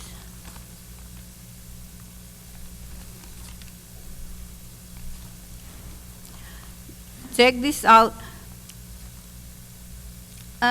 This week or last week, if I remember, somebody told me that the military is going to make a road from Anderson going down to Nebo Station, and they will have the overpass. Where in the world are they going to build that? Is it above the ocean? Because if it's from Anderson, passing Agana, where are they going to build that? Okay. And since they're making that plan, and it's a law because I read it in the newspaper that the federal government will put money out for that, but what happened? Where is the money, or who spent the money? Please explain, Is it our government that uses the money for the people and that we don't know? Also, I would like for you good senators to please help me on this matter so that my late father would rest in peace. If others can have this benefit, then I would like to see it happen to us. When I say us, it's myself and 2 sisters and 2 brothers that are still living. Gua humuna matuzo pa gugini na pengi sa beng gitalangahu na sempre u successful esti ipo maapasi esti isalan ni man masuli ni federat durante ni hinalum Amerikano. Bula kwansit man mapega guihi gitanu tatahu lo unuha sobla sa man masakit todo. Lo tiin at burota. Pago no plaitetia esti jangin porofan maapasi esti na prohimo i man mausa sa lania di hinalum Amerikano pus debi loki de benfan manyagi ni esti na sweti jangin Paraguaha. Pusu gogogo hamzu senador put favor azudaham ni tau-tau sa hami pumolu hamzu ganaw. Ahi TST build up ni Mama Mela. Hami atan ham gini pago esta di alas cesam gini managa gini za inanga I oran mizu za penayam esti na oportunidad pa ben fangwentus gini pa ben quintusi hamzu Mama Mela I eleksyon fan manhasu atan hodzi hamzu umadududa za hamzu loki in atan ham ni umadududa hau zen in aduda ham dangkulo na si Zeus maasi za si Zeus infan binindisi todo.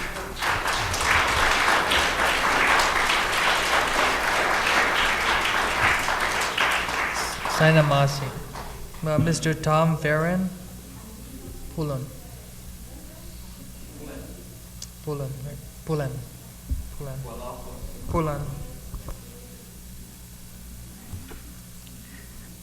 I came here having a lot to say, but hearing things that people have said is really enough.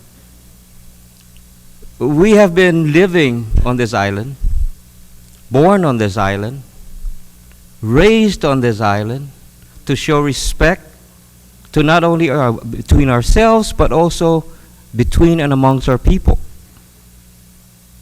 As we become colonized, and believe me, I very rarely use this word, as we become colonized, we become assimilated into that colonizer, their way of thinking.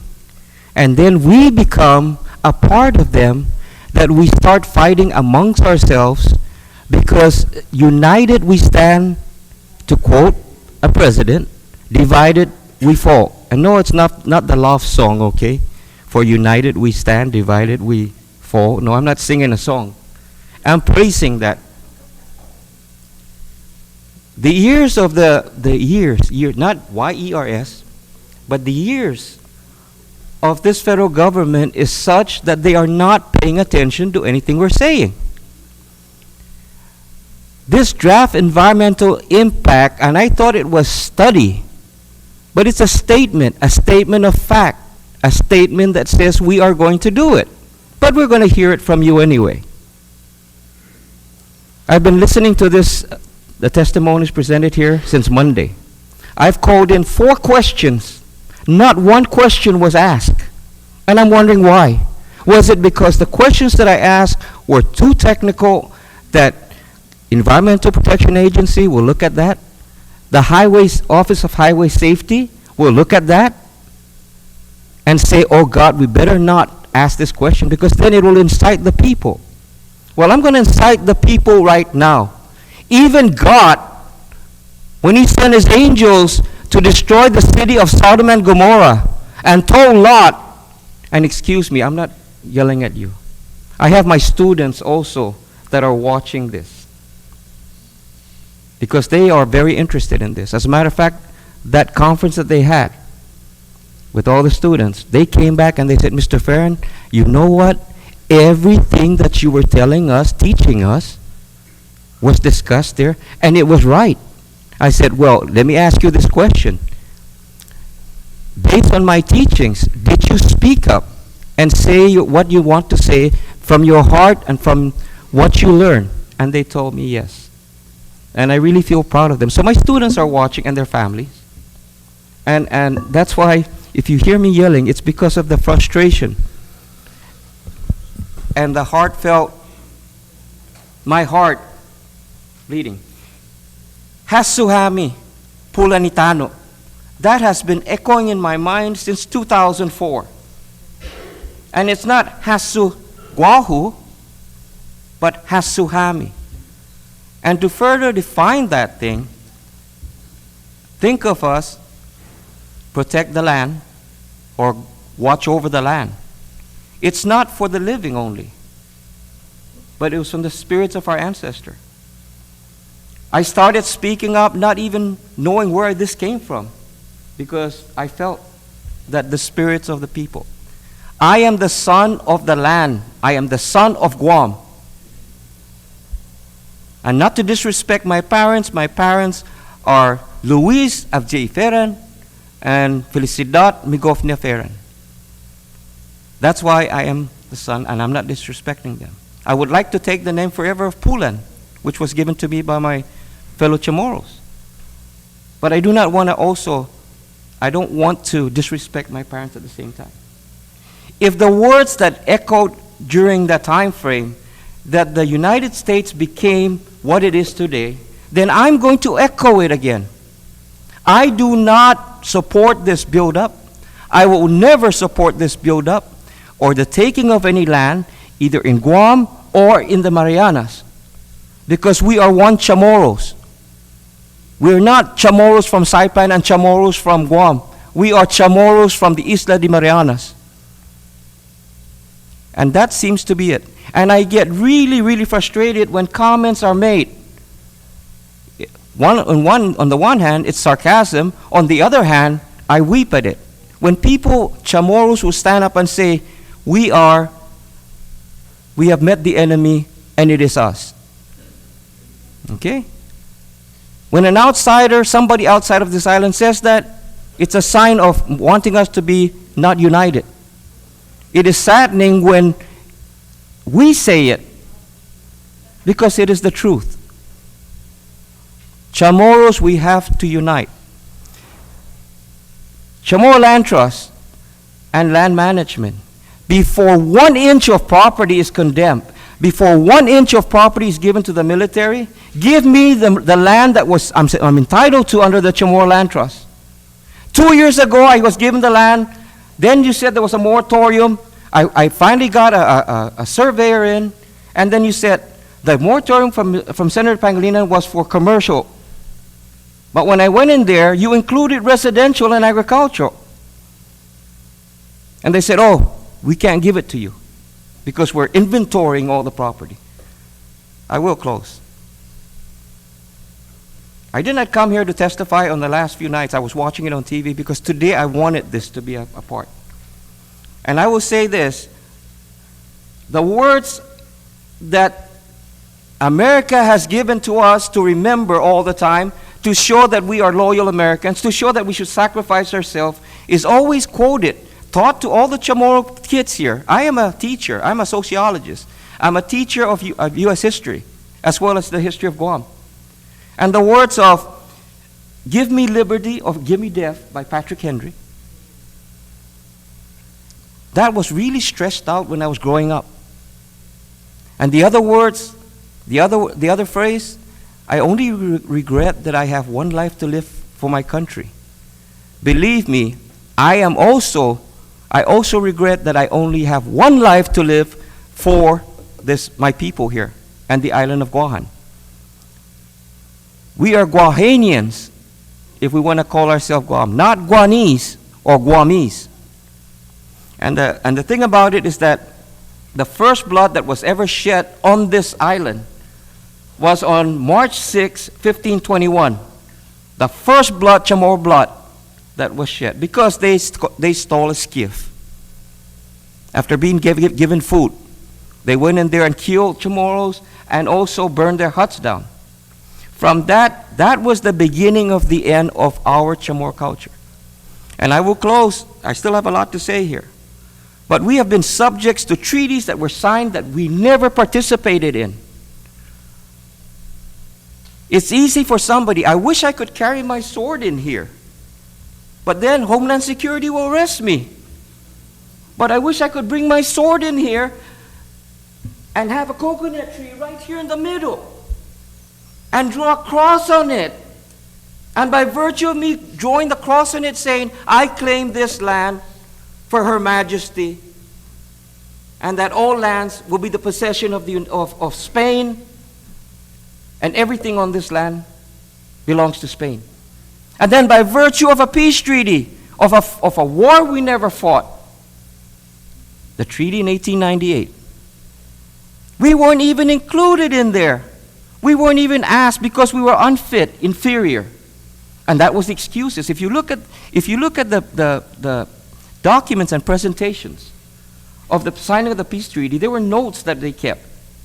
We did not know how to govern ourselves. Even the Cubans were not to be given back their property.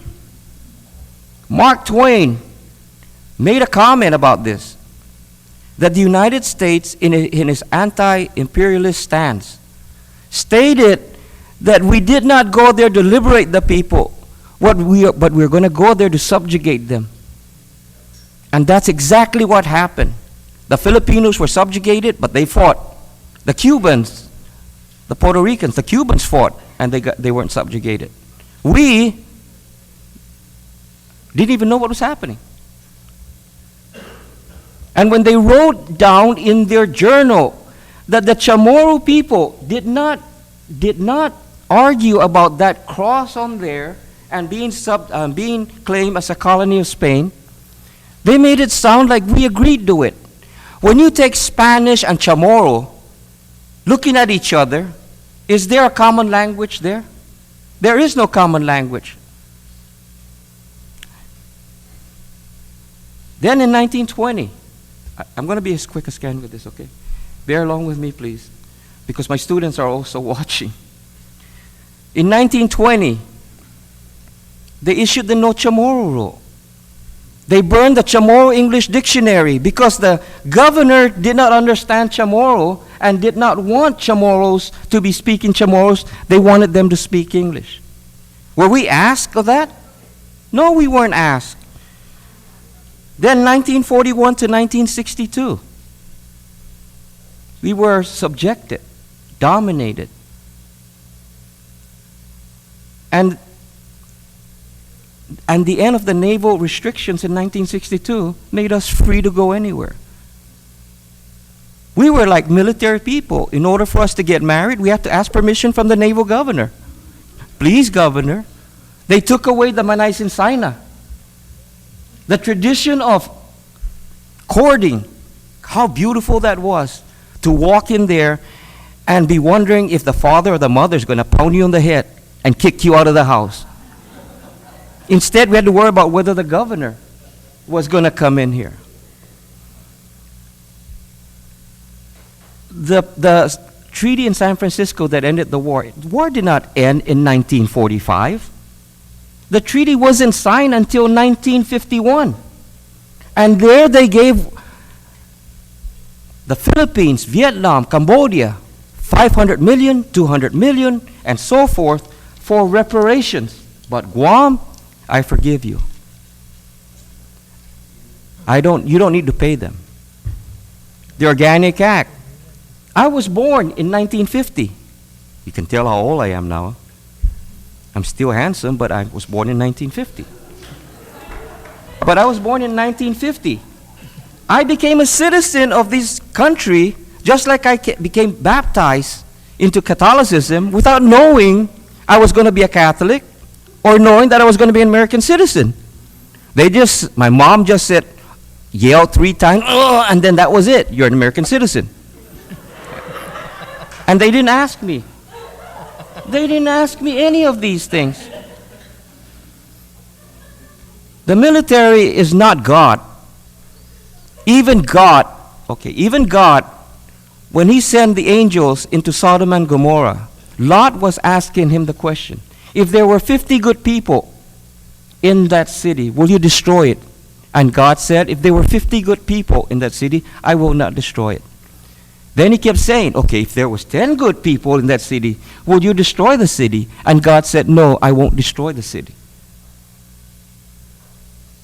But there was not one good people there. So God destroyed it. But if there was one, he would have listened and not destroyed it.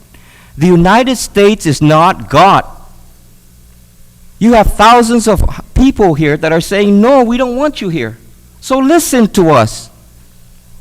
But we were never a part. We were never asked, and we were never involved in any of these processes. Chamorro Land Trust and this DIS. No, God did not have a DIS when he was sending the angels into Sodom and Gomorrah. Because God knew what he was going to do, and he was going to do the right thing if he needed to do it. So he didn't have any DEIS. But as I'm listening to the testimonies and the questions that the good senators here have asked, it seems like the urgency of giving the military and land for the military is much more important than the urgency of giving Chamorros what they need, and that is the land. If you had given the Chamorros the land, the military can't say, oh no, it's an empty area, we can use it. It would have been used. Okay? Okay, I'm going to close now. What's good for, I saw that in the thing there, what's good for the goose is good for the gander. Well, I'm going to state this. What's good for the goose is good for the gander. And this is how I'm going to say it. When in the course of human events, it becomes necessary for one person to dissolve the political bands which have connected them from another. And then it continues on. We hold these truths to be self-evident, that all men are created equal, that they're endowed by their Creator with certain unalienable rights, that among these rights are life, liberty, and the pursuit of happiness. If it was good for them to declare their independence from England with the same problems they encountered that we're encountering with the United States, then I think it's time we stand up. Whanogi Chamorro, independence, declare our independence. Thank you very much for your time. Thank you, Sainamasi. I'd like to recognize Judge Stephen Unpingco.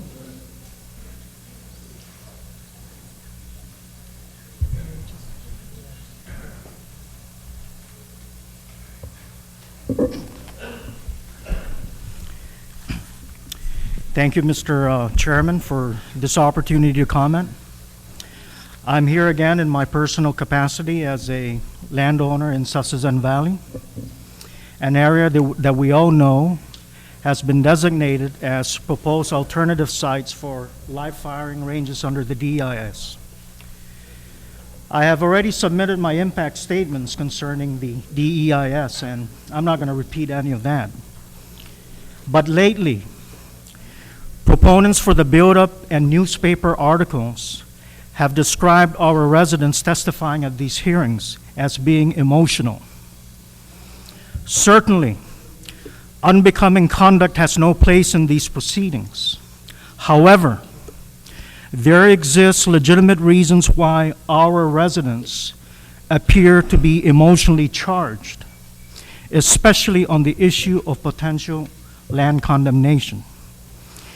Please allow me this opportunity to proffer these reasons in the hope of promoting a better understanding concerning the plight of landowners. First, every person is entitled the right to speak their minds and have a say on how you are governed. This is a fundamental right guaranteed by the U.S. Constitution, the Bill of Rights, the United Nations Assembly Charter, the National Environmental Protection Act, and our Organic Act. You know, when a landowner reads the morning paper and discovers for the first time that his property may be condemned for a firing range, or that he may be displaced of his land trust lease, any Norman human being will be emotionally upset. Any person who stands to lose his backyard, his livelihood, will strenuously object with full vigor and vitality. Taking a person's land is taking away a basic necessity of life. History has shown that people will fight and even die for their land. A lasting peace agreement between Israel and Palestine will never be reached without resolving the issue of land borders and the recognition of an independent Palestinian homeland with contiguous territory that ends the occupation since back in 1967. Every president should know that. The Persian Gulf War started because Iraq invaded Kuwait and wiping off Kuwait off the map, thereby allowing Saddam Hussein to expand Iraq. The point I am making, Senators, it's late in the day, and I really wrote this up, and to be honest with you, my dad, who doesn't have much time to live, told me, he said, you know, son, you've done what you did, but, you know, todo leo titalili pagu, talili. Todo ezu ileo titatsagi pagu, tatsagi. Usa itinengomu zonazuda itautomu. And that's why I'm really here again. I've already done my part. I did what I had to do, but I'm doing this for my father and for our people. Second, this buildup has been decided since 2006, when the United States-Japan Security Consultation Committee, the SCC, came up with the roadmap, the U.S.-Japan roadmap for realignment implementation. The people of Guam were never given the opportunity to participate or consent to this massive buildup. In fact, our officials weren't even informed. They were all meeting without our knowledge. But it already was decided in 2006. Third, Admiral Bice represented when asked the pointed question by our good Senator Gutherts, whether there would be any land condemnation. He replied, quote, the buildup will be within the footprint of the military bases, unquote. Fourth, there was a lack of awareness, information, and transparency about the scope and the magnitude of this buildup. Our leaders from the governor's office and JGPO failed to adequately inform the public of the impact that this buildup will generate. Instead, these public officials entered into non-disclosure agreements, which is contrary to our open government policy and the prohibition of government agencies meeting in secrecy. Fifth, there is reason to believe that certain local officials may have improperly spent government funds by not following procurement laws in the hiring of expert consultants intended to assist our government make informed decisions on how to respond to this massive buildup. This allegation, and that's all it is, it's an allegation. But this allegations, my dear people, fosters and nurtures public distrust and the notion that this buildup only benefits those who stand to gain financially from this proposed action. Sixth, there exists a sense of apprehension from our residents that this process is a, quote, done deal. This apprehension appears reasonable given the time constraints for a public comment period and the complexity of the ramifications of this massive buildup.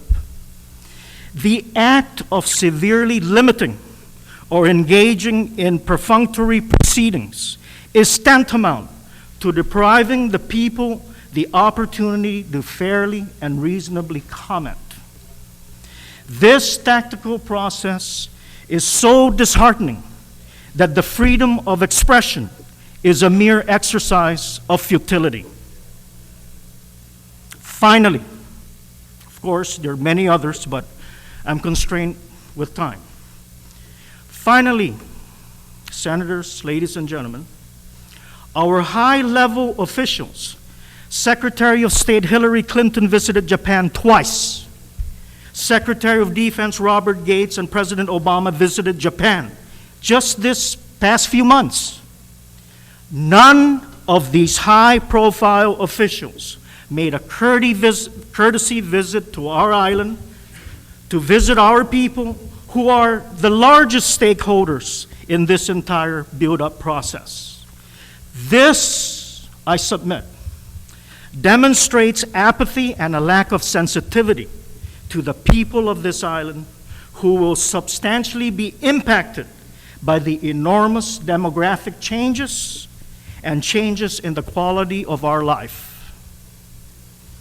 I submit, my dear senators, that a combination of these factors, the inherent nature to defend and protect land, the lack of participation and consent of the governed, the misrepresentation to refrain from land condemnation, the deviation from transparency, the allegation of improper government spending, the perfunctory nature of these proceedings, and the appearance of insensitivity and apathy from high-level officials from Washington all provide justifiable reasons why residents are emotionally charged.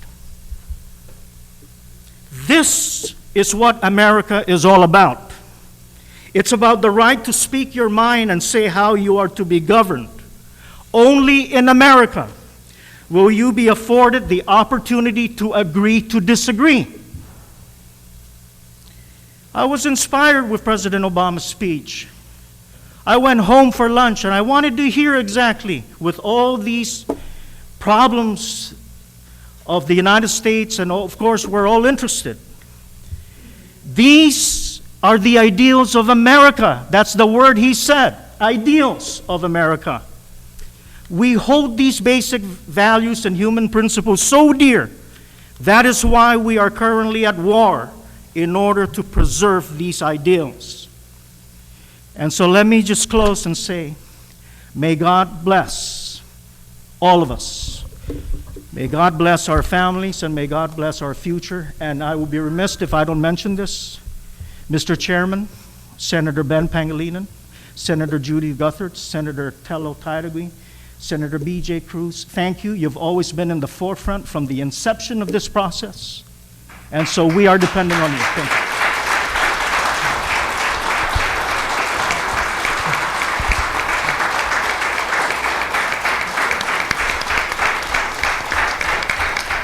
We also need a copy for our record. Thank you, Your Honor. We need that, okay? Mr. Melvin Wampet Bora.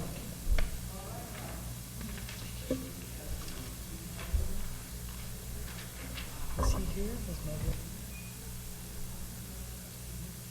Okay. He's probably outside. I'll just go to the next speaker. If someone can get a note to him that he's up next. Magalahi Aniti will recognize you at this time.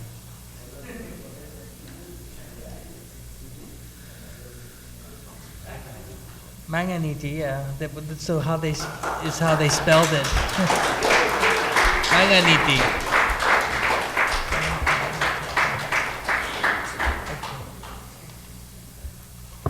I know we all know how to read.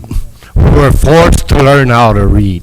In elementary school, all the way to high school. If we spoke our language, we were punished. I even was made to pick up trash at Ganya Heights Elementary School. At Ganya Heights Elementary School, like a dog. Manakalaguzo giskulaugi at Ganya Heights. The pufan hokka basula nilefeno. Pres utungan na todam zo tumungo mo fino English, mataytay in English. And nagiste, independence, Republic of the Sinai Archipelago, and all the problems on Guam. Independence is the answer. Pagat, Marine Target Range, it is being done already. I was at a party in December.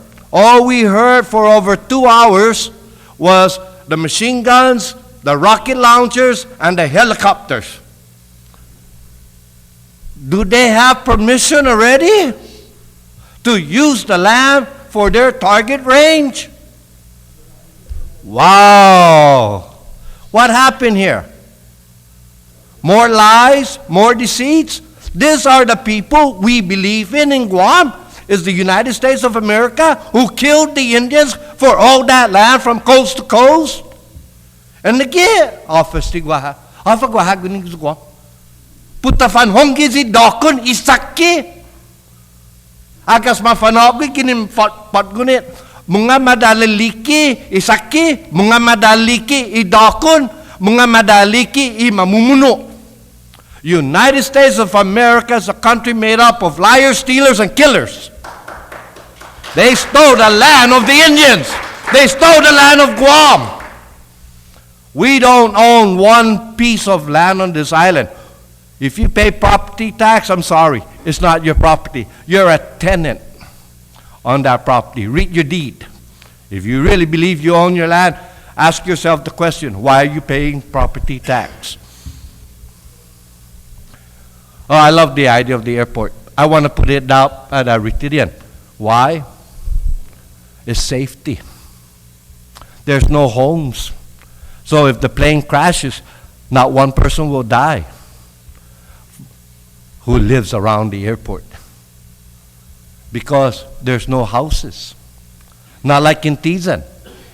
If an airplane crashes, there's a Ganyais, there's Sinahanya, there's Maiti, there's Totu, Mungmung Totu, there's Bergada Heights, there's Dedidu. A lot of people can die just from one airplane crash. Why are we allowing this on this island? Why are we allowing lies to govern over us? Why are we obeying the federal government? Why? What happened to us? What happened to us as a people? We've been on this island before it was even an island. It used to be a continent over 50,000 years ago. That's how old we are. We're over 50,000 years old. We have governed ourselves since day one until 1565 when Legazpi came here with his arrogance, representing Spain, without asking the people of Guam, do they want Spain as their sovereign leader? They never asked the people. They just went ahead and claimed this land. Beautiful speeches tonight. Beautiful speeches. Why? Truth. The truth with the emotion of truth from the heart, the ties of the blood to the land. A lot of speakers came out tonight. For the past week, a lot of speakers came out talking truth from their heart. Been beautiful. But would the U.S. listen to what we have said? Would they? Or would they just continue doing it like they've been doing it since 1898? Reason why America came here in the first place was because they needed a fuel stop for their ships so they can have water and food. So they can make a penny a day in China in profits, because 1 penny a day from every Chinese person would equal over $10 million a day. That's in profits.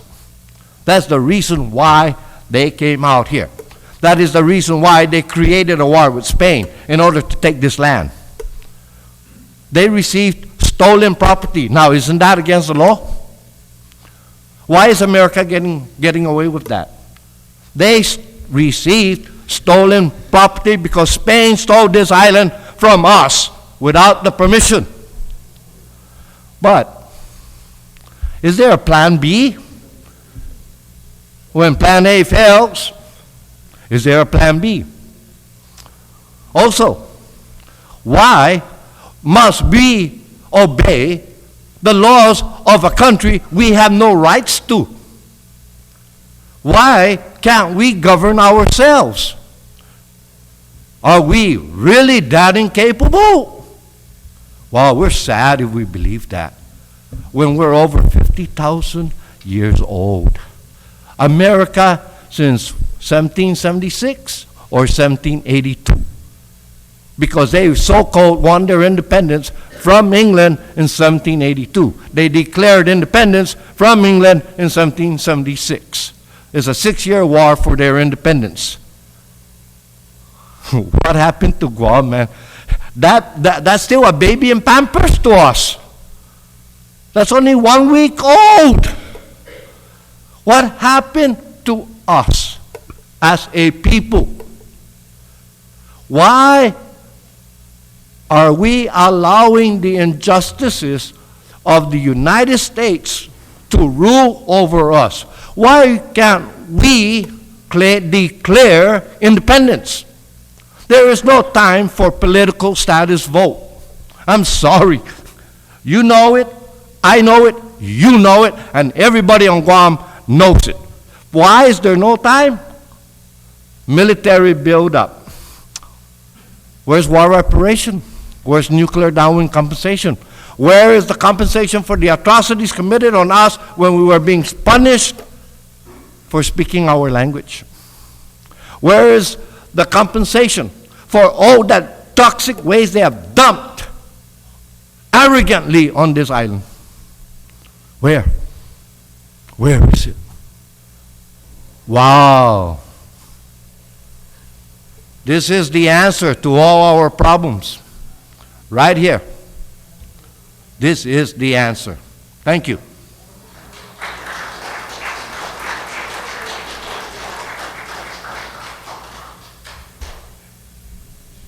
Thank you.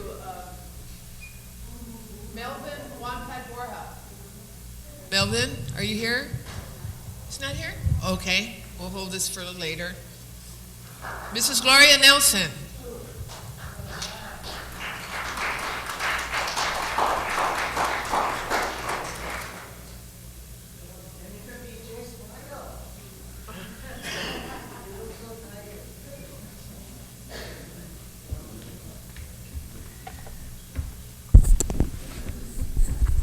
I'm going to try to approach this a little differently because there's so much redundancy and repetition, and there's no need for that. Do you agree, Senators? Yes. Thank you. The build-up is in progress, people. It is in progress. Why are we here? Why are we being used and abused? That's what's happening here now. You have directors, and you can tell that some of the directors, I've been attending almost every night meetings, are being guided what to say and what not to say. Last time I was here, I did mention that a certain official at the governor's office recommended that Sasajan be taken. Why didn't she recommend her place at Santa Rita or Agat Santa Rita area? Why?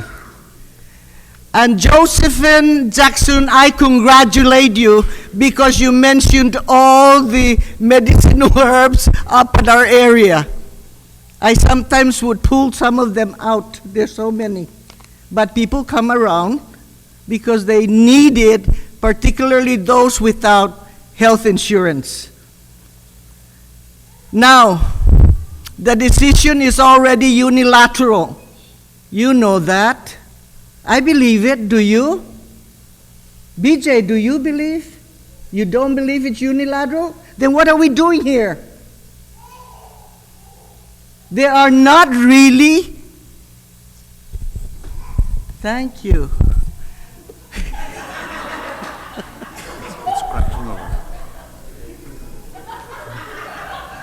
That's what I mean. It gotta be unilateral.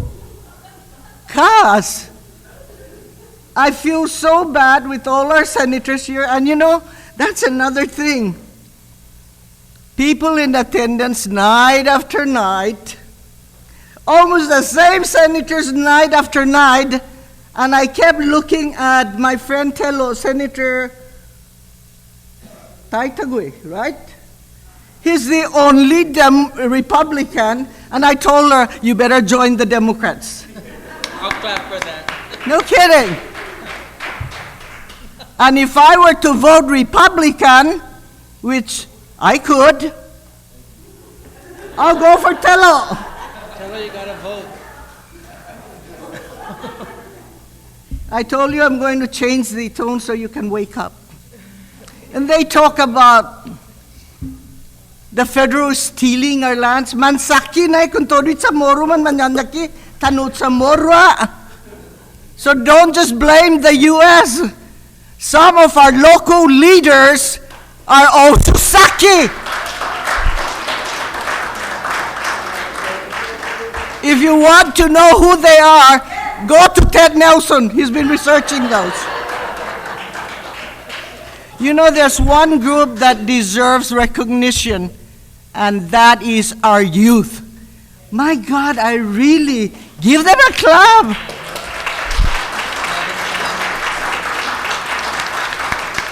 They have been coming out defending their future. You and I, come on, some of us, I'm the oldest one here, so listen to me very carefully. And I'm probably the only one with cancer, so listen very carefully. Recognition by the youth is tremendous that I've ever seen in the past. Really, and I've been in the school system for years. It's usually man mamahlo. At one time you were mamahlo, Senator. And I said, get your camera and get out to the schools and take the photograph of every child out there, didn't I? Yes. So really, I also congratulate Judge Unpingco, for he covered a lot that also was covered, but more on a technical and professional way. Now, let me take you to, how many of you remembered the word bomb cell? Ben, I remember too. Bomb cell. Oh, not bomb cell. One of the political meetings many years ago, there was this individual that was walking back and forth. Bombshell, bomb cell. I'm not going to mention the name, so he might not be elected. Now, this is what I call financial bomb cell. Yes, think about it. The government of Guam departments and agencies have been struggling to adequately fund its needs and responsibilities to service the people of Guam for what?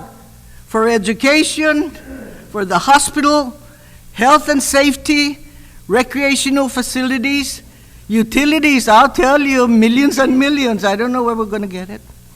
And other programs and projects off base, not in base, off base, for the projected and anticipated increase.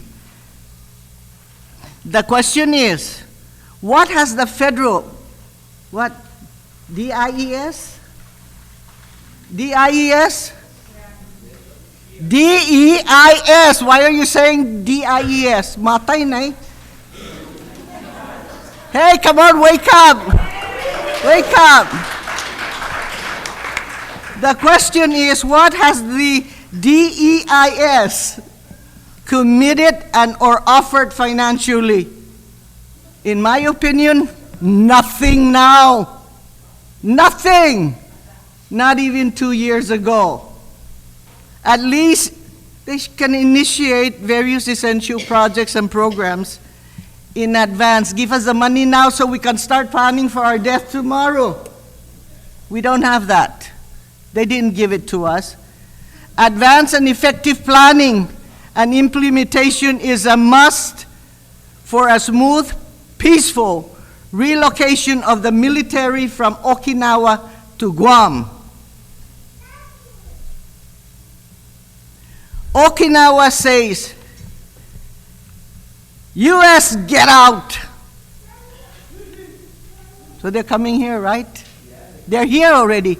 Have you ever noticed the shopping centers? Listen, they're here already.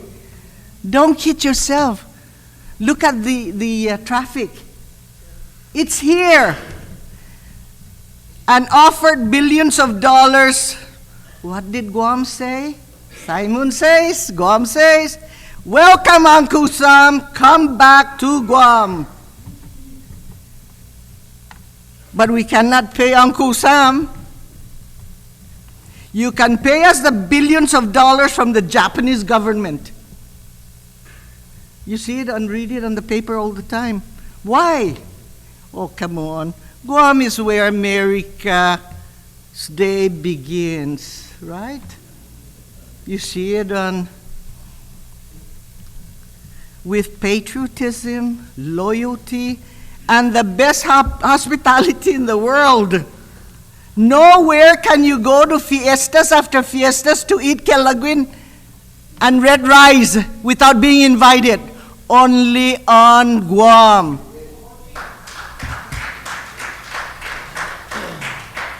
When you go to the States on conferences and workshops and all that, you go to the restaurant or the hotel and buy your food.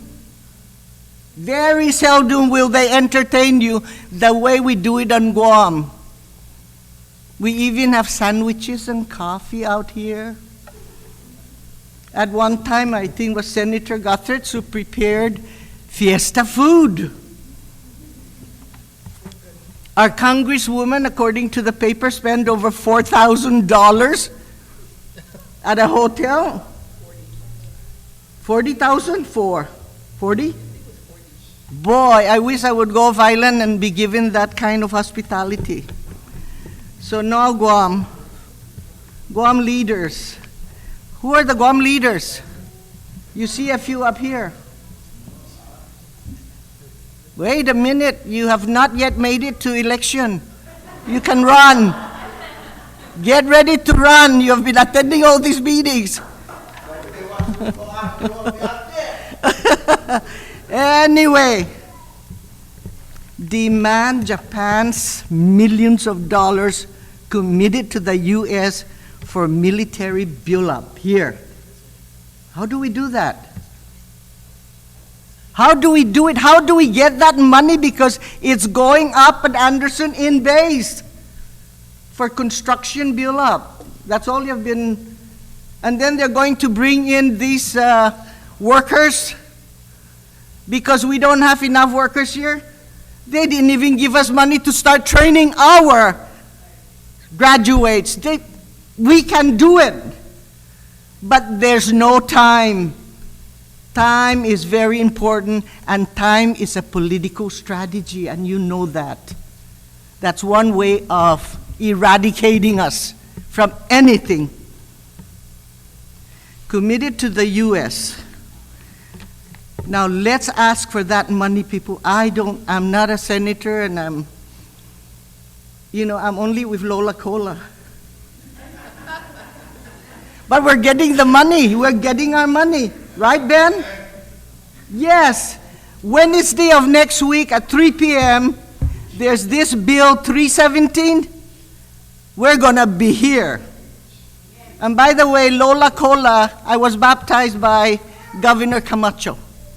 And he sang a beautiful voice. That's how it came out. And I'll tell you one thing. He has a good voice. Beautiful. But it was so short, he had to leave for a political meeting. We asked to grab those jobs. They grabbed our lands. Man masaki na. Dati siya, lekta man mananaki, kung todo sa muruta man saki.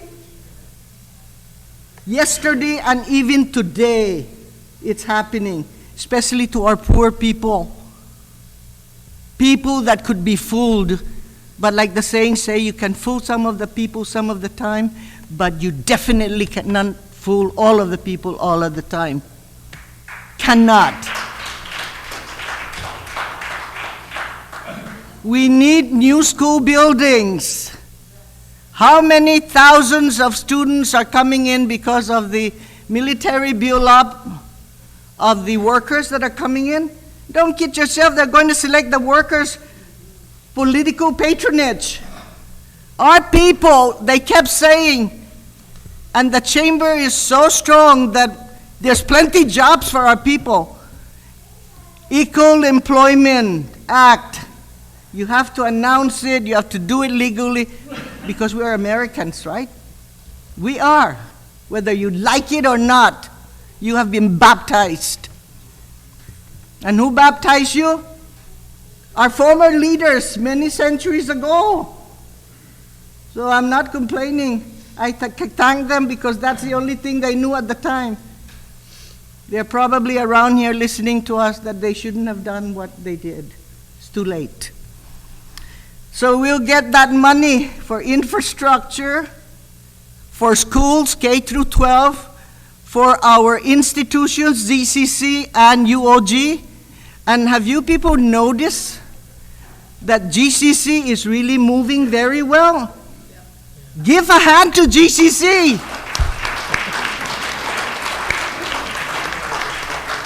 They are really going about a lot of training for our students.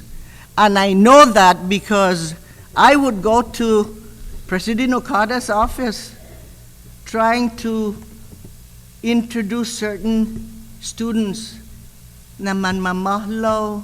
Some of them couldn't fill out the application to understand what they're filling out. And if they're given the assistance and the interest is there, go, they'll do it. They'll do it. And I know of one student from Jigo. He came to help me clean the yard, and he looked at me and he said, "You know, Mrs. Nelson, I really want to go to college." I said, "Why don't you go?" "But my parents are very poor." I said, "Mine was probably more poor than yours now, because I know your parents. Because I reared the father when the parents kicked him out from his home. And the daughter who was pregnant at the time, and see, during those days you get pregnant and you're finished, because you have to be single and never been touched. Now it's just the opposite, right?"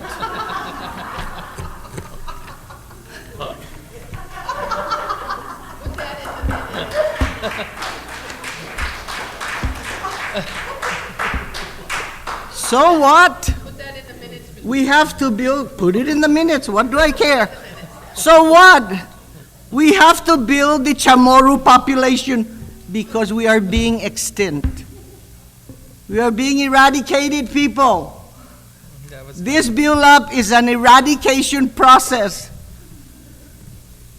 And for the generations to come, our children, our great-grandchildren, you and I are going to be gone pretty soon, right?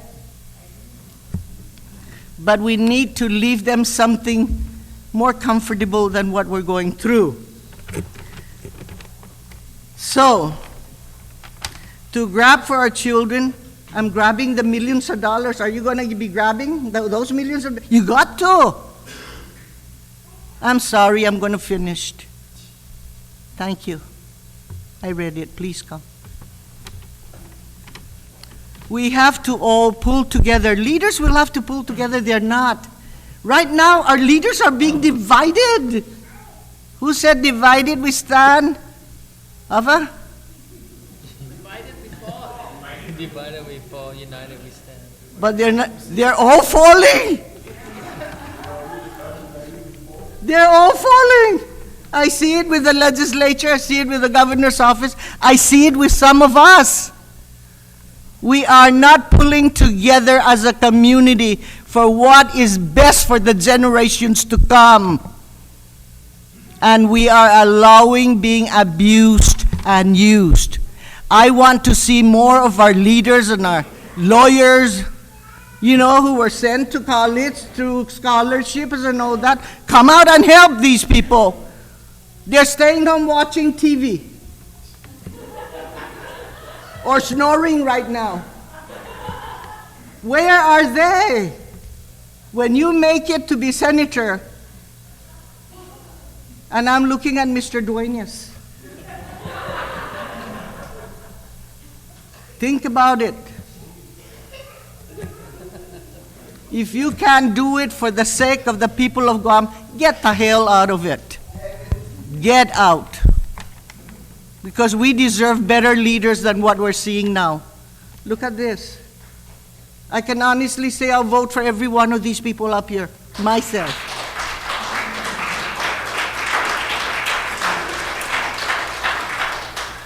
Nights after nights, they're here.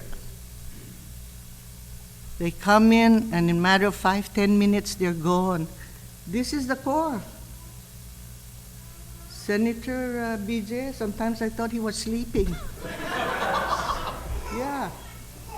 Tired. No, it is. Sitting there waiting since about 4 o'clock up till now. And I'm not going to give up. So don't give up. Get that millions of dollars to pay for even cola. And pay for what is owed for those excess lands that were not being used, or the roads like De La Cruz mentioned. Pay those people. Oh, I'm one of them, my parents. But my mother, I guess, is so smart. She graduated 3rd grade. But she did not sign for that land taking. And Ted goes up to revenue and taxation, and he pays the tax. For what? It's right at Harmon Road. But the whole thing is, it's really serving the public. And you can still say the land is yours because you're paying the tax, but somebody said, forget it, it's not yours even if you're paying for it. That makes sense. So we are an American family, so they say. And I read on some of the brochures sent out, one island, one vision, and one future. Where's the future? Where's the vision? Where's the island? Huh? Our leaders are not working together for the good of this island. I don't see it. And anyway, I'm not running for senator, so I can say whatever I want to say. Be careful, Mr. Duenas. We can coexist, whether we like it or not. We can coexist. We have always been doing it. We have the Koreans, the Japanese, the Chukis. We can coexist. We are already coexisting. It's probably the only place in the world where you see full United Nation in progress. Guam. We can coexist harmoniously for Guam and even the U.S. We deserve peace, not hatred, no fear, and definitely not war. God bless Guam. Thank you.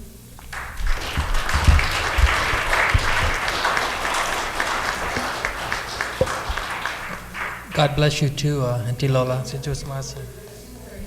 I didn't see Mr. Ben Atta. Is he still here? He was here earlier. Also, Mr. Bert Unpingco, is he still here? We'll move on to the next person that signed up, Mr. Phil Cruz. Is Phil still here? How about, we can come back to him if he's still here. How about Mr. Chris Bejado? Is he still here? Jane Rayfand, is Jane still here? Please come forward, ma'am.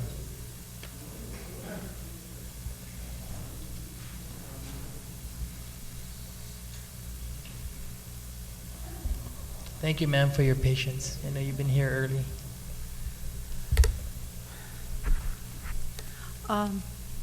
I am not necessarily, first of all, I live in the village of Jigo.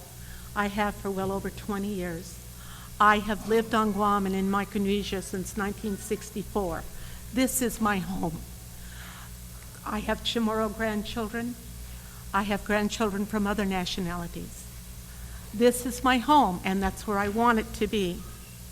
I'm not necessarily against the military buildup, but I am against their taking any more of the land. 1/3 of the property of this island is already in their hands. They don't need any more. They need to use what they have. There's housing in Finnegajan that was demolished a few years ago. Build it back up. There's housing in a naval station that was destroyed a few years ago. The last time I saw it, I was down on a field trip with some other teachers, and there was vacant houses down there, whole lots. Destroy, build it back up. They don't need to take any more of our land. That's, if they need to build something, build it on those wonderful golf courses they have. We have plenty of local ones. When they first built those golf courses, they were the only ones on the island. But now we have plenty of ones that everybody can use. And like Lola said, we're willing to share, just don't take everything from us. Because I live in Jigo, I am aware of the racetrack area and the access, or lack of access to like Anal Point down in what they call the valley, which is the land near the ocean that is now accessed from the road that goes off of Carnation Road. If they do the firing range in that area, all that area north will be inaccessible, at least during the time that the firing is going on. Except, when are you going to know what's going on or not? You plan a field trip with students to take them down there. Oh, you can't go down there now, ma'am, because they're firing and you can't, it's not safe. I talked to a person at the meeting in Jigo, and he said, well, the land's being used and abused up there now because of the racetrack. People are bulldozing the area, and they're taking the coral out and selling it. And so that's their reason for it's okay for them to take this land. Excuse me, that is a lousy excuse. They're saying plants are being destroyed, the medicinal plants. Then it's the Chamorro Land Trust responsibility to correct this. And perhaps the senators need to get on their case to make sure they do this. Because no, we don't need to lose any more of our plants and our medicinal plants. So that's one of my suggestions. Their reason for not using Anderson for any of the firing ranges is because it's now a wildlife preserve. All the perimeter is a wildlife preserve from the border of Anderson to the border of Anderson. Excuse me, who figured that one out several years ago so that now they have to take the pocket land, which should not be taken at all. Another area that they're talking about, if they do what they want to do, is a lot of people here on the island are using the road by the Jigo Fire Station as an exercise.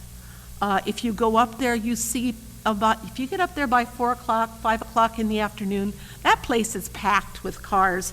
People going up and down the road. Yeah, there's cars that go in and out, but mainly it's people. Kids with bicycles. It's really a neat place to go. From what I understand, there's also one over by Finnegajan that was the FAA road, and people are using that one. If they get what they want, both of those places will probably be off limits to us. I understand that they plan to fence that all in. They're taking it back from where they gave it to Guam at one point, and they want to fence it all in, which means the fire station will have access into the fire station, but the road next to it will have a fence around it. don't take any more of our land. And senators, if you can do anything to stop it, please do. Thank you.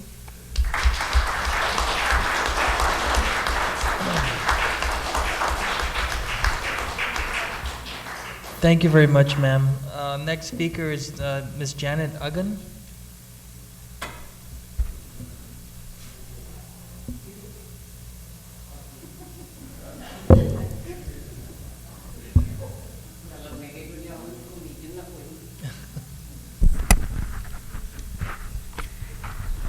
Pacify, conquer, and divide is what we say. And a lot of you people out there do not know what in the world is that woman talking about. Half a day. My name is Janet Uggan. Pacify, conquer, and divide means military warfare, psychological warfare at that. And yes, I know all about that because one of my MOSs in the military was military intelligence. So I am very much aware of this psychological warfare. As for the military buildup, I have opposed this since I testified before the congressional delegation of Chairman Donna Christensen, who came out here in August 2007. And I have to applaud Speaker Wampat for being at every military buildup gathering, because she has been there and so have I. And too bad that I missed it when she went toe-to-toe with the governor. And has the governor changed his heart about this military buildup? I understand he wrote a letter to the United States asking that it be delayed. But Mr. Governor, yes, I'm a Republican and I'll let you know, my brother. Felix, I love you with all my heart. But the answer should have been, we do not want this military buildup. And for all of you senators, I say to you, we need to be unified with a resounding voice that we do not allow this to happen, because the military will do as they damn well please, and pardon my French. However, what you and I have to say is moot. How we feel is not important. They have a mission, and they will accomplish the mission. The gathering of the JEPO and the public hearings they've conducted is nothing more than a formality so that they can go and execute the mission. But I say to you, let us stand up with a resounding voice and say no to the military buildup, because they will pay for everything behind the fence and we will incur all expenses outside the fence. Again, I want all of you to hear me and hear me loud and clear. Let us not have this military buildup, because it's going to affect you, your children, their grandchildren, and their children to come. Is that what we truly want? Are we going to have a problem traveling our roads with all these people coming into our island? Are we going to be able to even use our beaches? The landfill that we have down in Dundon, Anderson is closing their landfill and is going to be using our landfill. Have they made contributions into that? I shall also remind all of you that when you do what right in answer to this DEIS, unless it is in writing, do not accept it.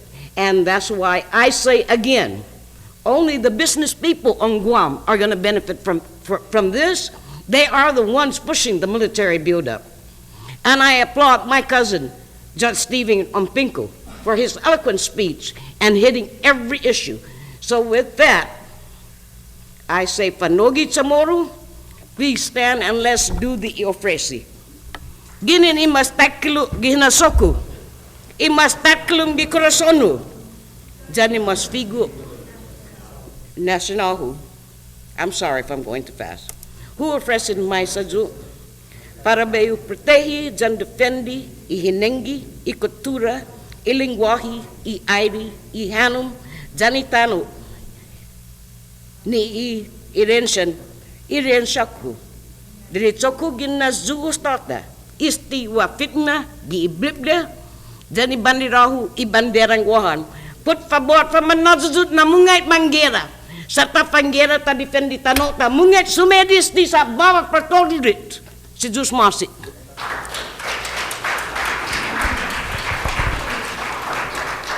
Si Diyos Masi. Mr. Tom Barcinas, we'd like to recognize you at this time. And then Ms. Trini Torres is next.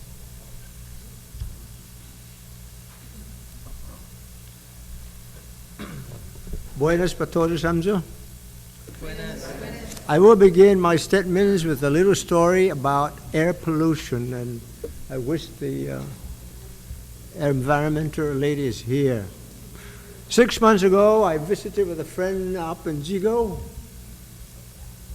and you know what? We were sitting in his porch, and every half hour, the airplane that goes through, goes over. The earth was shaking, the walls were shaking, our eardrums were hurting. We looked at one another seriously, but you know what? Instead of getting angry, we laughed at one another because you know what happened? Another airplane came by, and the brown coconut, you see the coconut tree was shaking too? And brown coconuts were dropping off the tree. And that was 6 months ago. Recently, we read in the newspaper that the RAP-4 or something was transferred from Alaska to Anderson Air Force Base. You see, the guy, this buddy of mine says, Tom, buddy, come on up and stay in Zigo. You didn't have to climb up the coconut tree to pick the coconut. It's just for the airplane to go by, and there you got coconuts. So come 2014, let's go on up to Zigo. You got all the coconuts you want. But I have hope for the people of Zigo and Dedido, and maybe it's something that it could apply to the entire Guam. And I learned the phrase, the terms from Senator Tello Taitagui, what is called the host community compensation.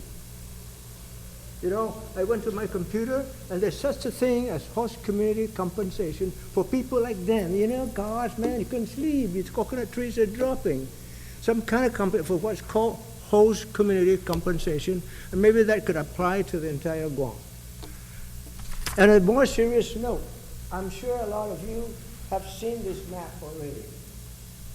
And it says toxic chemicals in Guam. It's really a map from the northern tip of Guam to the southern tip of the island. All right? And look, Guam is only 4 miles this way, 8 miles that way, and only 30 miles up and north, 30 miles long. That's how much property we got, and with all the pollution, with all the pollution going on, and all the chemicals, hey, look. I just want to bring to your attention, down here you see Cocos Island. There's a very serious problem in Cocos Island. Where's that? Down that way. And what I hope will be possible one of these days, see, Guam has one of the highest rate of having cancer. And PCB has already been linked with cancer. And the PCB, Cocos Island is loaded with PCBs. And I hope, you see, you got pollution all over Guam, toxin all over Guam. We got toxin, you know. I was born and grew up. What happened? In Malesso, and I ate the fish there, I fished there, and I swam there, I grew up there. I probably have to. I listened to these guys who came to Mauricio to give an update on the status of the PCB in Cocos Island, and they say it'll take a long, long time for the PCB to disappear in the Cocos Lagoon.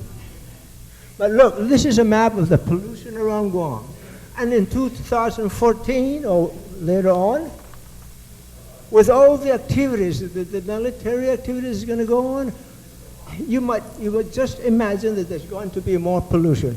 So to end up my talk, I would hope that it will be possible in the future that people who caught cancer or other diseases linked to toxin somehow get financial assistance. All right?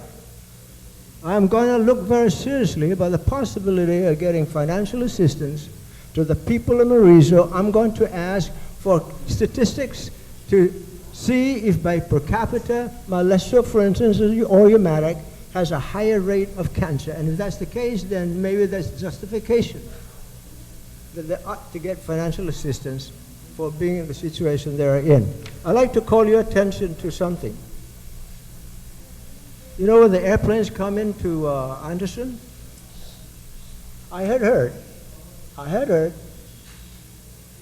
that before going anywhere, they had to be washed down. I wonder if they were washed down by water, and even so if it was water, but if it was not water, then if it was soap, or whatever it is, where did it go? Does it go? Waterlands, right? I don't know, but I cannot tell you who or where I heard it from, but I did hear that statement made. All right. Hey, if I had planned this, but I have information, I hope you guys know about this information. We introduced the information to Senator Tello out there. All right. You go home and go to your computer, go to youtube.com. Please note that down. It's very vital information. youtube.com and enter bomb blow in Guam. Bomb blow in Guam. And it took place post the 8.2 earthquake back in August 93. So, for the people of Jigo, there's hope for you. I don't know about the lady who came up here. She didn't say about the coconut, bomb coconut dropping, and the airplane rattling, shaking the walls and so on. But like I said, hopefully they can get under the program called host compensation, host community compensation. And because of the pollution around all of us, I hope that somebody will look into the possibility of offering financial assistance to those people whose diseases are linked with toxic and or pollution. Thank you very much. Thank you very much, too. Ms. Trini Torres?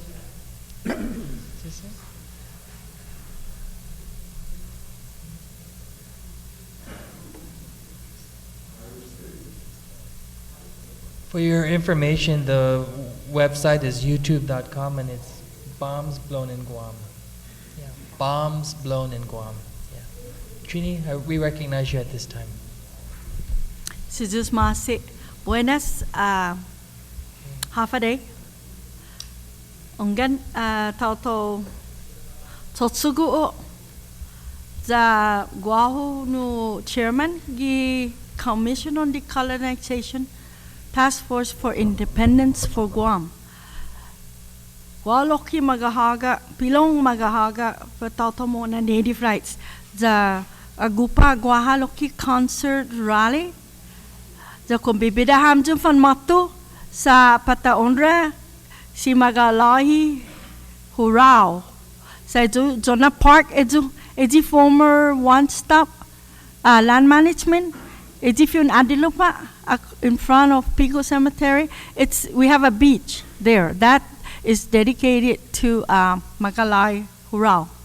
Kuize juna tauto na tomorrow met good look za ana fangohuli tau ta sa siga man pinino ni Espanyol za ungan malik no bidana amumuji siga mumuji za rikohi tau na ne tau tagwi manay za hunga man manimbesti tati na mas sacrificial siya sa siga manimbesti tati sa siga mapuno itaw ta za juna tauto edigi no manay sainata lokwi ni tomatsu za mananay tayo za debi lokwi na sinet manatsu tagwi pos agupa alas 12:30 2:30 to 5:30 in the afternoon concert rally for building awareness or building our spirits, not only to honor Magalai Hurao, our most,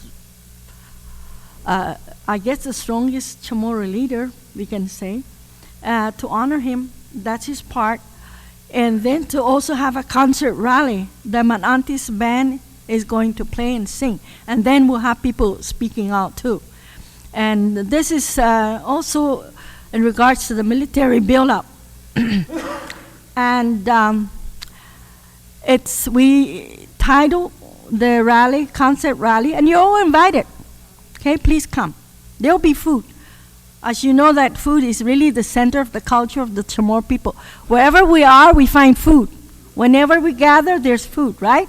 So please come tomorrow.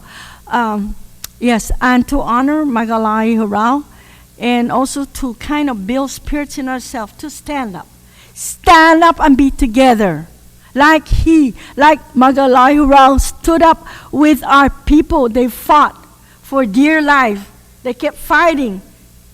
In the end, they got killed by the Spaniards, but they fought, dear heart. So I wanted to impress that upon you, and please come tomorrow. It's a concert rally. The Manantis band is going to sing. But now I'll start my... Oh, that wasn't your testimony? Because that's important. Okay, it's important that we do that. You know what?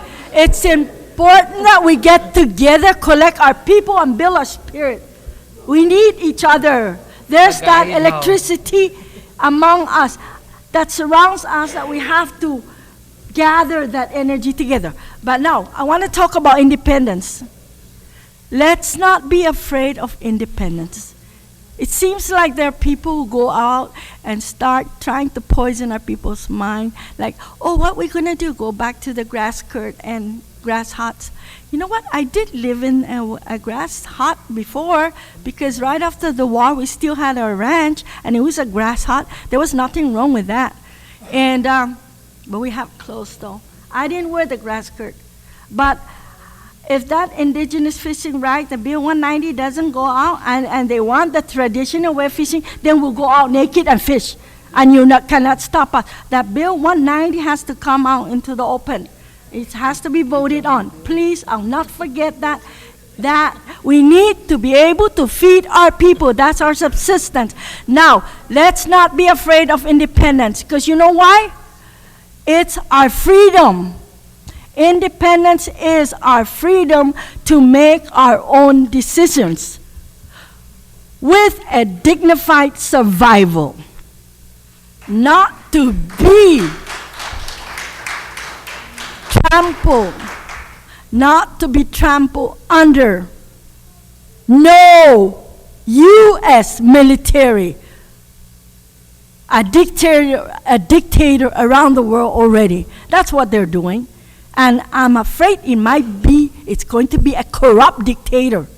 Because the way they go around doing things, you know, they enrich themselves, they got all the money in the world, they're going to do it because they have the money. They can force the U.S. government to give them the money because they come up with the plan to defend, right? Protect. Yes, guess what? Who they're protecting? They're protecting themselves against us because we are the civilians, right? So community, we protect you, but you stay out of my way. That's the way they envision things. And they have the authority. They want to have the upper authority. They're building a fortress on Guam and the whole Marianas. Now, go back to independence. There's nothing to be afraid about independence. We were a free people before, over 6,000 years ago up to now. And the reason why I say we are a free people, but we have to get up from our bondage. We have to free ourselves because we never signed a treaty with any nation. We never surrendered. The American Indians, yes, they had treaties. They signed treaties. But the Chamorro people never signed a treaty. No one can ever prove that we signed a treaty. That means we never surrendered. Our Magalais, Magahagas never surrendered. The point about independence is that we will be able to make our own decisions without somebody kicking us in the teeth and telling us what to do. Now, we can build our own economy and go back again to technology. People think that, oh, we're going to get rid of what we have. No, we're not that stupid. We don't get rid of what we have. We hold on to what we have and we build up on it. No one owns technology. Technology belongs to whoever uses it, puts it into practical purposes. That's technology. We don't get rid of technology. We go forward with it. Now, we have the fishing.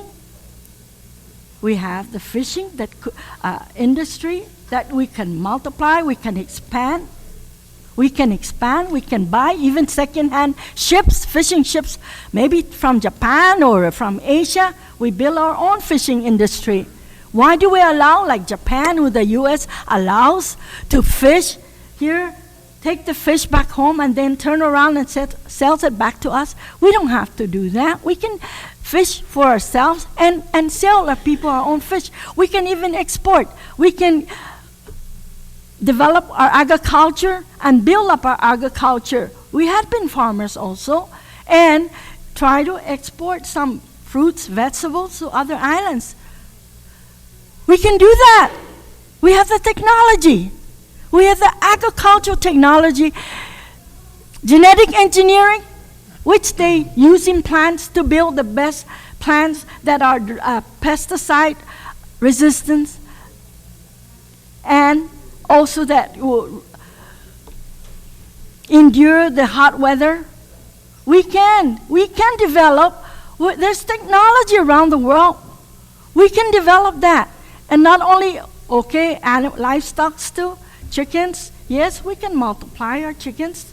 And we have the technology also on how to raise chickens. There's no reason why we have to be helpless. No, we're not a helpless people. We've always managed to live through even the most severe typhoons.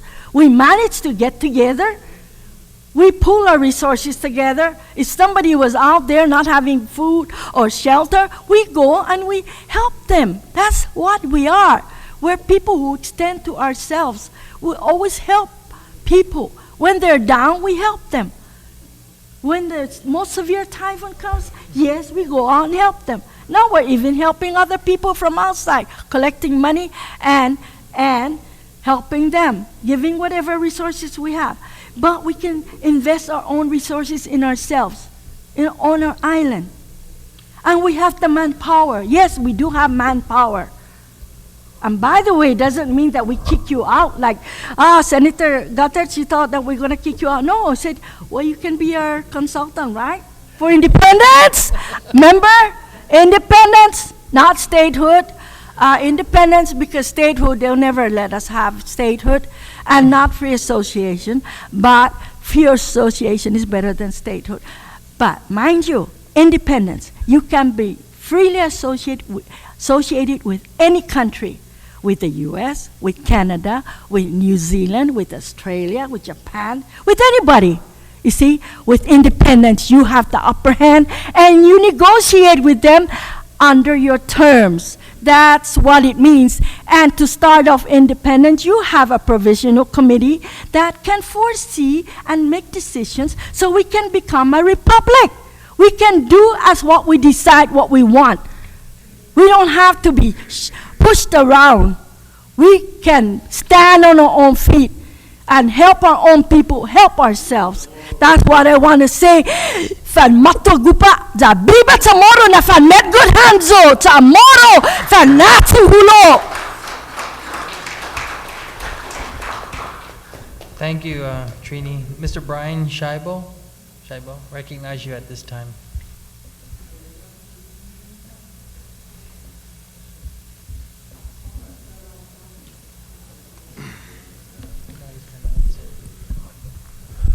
Before I get started, there was a moment the other night where Senator Rory asked me if I had a specific... Don't worry, I'm not going to ask you if you have any questions. Right. But I was full of adrenaline because I was speaking from the heart, and I was used to having the gentleman stand here and kind of push me away from the microphone. So I was very protective of my time and my space, and I did not like to be interrupted. However, I responded very poorly, and I apologize for that. I am married to the Delgado Blas family and live in Manila. I'm a marine biologist and I work in the field of environmental science. I look forward to the day that I can walk into the Guam Naturalization Office and apply for my Guam citizenship. In my opinion, colonization is old-fashioned. It was 300 years ago that my country freed themselves from what they knew as colonization. The Bible says that now is the time for salvation. What that means is God wants us to get what is ours now. Our island agencies are currently working faithfully at full capacity to preserve our environment at the current level of sustainable development. The rapid development of the United States military buildup is certain to overwhelm these efforts and cause a long-standing and permanent reduction in the quality of our life and the environment. The greatest impact of the United States military buildup is to Guam's human habitat. The human population on Guam will have less free space for activities on both land and water. The addition of 46,000 direct residents and 33,000 indirect residents and the development of 18 distinct resource areas will result in harmful compression and fracturing of the already limited human habitat available on Guam. Current drinking water production is 43 million gallons per day. Sustainable drinking water production is estimated to range between 60 and 80 million gallons per day. The United States military buildup will result in an island-wide production of 70 million gallons per day, causing possible impacts to our most essential resource.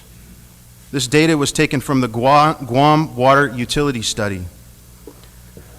Terrestrial habitat will be indefinitely removed by the clearing of vegetation, the paving of roadways, parking areas, and building footprints.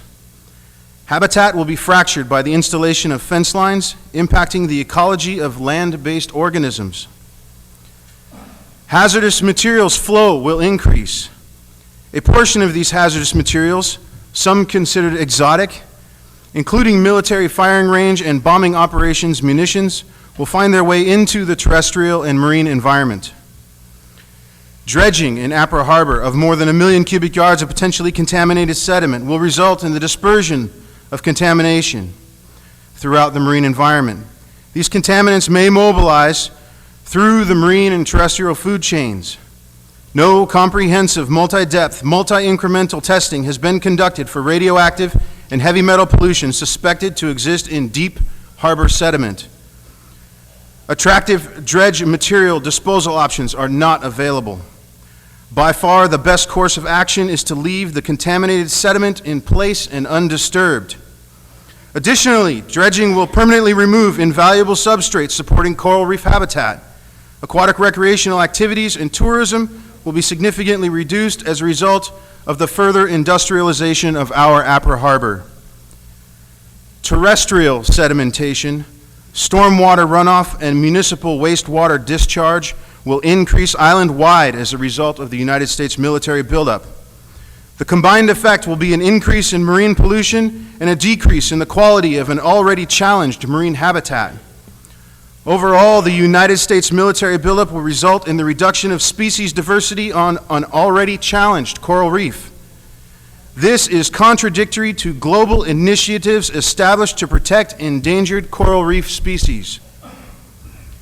Protected species, culturally valued species, and habitat will be endangered as a result of the military buildup, including innumerable coral reef species, hawksbill and green sea turtles, spinner dolphins, hammerhead sharks, and invaluable spawning and nursery habitat. I'm able to outline all of this because I work as a consultant and I see the environmental industry apply itself throughout Guam. We have something called environmental protection plans. Plans to control sedimentation, plans to protect the coral reef, plans to manage hazardous materials and hazardous waste. The problem with environmental planning is you have to have enforcement. And our Guam EPA is charged with enforcement on this island, and we already know that they are overtasked with that job. What is going to happen? The DEIS says, oh, we have these environmental protection plans in place, so little to no impact. Well, I tell you something. When this gets rolling, there will be no going back. And if there's no one to enforce those environmental protection plans, most certainly there will be great impact. And even when there is good enforcement, there is still damage done. Now, I wrote something from my heart. As a free American, I wanted to share with you. Freedom. It will happen because I believe it will happen. We have been given divine powers, faith, hope, and love. Faith moves mountains. Hope is the eternal light that shines in the darkness. Love is what binds us together. Liberty is not just something we dream about. Liberty is something we do. Liberty is a way of life for all of those who choose it. We breathe liberty, we live liberty, and we die free. Liberty cannot be taken from you. Liberty can only be given to you. It is a divine gift that is only there to be received. So reach out and embrace it. It will happen because we will it to happen. We choose it. Victory is not a single moment in time. Victory is every moment we choose to walk towards the light. There is a difference between knowing the path and walking the path. So I ask you, shall we walk together? Thank you very much.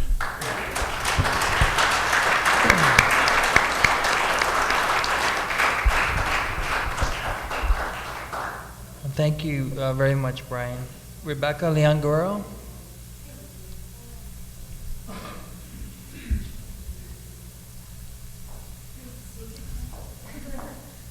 You need the other mic. It doesn't then. I don't want to break it. I'm good at breaking things. Hello? Okay? All right, thanks. Here we go.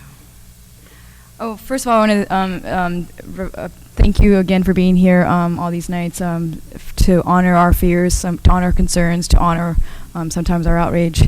Appreciate it greatly. Anyway, I've spent many nights reading the DEIS, and the trouble is it's very long. And I agree with Desiree Timing Low that this should have been 3 separate DISs, but it's not. So, and the other trouble is that when you read through it, and the scope and the depth of the impacts, it's terrifying. I mean, it's a great sequel for Destiny's Landfall, but this is terrifying stuff. That was a joke. That was okay.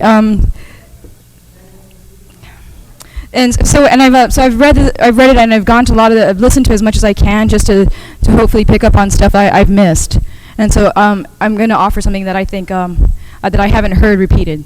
Okay, so this is my my offering, because I've learned a lot of from all y'all and everyone else who's spoken. So just thank you. Go ahead. Okay. So I just have 2 short comments, and I think the more we can offer, then the better our understanding, and the more power we have to make the right decisions. And in my opinion, it's 11,000 no actions. But here we go. I was trying to make light of some of the things, what's come, and I was. Oh, okay. Oh, it's the. I was like that. I have to tiptoe then. It's okay. I got some decent calves. Oh, like that. Okay. So I was 2 things then. So I was joking with my husband concerning all the Marines that are coming in, and about what 7,000. Thank you. Oh, hello. Okay. The influx of Marines, and then the influx of maybe the Navy guys coming in. So we have about 7,000 to 14,000. They're not all. I'm talking guys, men. And I was joking, and I said, well, we're gonna get all those lap dancers. I don't know a euphemism for them, sorry. And I was joking, and then it hit me like a bullet. And I said, my gosh, the DIS does not comment on the impact that this buildup will have on our young women. Can an H2 worker apply for the adult entertainment industry? I don't know. So I urge others to comment on this incredible mission. Number 2, now that the EPA is here, I was asking about the ranges. And the only way the only reason I would ask about the fire ranges is, again, according to the Government Accounting Office, the EPA said that there are more than 200 chemicals associated with military munitions, which include 20 that DoD considers to be of greatest concern, because of their widespread use and their potential environmental impact on the environmental impact. And the problem is that DoD has actually proposed to Congress specifically exempt them from requiring them to clean up unexploded ordnances, munitions, and munition constituents that remain on operational ranges. So I implored the EPA to maybe investigate this, and maybe we can make some laws that can help us to make sure that they clean up the ranges and at least test for any contaminants that may seep into the ground. Okay. And that was it. Thank you. Can you just, I think your concern deserves a comment from EPA since they're here. Could you repeat what you said regarding the munition, the firing range? And you said EPA said you don't need to, I'm trying to. The DoD has proposed to the Congress to exempt them from any requirements for cleaning. So, I mean, if there isn't anything out there, I mean. No, our requirements are pretty set with respect to hazardous waste, and there's no exemptions that I can think of, and nor will we allow. I mean, we will require the military to test. One of the questions, of course, is what type of munitions will they be using for the firing ranges, and that's information we don't have. Right. Okay, that's good. Okay. Thank you. Thank you, Ms. Nangura. Alicia Pinaula.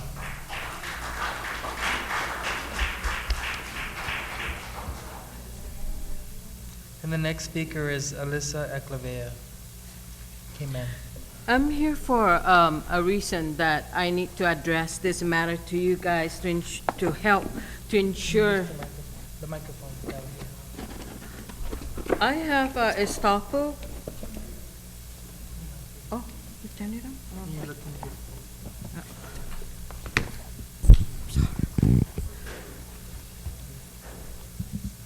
okay. Thank you. Anyway, some of you have known me. I'm Alicia Pinaula. The reason why I'm here, before I make any other comments, my main reason is I need to address this matter that I brought up to the Chamorro Land Trust, and Mr. Mesa in Chamorro Land Trust has given the document to Jesse Garcia, and since last week, Friday, and I've been there twice, last week Friday, and then every day until Wednesday. And this document is titled as, anyway, this document is from the GURA, and the main purpose is this document needs to be signed by Chamorro Land Trust to, that's needed by Guam Land Title Company. His name is Lester, who needs this document to be signed to ensure the mortgage, or rather the home to be built, to ensure the construction. And what I have here is an application it's a home rehabilitation loan that I have with GURA. It is federally funded by HUD. And my problem is, I gave this to Mr. Mesa, and Mr. Mesa gave it to Jesse Garcia since Friday morning. And I've been there. I never seen him coming from the front. He comes in from the back. He exits from the back. He never helped me to make me understand what are my necessary steps that I need to know, or whatever information that I need to know, so this can be signed, or whatever. If there's let's say the lease agreement that I have with them, I went out of my way to have the lot that I'm on, which is over there by Arakaw Elementary School in Manila, Upper Pagat. I'm on the side where going to the elementary, where the land is being taken, I guess, going to be used for military on Route 15. I'm close by. And was that I had to call the governor's office, Mr. Bamba's office, and talk to Anita, his secretary, and explain the situation to her that I'm not getting any help or is coming to me or trying to meet me to address this, which is called estoppel and consent certificate. All I needed was his signature so that the house can be built, which I've gone out of my way to get the land surveyed. I spent $1,700. I had Raymond Cruz survey the lot. That's already done. I've done that step for Gura. Then I had to clear the land for one half-acre lot that cost me $500 for UMS to clear the lot, so to prepare it for the contractor. Let me ask Mr. Garcia if he's familiar with your situation. And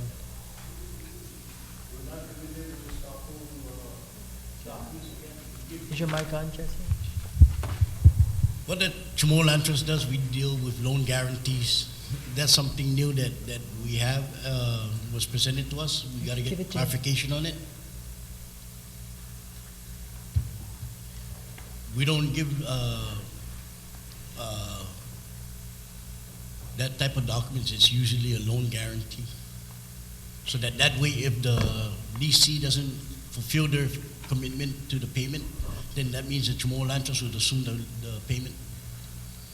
And also find another person to buy the house to ensure. That Chamorro Land Trust properties are not transferable. If you lose it, then it goes back to the commission. The commission will identify a new leasee to take over. Right, that's true. Not the leasee, you as a leasee to find somebody. It's a Chamorro Land Trust that would take care of that. Mr. Garcia. So these are documents that are new to the commission, and it's being reviewed by my staff. Lester, the Guam Title Company, has dealt with Mr. Borja with Chamorro Land Trust. I have spoken with Lorraine and Eileen Kichichu. They're familiar. The reason why that document is a little different compared to the ones you've been dealing with Guam Housing. Okay, remember, Guam Housing is under the government, so is Gura. Now, the reason why it's different because it's not Guam Housing.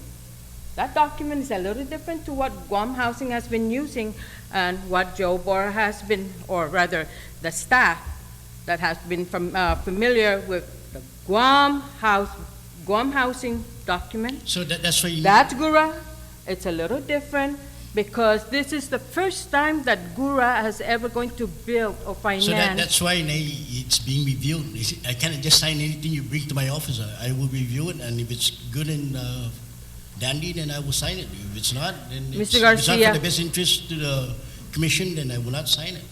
Mr. Garcia, if you had only come and talked to me about it, I wouldn't come here, okay, and ask these senators for their help. And also, and thank goodness that I ran out there and caught, I stopped Mr. Oscar Calvo, who is the board members, and he has assured me, and I hope that he is going to talk to you, that we're going to meet on Wednesday to resolve this problem. And the reason why I want to present this matter before them, just to make sure that you do your job. Okay. Now, another thing, okay, that what bothers me. Under the law, lease agreement to us, Chamorro people, there's something has changed and deceitful. I went to Revenue and Tax and found out that I have to pay $130 just for a tin wooden house, $130 for the land. That was never addressed to us. So now, so I suggest you please, and another thing, like that lady said, it's your job to make sure that the Chamorro Land Trust is doing their job. It's your job, the Chamorro Land Trust, to ensure that no land is going to the military usage, no land is going for business, like Calvo wants to build, a gas station and a convenience store just up the road before the same area where the school is built at, the Arca Elementary School. They're trying to build, and through the grapevine that I found this out from, and it's an official person that I found this out. And you know, what's happening? Why? What's going on here? The Chamorro Land Trust, Angel Santos and the Chamorro Nation fought for the Chamorro, for the land to be given to the Chamorro. All of a sudden, these people will be evicted on Route 15 for the military. And what? From Marble Cave, Art Jackson, all the way down close to the Marble Cave, the Crown Ancestral Land, which is across, adjacent to the lot of the Barrigada, Radio Barrigada golf course, the antenna, right across the street. Okay, that's ancestral Crown land. They're trying to get all this land all the way up there to Andes South. For what? Fire range? And then again, the Guam racetrack. What's going on? This is supposed to be a homestead. Department of Defense many years ago, way back in the 50s, I believe it was 1952, was given to the government of Guam to be used for homestead and agriculture. Now that the land has been transferred to Chamorro Land Trust, it's become a land for everybody, especially who's going to profit. And not only that, I can understand that Chamorro Land Trusts are trying to become an autonomous agency, but do you really need to use the Chamorro land to go lease this land to the military, to the business people, instead of being used as a homestead for the Chamorros? And then I hear again, and I hear, even from the church I go to, that they go into your office, all of a sudden, nobody can find their file. And then, all of a sudden, they cannot be given a land because the land has to be inventoried. Why can't the individuals that come into the office, they see their name on the newspaper, can be processed right away? The file is not present, let them fill a new application. Take inventory as you give the land to the people. Don't stop because you have to take inventory. It's become a corrupted agency. And now, my gosh, I lobbied for the school, for the Arca Elementary School since 2001, for the Mount Santa Rosa School, Pagumajuti, the children left behind. And that was the time the Bush came out with that No Child Left Behind. And then all of a sudden to realize that I suffered the consequences subjugated by government rules and regulations. And I couldn't even get the land surveyed. It took me 4 or 5 years just to get that done. My feet, I can show it to you. I have bacteria, okay? Because I need a house. That needs to be tiled. I'm living in a garage. The floor cement, we painted it. I'm still getting fungus. I always have to wash my feet every single day. I have to go and use the bucket for my children. Agape love. You know what agape love is? The Jesus Christ love who put himself on the cross for everyone's sin. And that's the love that I have for my children. I take a bucket and make them pee-pee and poo-poo. And I take it out and I scoop it. That's what I'm going through, Mr. Garcia, right now. And you, to deceive me and deceitfully go behind. Tisinya, you don't have the guts. What do they say, that shirt, Vincent? No guts, no glory. But I have the guts to stand up here to say something. That something should have been corrected and something that should be done. For I am a Chamorro. I'm doing this for my children. I shall die soon, but it's something that my children should have. They'll be at home and they'll be safe. And you don't even have that heart. Okay? I wouldn't be up here. But you have deceived me 1 week. All you had to do, I even call up the gura, okay, to kind of coordinate this. So you sign, I sign, the notary's there. There, if Jolene from Gura is willing to get Mr. Nakati to come down to your office and we'll get this done. But no, you snuck out and you couldn't even confront me. You don't even have the guts to come into my face and tell me what the criteria that I need to come up with or what I need to do. Está do osun scooping a bucket of poop on pipi. Osun knows that masapi ni kanay ni patasu. Did you came out to my ranch? Yes, there was debris of pipes and all that. You want to see it? You want to do a research? Here's the research. Okay, EPA. Total receipt, Mr. Garcia. Here. You don't have to do a research. And what have you guys been doing? Huh? The law, I know the law. I work with the angel something. The Chamorro Nation, what is it? It's going to take the Chamorro Nation again? Huh? To correct the Chamorro, the government official that angels has started it? Oh, a true dream of the former governor of the Laws and his brother Richard. And it's your job to make sure that they're doing their job and not let that executive corrupt. You know, and I'm sorry. But you tried to defend yourself, but all I needed was compassion and honesty. Okay?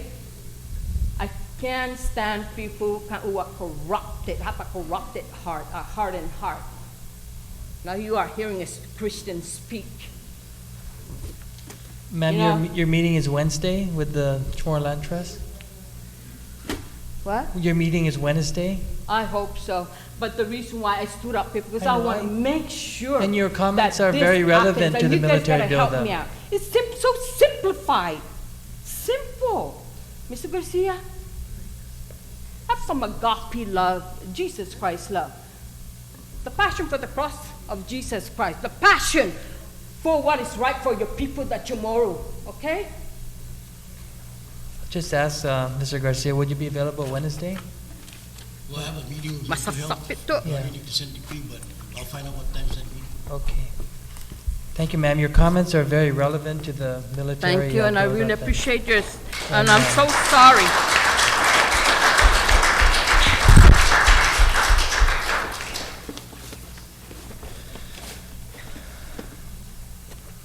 Alyssa Eclavea.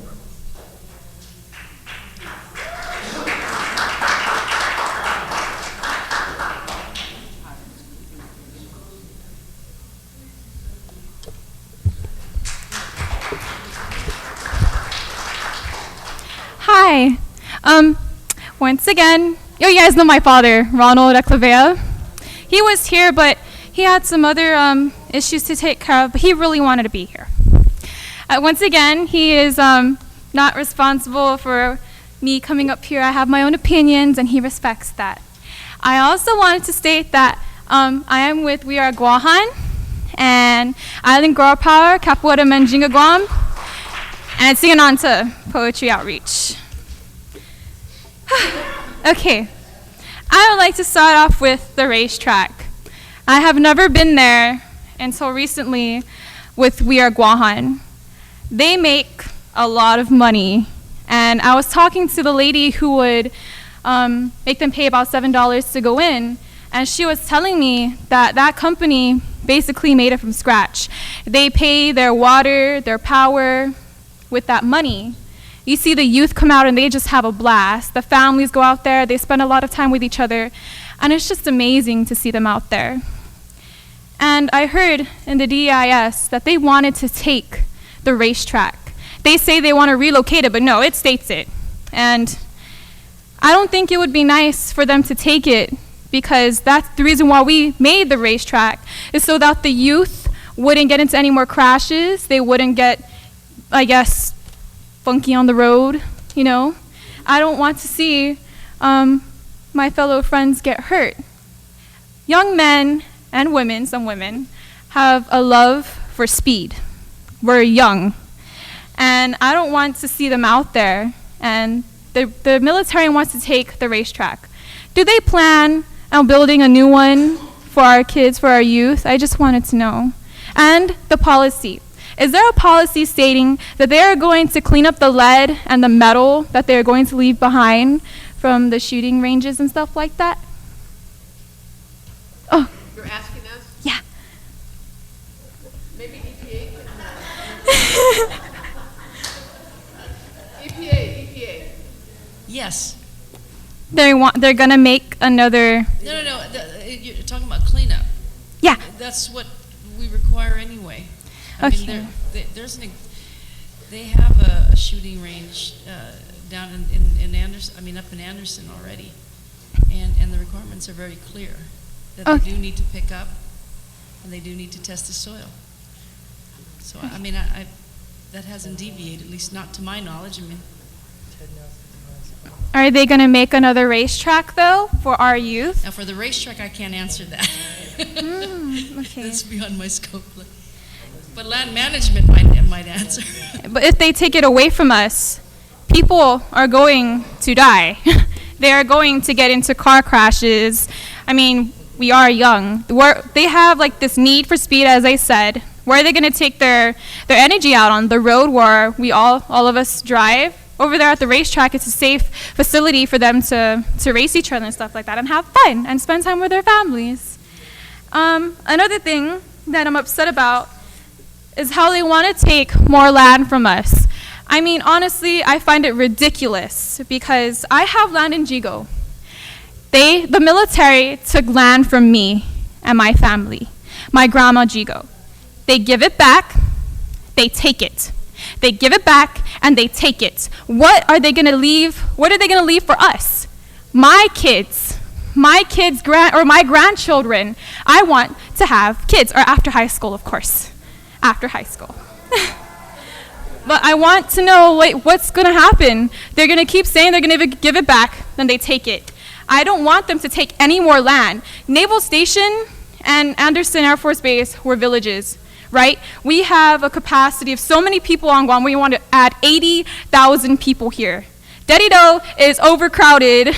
Traffic is horrible. Trying to get to school is horrible.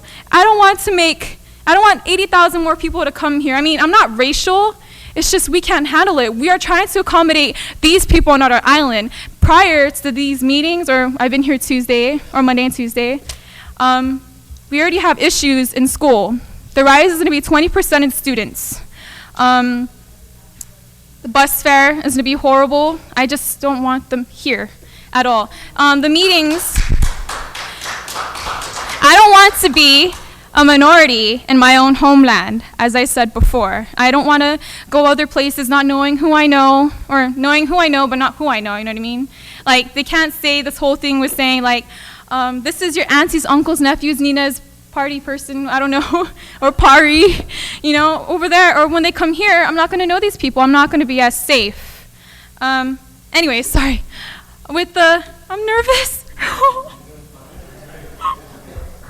With the military in Anderson, they have a lot of land that they are not using. And how come they can't give it to the Marines? Why does the Marines have to come here and take more land from us? I don't want them to take more land from us. I want it to stay our people's land. So I just want to know, why are they being stingy?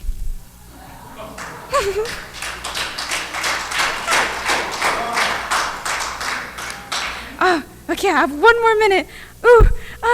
We have to make 5 more schools, right? To accommodate them when we already need 5 more schools. The population, as I said, is going to be humongous. They're going to be huge, and I don't want it. I think I'm done. I'm sorry, I got nervous.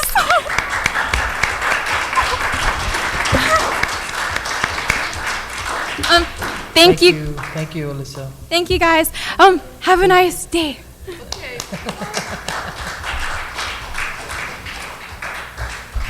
Mr. Albert Tapasya, that's going to be a tough act to follow, but you're next. Mr. Albert Tapasya, you're next.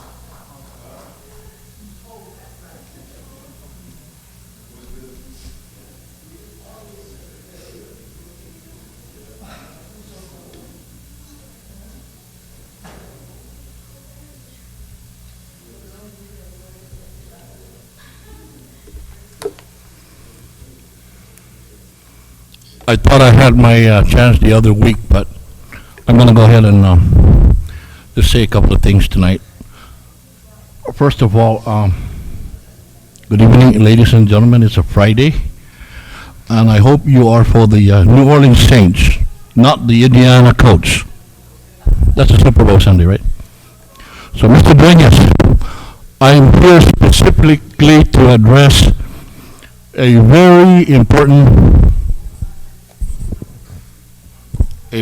important matter, and that is, I was alerted this evening that you indicated there is no owner to Mount Lamlam.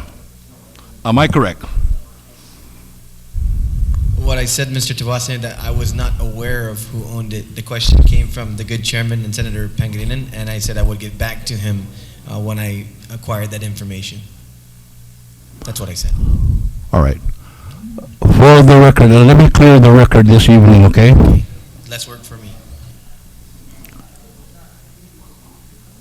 There is no place called Mount Lamlam.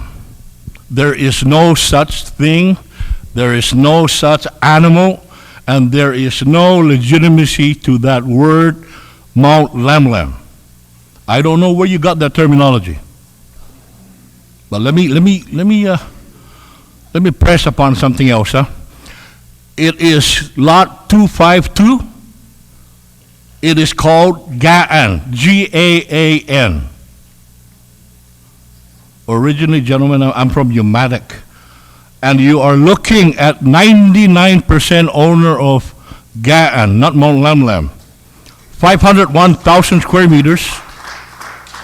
It used to be 10 million square meters, but the Naval Magazine stole our property. And you have the picture right in front of you that'll exhibit that property is also connected to Sedi Bay. Right on the center of Sedi Bay, there's an area called government land. I don't know who invented that, but there is no such place as government land, Mr. Dueñas, down in Sedi Bay.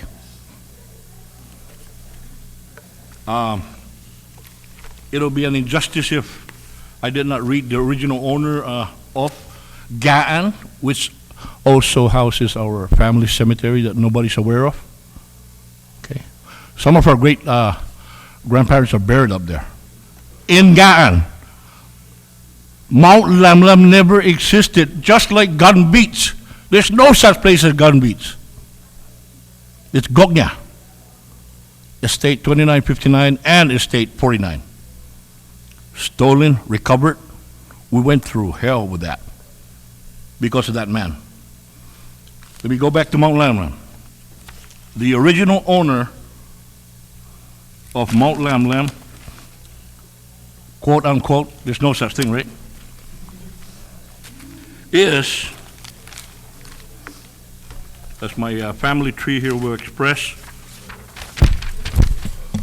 the original owner of 10 million square meters to include everything down to the Umatic Memorial Park is Jose Agun Sanchez, and he was born in 1850. His wife is Sabina Perez de Rosario, born in 1858. That's the owner of everything down in the southern area called Sedi Bay, Sela Bay, Gaan. I don't know where you got Mount Lamlam. But right under the realm of ownership, there are 7 kids to this estate. And right under the 7 kids, there are 42 third-generation heirs that own the property. My grandmother is Maria R. Agun and Jose San Nicolas Kinata. The place you are addressing as Mount Lamlam is called Nicolas. Get that straight. But I thank you for identifying an area called Mount Lamlam. Now you have just increased the size of our property back to 1 million square meters. But we have a map, we have a registered map of 501,000 square meters because that's all the folks could afford to pay in taxes. That's the map. And there's also a recorded map of all the properties in Sedi Bay owned by the second generation heirs. So just a little bit of advice on that one. And my last qualm, actually, I have two more, is that I requested for the last couple of months for a title for Lot 20. That is very, very unorthodox, unethical, and unfair to me, because why do you have to give the Attorney General the preference to identify what we own down in SETI? You are the Director of Land Management. Give me my title. Why do you have to go to those jerks over there to tell you that we don't own Lot 20 and that I am not entitled to 86,000 square meters? Sir, that's the What am I entitled to? That's the records division, and they just check the history on it, and they run that through for an opinion so that they can clarify it and do the correct job. We have we have to use them as our legal counsel, and when records doesn't have the correct reconciliation, they get the opinion. Mr. Director, the area of concern here is that Lot 20 belongs to my family. But can you answer this very simple question, Chris? I spoke on your hearing, on your oversight. I thank you for that. I don't know. I wasn't trying to gain your preference from you. But what I'm concerned about is maybe you could answer this question. Yes. Why do you guys send me a property tax? Why am I paying for 86,000 square meters? Actually, that's revenue and taxation, so that you'll have to take it out with them. Mr. Ilagan is a Filipino. He don't know anything about SETI Bay. So what makes him an authority on our property down in SETI Bay? That's their job. I wrote to you personally and asked you. I needed to update my title. You never updated my title. You referred my documents to the Attorney General's office. That was on the advice of Records Division, who did the review, and that's what they need to do. Review, my dear friend. Judge Cruz can attest to this. He made the judgment since 1994. You people punished us since 1994 not to release that title to that property because of special interest. Chris, you know what Hakabutan stands for, right? That's the evil of this all this misconceptions and land theft. Okay? So let's not follow that same bandwagon of sin, immorality, and deception, because it's not right for people to fight for what they believe they own. The government don't have anything in SETI Bay, believe me. There is, buddy, you could hold your sign up all night. But what I'm trying to convey to you tonight is that I want to bring this thing publicly. My family's watching this evening. If we have the money to fight Wall Street, then we'll do so. But I think we're going to have to revert to force now, because if I find out that somebody from land management is going down there to do a retracement on our property, they're going to have to explain something very, very important. Why and who told you to come down here and survey? I have a registered survey map. The instrument number is 414702. Recorded map by a surveyor called Meliton Santos, and that is way back. That is equivalent to 501,000 square meters. But thanks for identifying that there is such place called Mount Lamlam. I'm going to have to tell the surveyor now to increase the size of the property to 1 million.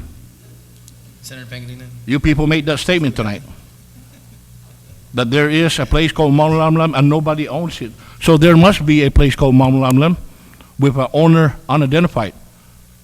But now I'm making it clear for the record, Senator Pangilinan, it's called Gaan. Every section, every area in SETI Bay has a different name place. Manongong, Mongong, because of the divided 7. Every one of the family, every one of the heirs know where they're assigned to. How I got in the picture is that it started with a sad story, but thanks to Judge B.J. Cruz, he understood where I was coming from. Nobody wants to pay any taxes from the property. So before Ilagan comes in and takes the property from us, the government, quote unquote. That's not going to happen. And by the way, the other owner of Sedi Bay is Mrs. Gloria Nelson. You people are going to have to go to her to survey lot 19, lot 18, and lot 7, because 18 and 19, that is sitting on the beach front in Sedi Bay. Okay? Because Mr. Nelson and I are such good friends, Mrs. Nelson decided to have a picnic one day, and when she sat down on her beach chair, she said, "This place is mine, so I have no choice." Now you have to fight the Nelsons, just like what we're doing at Marble Cave.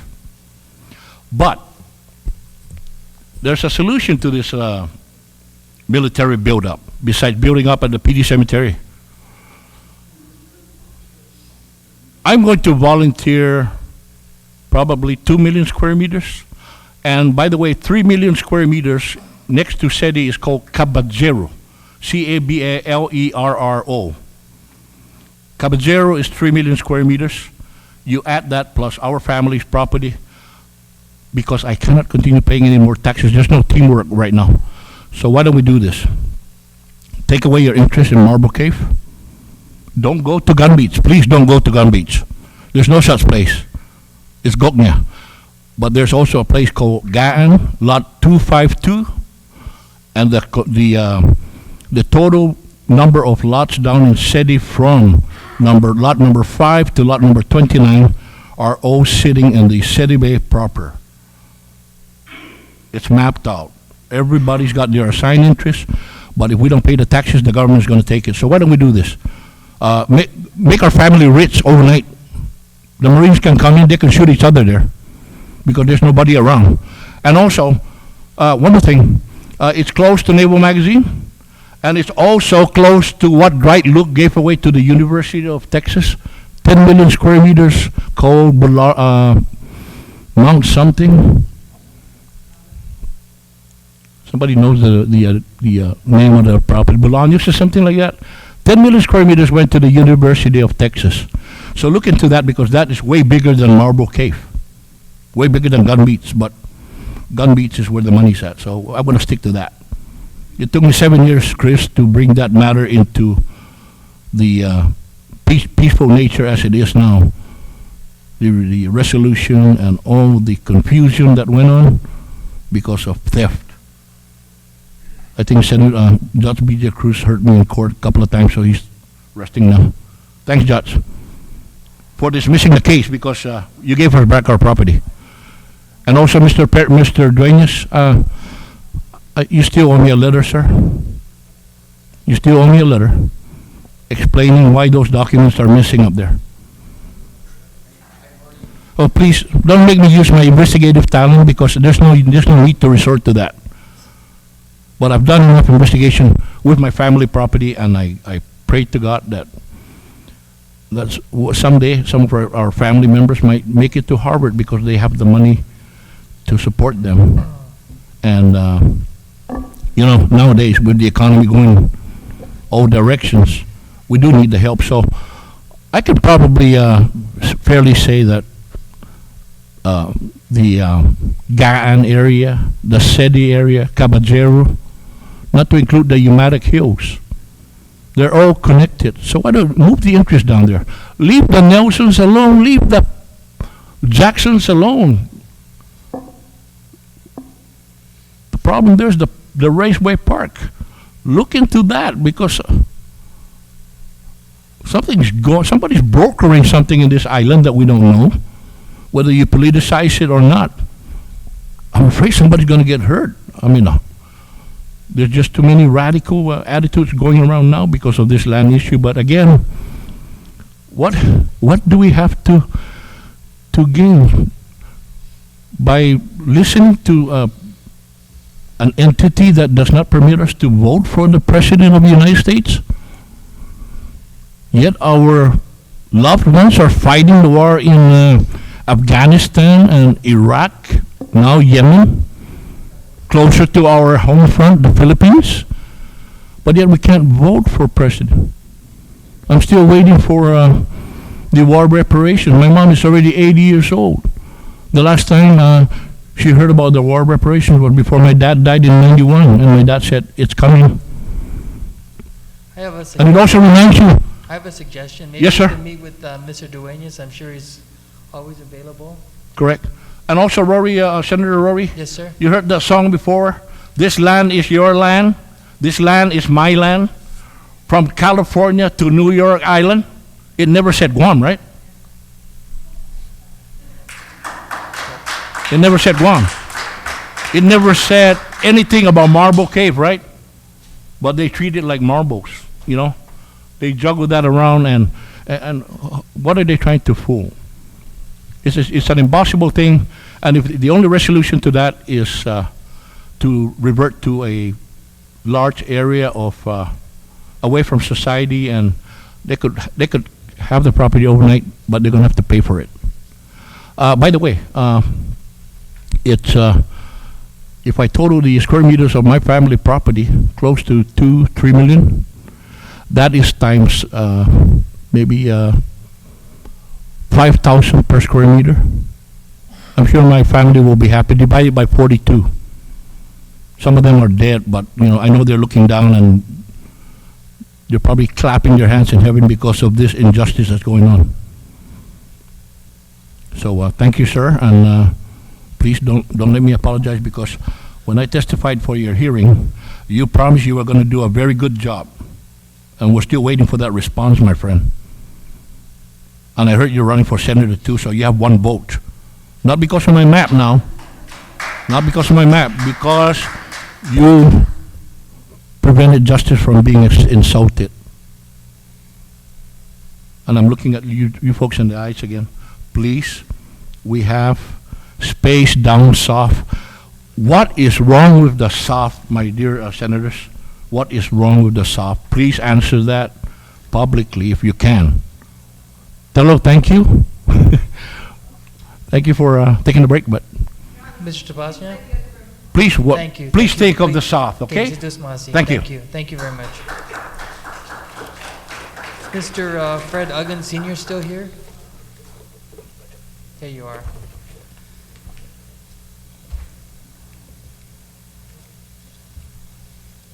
We were doing so good with recognizing the timekeeper. We haven't really been strict on time until I had to ask Mr. Tapasnia okay, thank you. Mr. Please continue. Yeah. Please begin. Saina Masi, Nano si Fred Agon.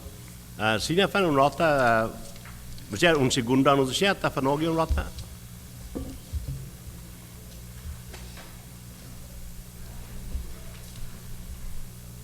Esta si Zurmarsi för matatsu.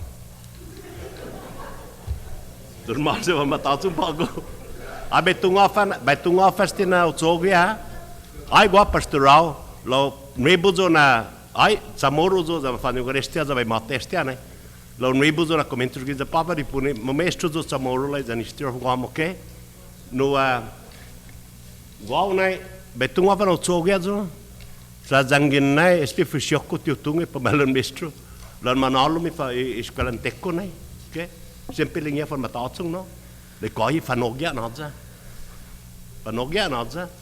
Yes, in your agun no, we have to sit down and look for fanogi. Okay? Anyway. Dosa pa besangan. Este finot samoro ne dotunga na bintintingo todos tia. Dos palabras. Iti antai gitsamoro. Incomprendi apa di iti antai? Okay. Anon atan na inanta gitsamoro Guam na Guahan, right? Okay. Ang ginmoktos ti militan na sempi man tay guinahayit sa Guahan na kumikiling nga Guaha. Okay. Purzangin na halom di tay na tay guinahaw sempi na. Afuna si todos testi besangan, ma fanyago gitem pun Japanese, duja zo, okay? Lain mula su teru zo lo nai, usangangan dia nanaus taga pedilu madak ngasu todo duja, lo kanana fa mampa ko lano ni patasu mana mineklu zan duja tazo zo la betunga ba, aji lanya nizung nai jan aji mazama na uzu pesi aji dia mai go lolo azu no si biao no ana umamaku, right? Okay.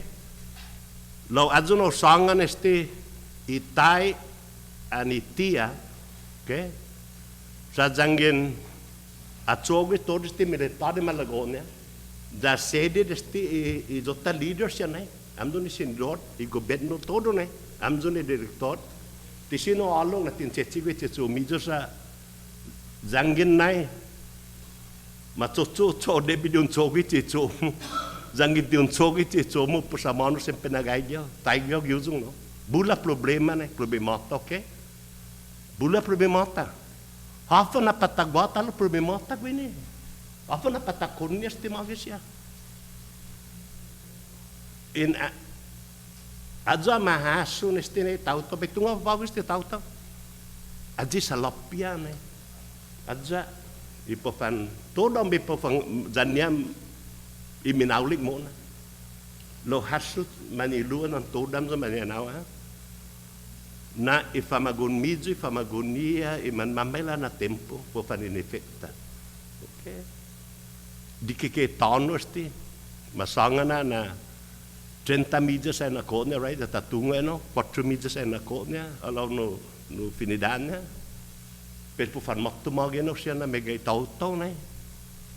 Janto di office siya po matsogi.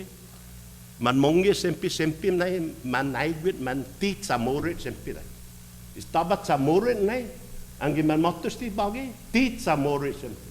Adzo na usa di ti antay. Sempi tayo ginahaw, tit sa moro. Pes uno guarda line no wini na pumpinut sa mamuro ge masya that's official language, right? Than English. But to legislature, I want your legislature to listen to this. Itimpok ko na eskwela maleso na da sempe in si Australia sti manafana papasyo kung puminut sa moro. Afat sina mamalayam zo.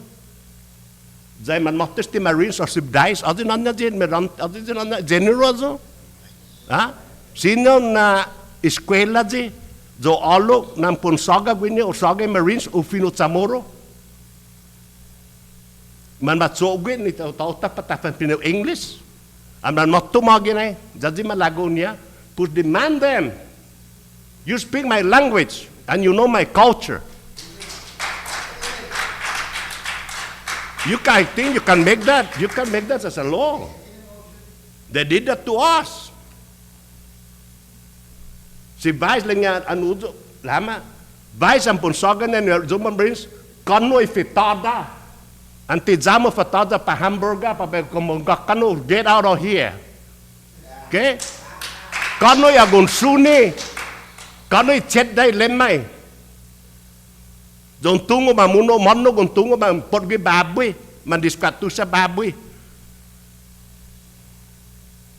Po fan matta magino siya da pero ifamalanta afif bula sumasanga gini tana di sapan I za Okinawa famalan man abuse man pus afat siya ta abuse siya. Okay? So Augustine sti malagom by now yo ijomo Marines lama Giskwela na jangin esta tiuntungi lingway gatsungun onyo. Ang tiuntungo ay kalay tisina bealuk politika lo guay total leaders na lama klama gina samoro za district lingnya na kumaulos tege Guam za leader iparosangan na isuzun masi gofmatput posangan. Mas lekulay Umbi eskualantek ko na ipalok kausinya wijan ni dengek domangkul esta gini Guam za esta biana kini Guam ni pausangan si juz maasi at tungo ni otro lingway imaramang salaman po za tau Guam giyon office tiya pero adjigin liko jangin esti Marines na ang impossible sa Guam by sa nganyaw against so militar ini mag-graduate high school nga di primo ay bindisya day antinya primo ni talo mga Marines likula pero ofo gat sa Marines Ugizo mano ni mga Marines. Lo mga zo lai. Ni ti madrafo lo ke ni office, you know. So muskwela ne. Dan muskwela gine tempo ma sesimo gi draft right. Ti madrafo. Lo suga be draft benti be ma sema ma ali lai alo mga zo lai malo. Agum polo zo be preso. Lo adza babe yutuma babe sangan. Okay? Tafanatsu lai, tafanogi, tafanhuzung fan gatsung. Data contrast siya Paraguay inimigo siya lai. Inimigo. Sa paraupuni da paufuna si da gwinibente. Adzigi bedania gi historia ng Guam gatsung. Ipo maflatina Guam bi. Estigi makikitsogwi. Sempia ma face out it sempia. You know, sa adzigi tension niya. Okay? But anyway, Jesus Marcy and Todan. Sana Marcy, Senor Agam. Mr. Joseph Jackson. Tigre. Mr. Tony Nelson.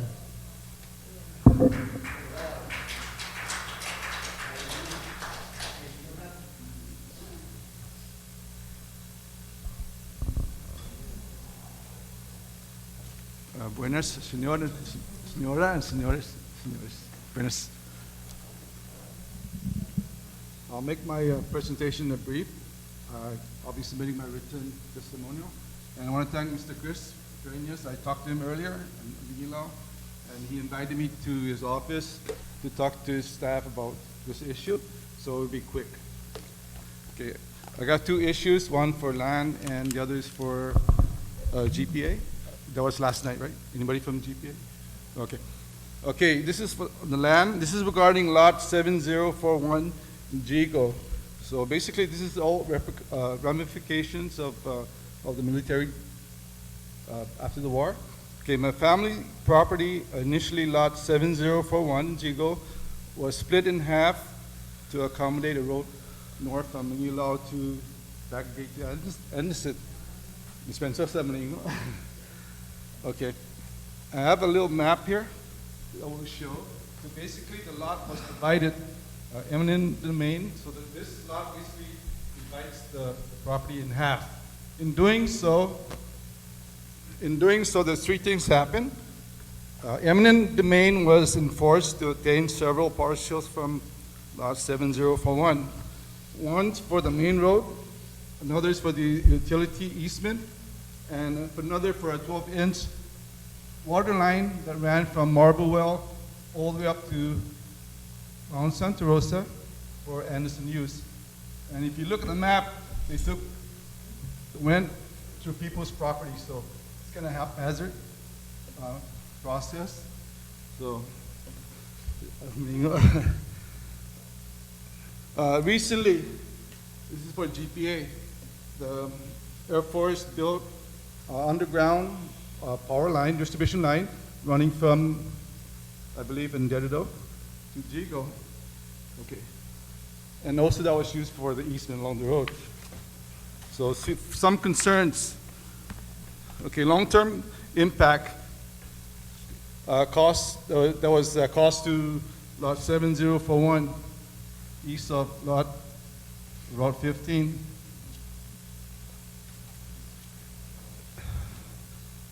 Basically what I've done is it landlocked the property. If I show you the map, right now, basically I have no easement. When they took the property, they took away our easement. And secondly, the road design and construction of Route 15 disrupted the natural water flow coming from the mountain, thus causing flooding and erosion up to now. Previous damage of water leaks caused further erosion on our property. And I currently have an 8-foot like a waterfall on my property right now. There's serious flooding coming down from the Mount Santa Rosa when it rains. I'm concerned. I think we're going to lose Mount Santa Rosa pretty soon. The way we, from what I've seen so far. The contractor that did the power line failed to fix they told me they want to repair the road, the access road. They never did. Okay, it's been so cold. You guys are tired.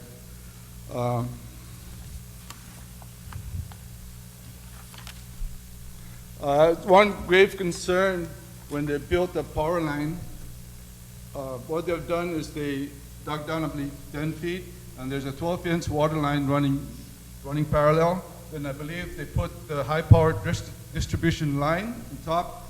My concern is, I'm no engineer, but putting those two lines together on top of each other, I don't know, hopefully, God forbid, nothing will happen, so maybe something an engineer could look at.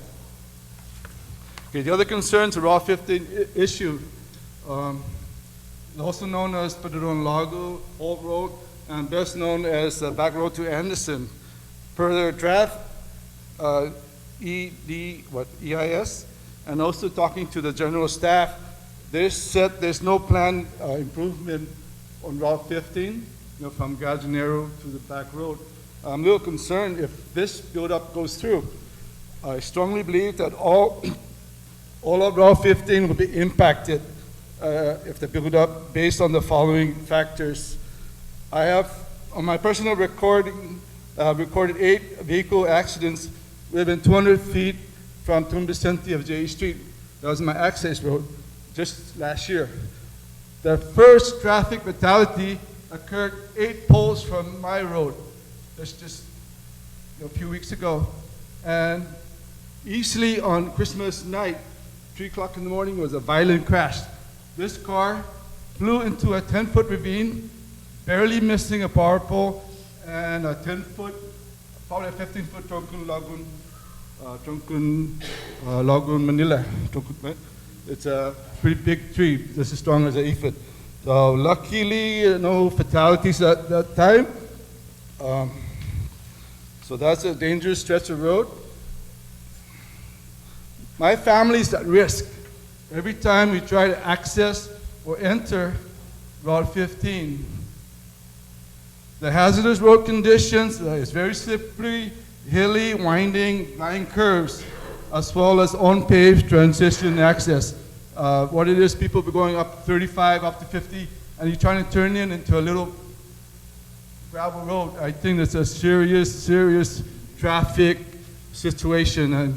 And I told my family, please be careful when you go out there. We're playing Russian roulette with our life. Also, the Crease used to be a nice little country road, but now the increased traffic due to Anderson Air Force Base, especially during peak time, my goodness, you could just, well, I take my grandson, I could count all the way up to 10, 20 times. Uno, dos, tres, cuatro, it's tomorrow away. We stay there for hour counting trucks, especially during the peak commute times. The northern landfill is right up the road. That also generated a lot of traffic.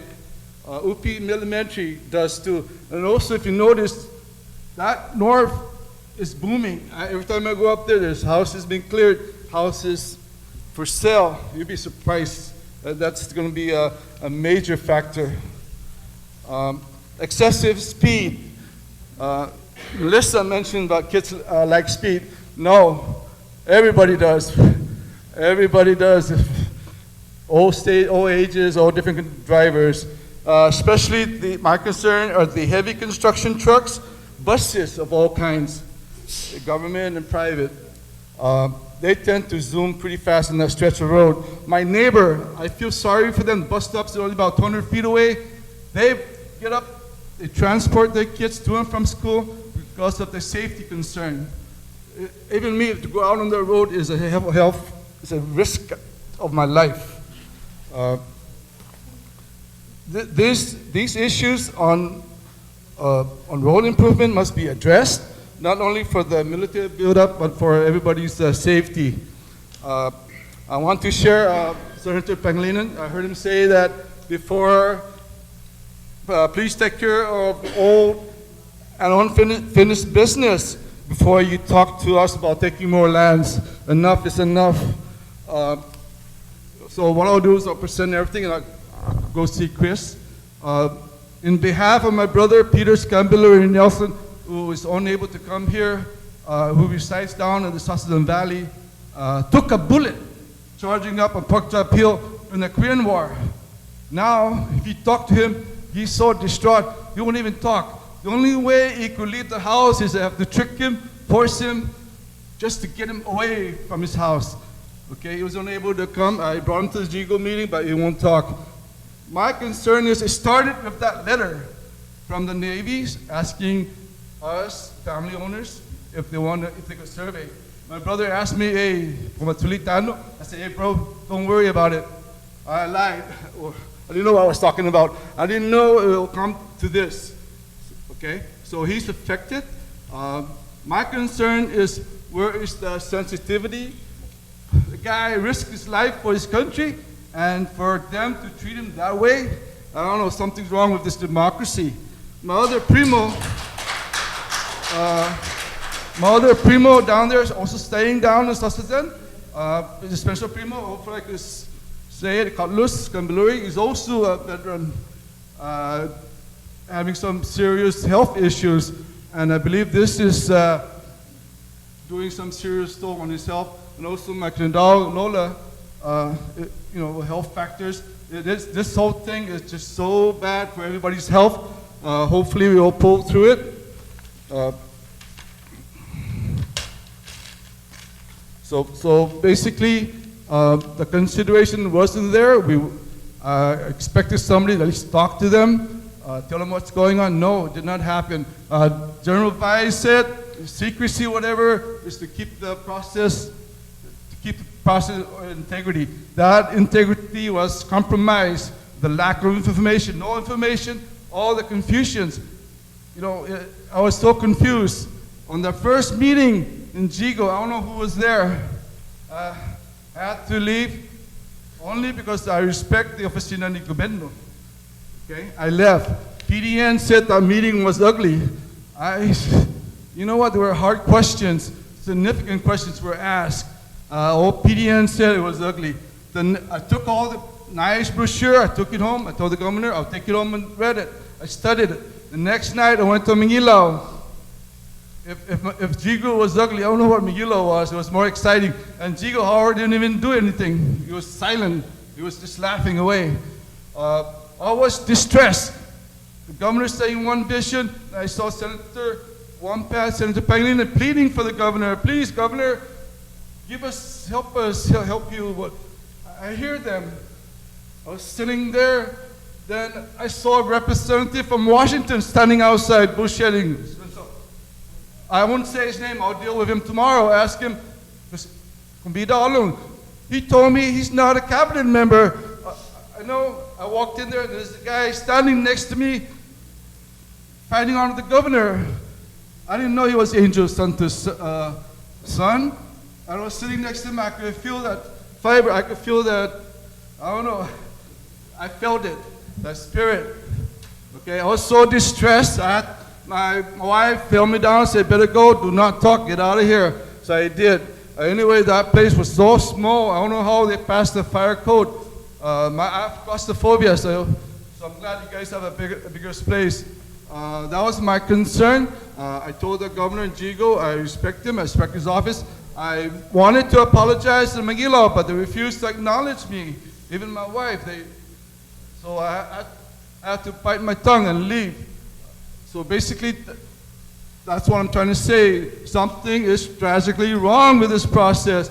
I seen everybody at the meetings. My first question to those people, those consultants, the governor's people, where were you guys? And that started off.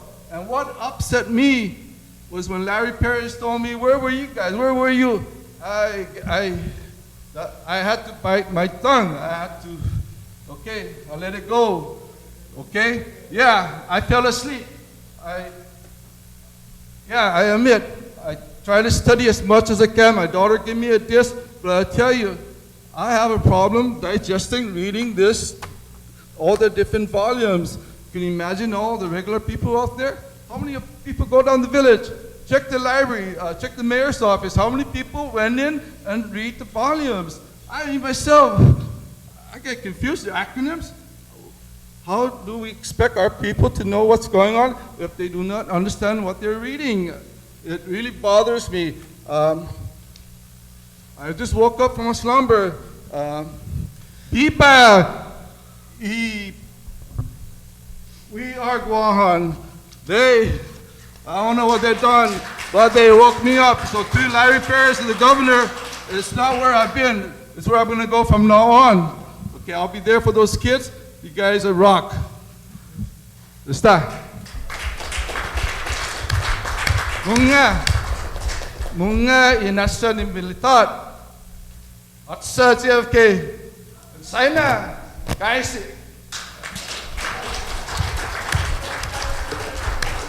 Hagolokwi sana masi. Mr. Joe Guerrero. Okay, Mr. Richard Alcampor, still here?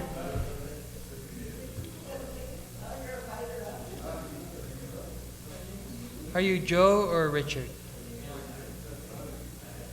Oh, Reynard Alcampor? Okay, it's Reynard.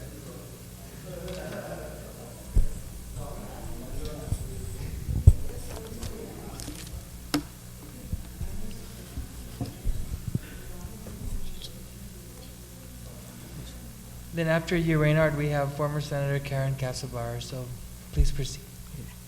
Good evening to all those who are still in attendance. My name is Reynard Alcampor. I am 15 years old, a sophomore attending Southern High School and a resident of the village of Agate. My opinions are not unique. Many of my peers who are well informed about the subject share the same opinions as I, strongly in opposition to the so-called proposed buildup in which actions to change this island's fragile infrastructure have already taken place. Well, at first, I was very appreciative that the people were given the chance to share their opinions regarding this issue. I reached a point in which I was forced to question why such actions were still necessary even up to this point. How can you not hear the voices of the people when they have spoken out loud and passionately? How can you not see the actions of the people when they have rallied and filled the streets in protest? They have spoken and they have acted not for hatred towards the federal government or the U.S. military, but they have spoken and they have acted for the love of the people and the island they have inhabited for millennia. We are given inaccurate numbers, but if you were to list the hundreds of testimonies, both written and verbal, stack those in support of and those who are opposed to separately, you will find out that the vast majority sides overwhelmingly with those who are opposed to the buildup, because the people have asked the hard questions that were left either unanswered, sugar-coated with eloquent words to hide us from the truth, or responded simply with an "I don't know." How can we trust that this is a good thing for the island and its people when even our island's leaders and representatives cannot comprehend the full extent of the consequences the people will be forced to pay as a result of this buildup?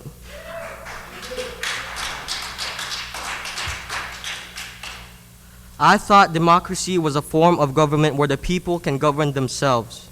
The people from Guam are U.S. citizens, so what exactly makes us an exception from your law of the land, the Constitution of the United States of America? That is injustice. It is obvious where the people stand regarding this issue, yet the only actions that have been taken contradict the ideals of this island's people. You see, now, as we focus on relocating troops from Okinawa onto Guam, the real warriors are at home fighting against injustices and for the betterment of the people. They are in schools educating the children who will eventually be our island's future. They are the doctors that saves lives on a daily basis. Despite the poor conditions of their facilities, this is the population that truly needs to increase. Instead of fixing the problems we have now, we are only adding to the list. The people have spoken. Hundreds have helped to dissect the 11,000 pages that we were only given 90 days to comment on. This buildup is not for the betterment of the people, and even though so far we have only been ignored, you can expect persistence from the people who choose to protect and love this island. Thank you.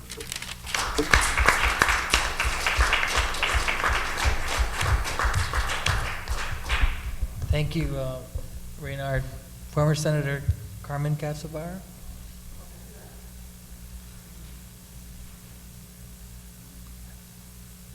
Well, she's making her way to the podium. Speaker Wampet asked me to announce that tomorrow at 2 p.m.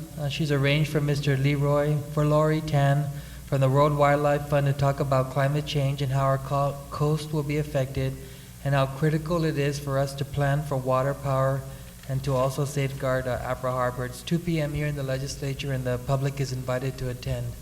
I understand that he has a very informative presentation and you would really be enlightened. I'm certainly looking forward to his presentation. Ma'am, thank you. Buenas noches todos amzu senador dan administrador dan todos amzu manilu. Good evening, senators. Thank you for affording us this opportunity to speak before you. And I noticed that there's a resolution here, a resolution 275, and I was reading it and I started adding recommendation to be included in it. However, after listening to everybody and going to different meetings, I feel that maybe the resolution should be requesting the President of the United States to put a moratorium on this bill up.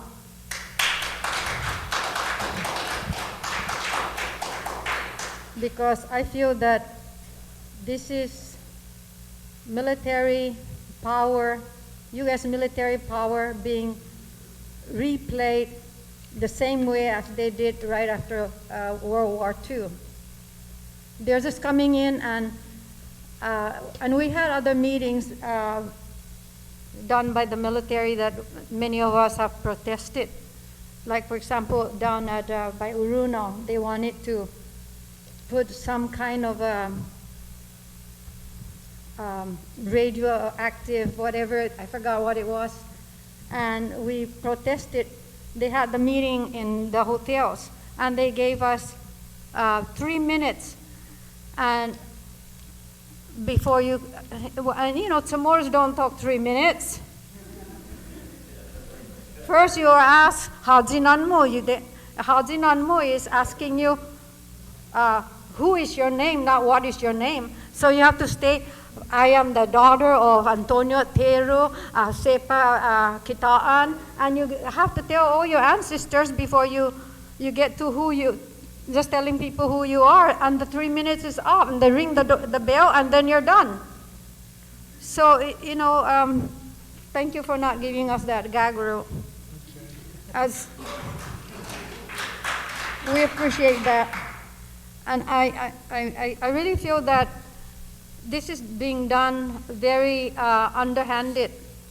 That they come with their plans and put it in place and they say, okay, you make a comment by February 17, and we're supposed to read 11,000 pages. Some of us have PhD, some of us have master's degree, some of us have bachelor's degree, but even those people are having a difficult time understanding what they're reading. So it's so unfair. And since we are not really truly American, like those that are living in the continental US, I think that we should ask for more time to read and to study and to find out how is it going to be beneficial for both the US military and the people of Guam. Because the way it is very scary. I love US. I'm married to a statesider. My son was a Top Gun pilot for the Navy and fought for over the Gulf War and liberated the Kuwaitis, but I have not yet been liberated. He couldn't even liberate me. I have a grandson who has been in Iraq twice and left his wife and babies. And so we are patriotic, and many Chamorro suffered and gave their lives to help with the freedom. So what is American freedom? Are we free? Why is it that American freedom is only good for the people in America, but the military, the US military is restricting us on our freedom? We got to do something about that. And I know the Chamber of Commerce and many people and a lot of government employees higher up wanted the BOLA because they're looking at it in terms of dollars. We need the money. We are very poor. Our school's falling down. We have only 200-bed hospitals. I was sick a few weeks ago, and I end up at the emergency room for hours because there's no room upstairs for me to be admitted. And so we're talking about more money, but I know a lot of Chamorros who had money, and when the Japanese were buying land, the real estate people came in and jacked up the price of land. We remember the land used to be like 10 cents a square meter, and then it became $1 a square meter, and now it's $100 a square meter. What is going to happen to our children? Yeah, I'm 74, so I shouldn't worry. But what about the children of the future? When the real estate market keeps coming in and jacking up the price, by the time your great-grandchild graduates from high school, he's not going to have any land to live because it's too expensive to buy. And then a lot of the big businesses are using their business money to rent, so the rents are high. So our children are going to continue as the poor lady that I almost cried when she was giving her testimony about not having decent home. That's what is happening to our people. We cannot allow that to continue. And the old saying, united we stand, divided we fall. We are not united in this. I see us as factions here. Here's the Democrat, here's the Republican, here's the Chamber of Commerce, here's the Guahan, this is the nation, Chamorro nation. We have to put a moratorium on this and let's get together.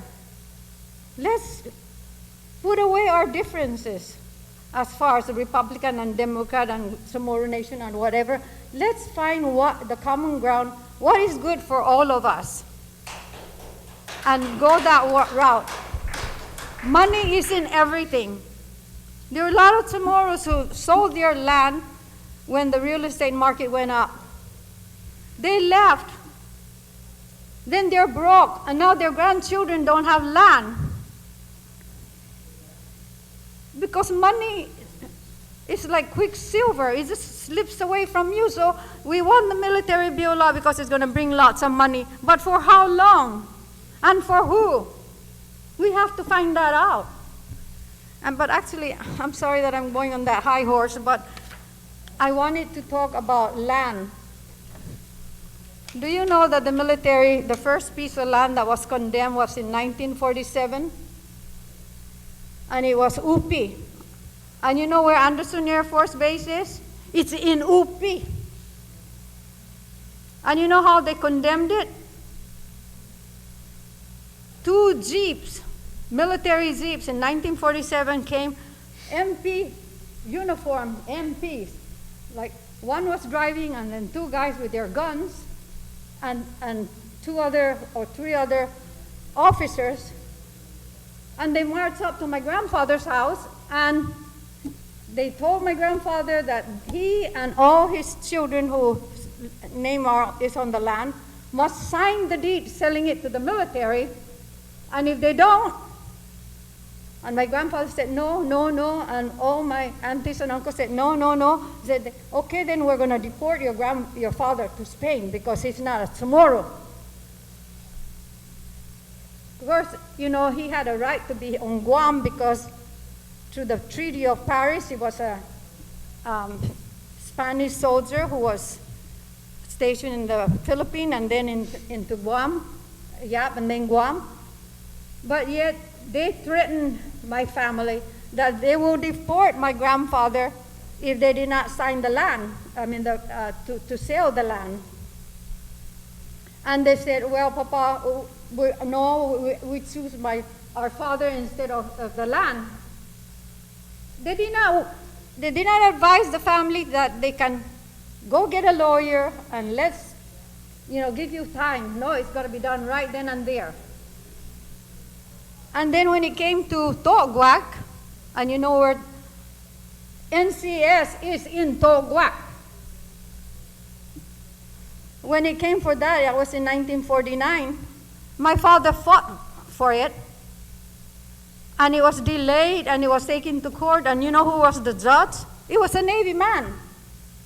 And who are all the lawyers? They're Navy lawyers.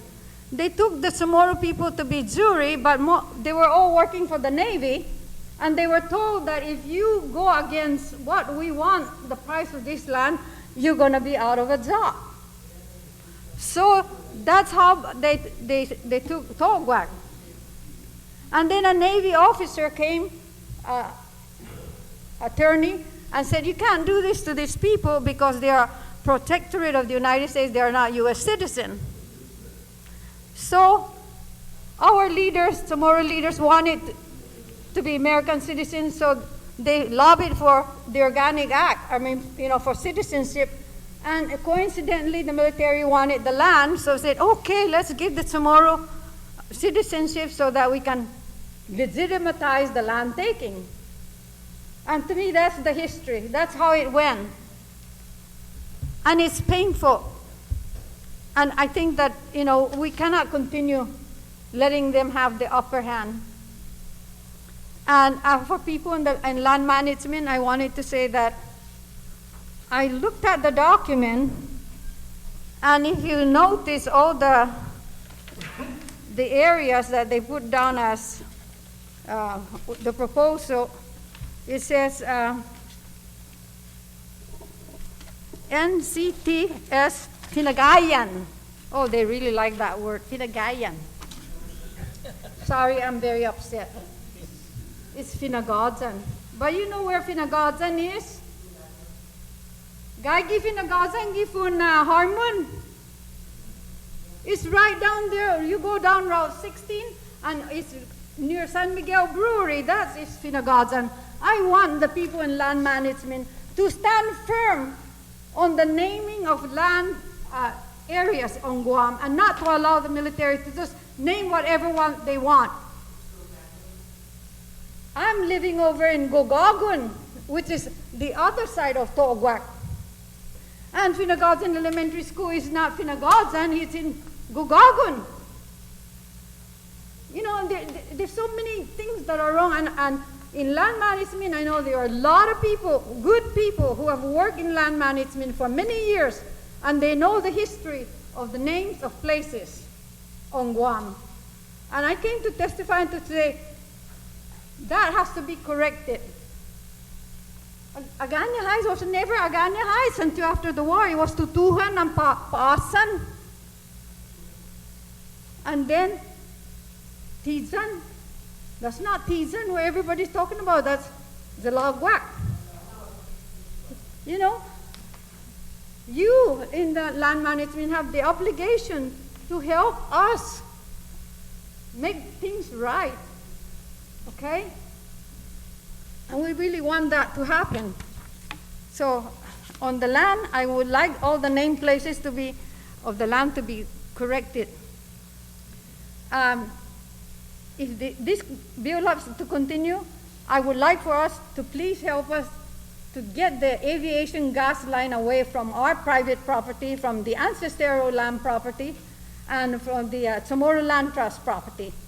Why is it that they're building this military up, and then they're going to have fence inside where they're going to live, but put the gas line on our property? Gets blown up. We'll be the one to get blown out along with it. Why is the military gas line not being protected from danger, to endanger the lives of the people, of the inhabitants? Why should it be outside the fence? It should be inside their fence. And it should be removed from our land.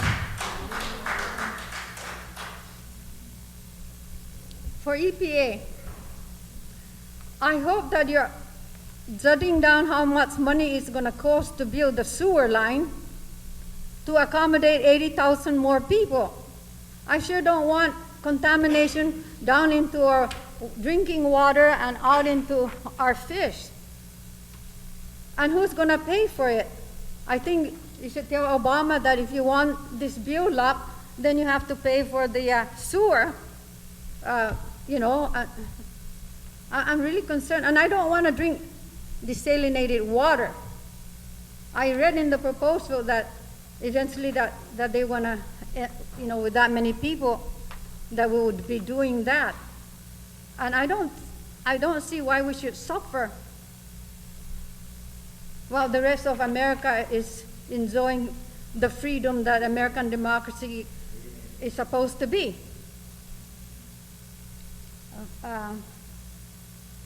Like I said, they've condemned so many land already, so enough is enough.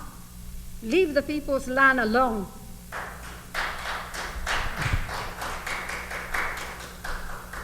So I know there are many other things that I wanted to talk about, but it's late, and I'm sorry I didn't have my prepared testimony, but I hope that you understand and take note on the concern that I have, and along with all the others.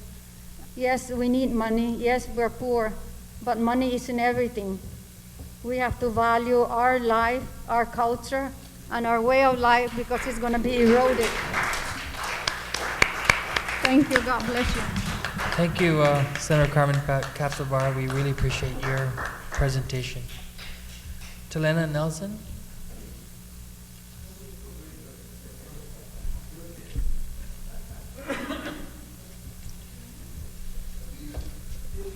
Telena.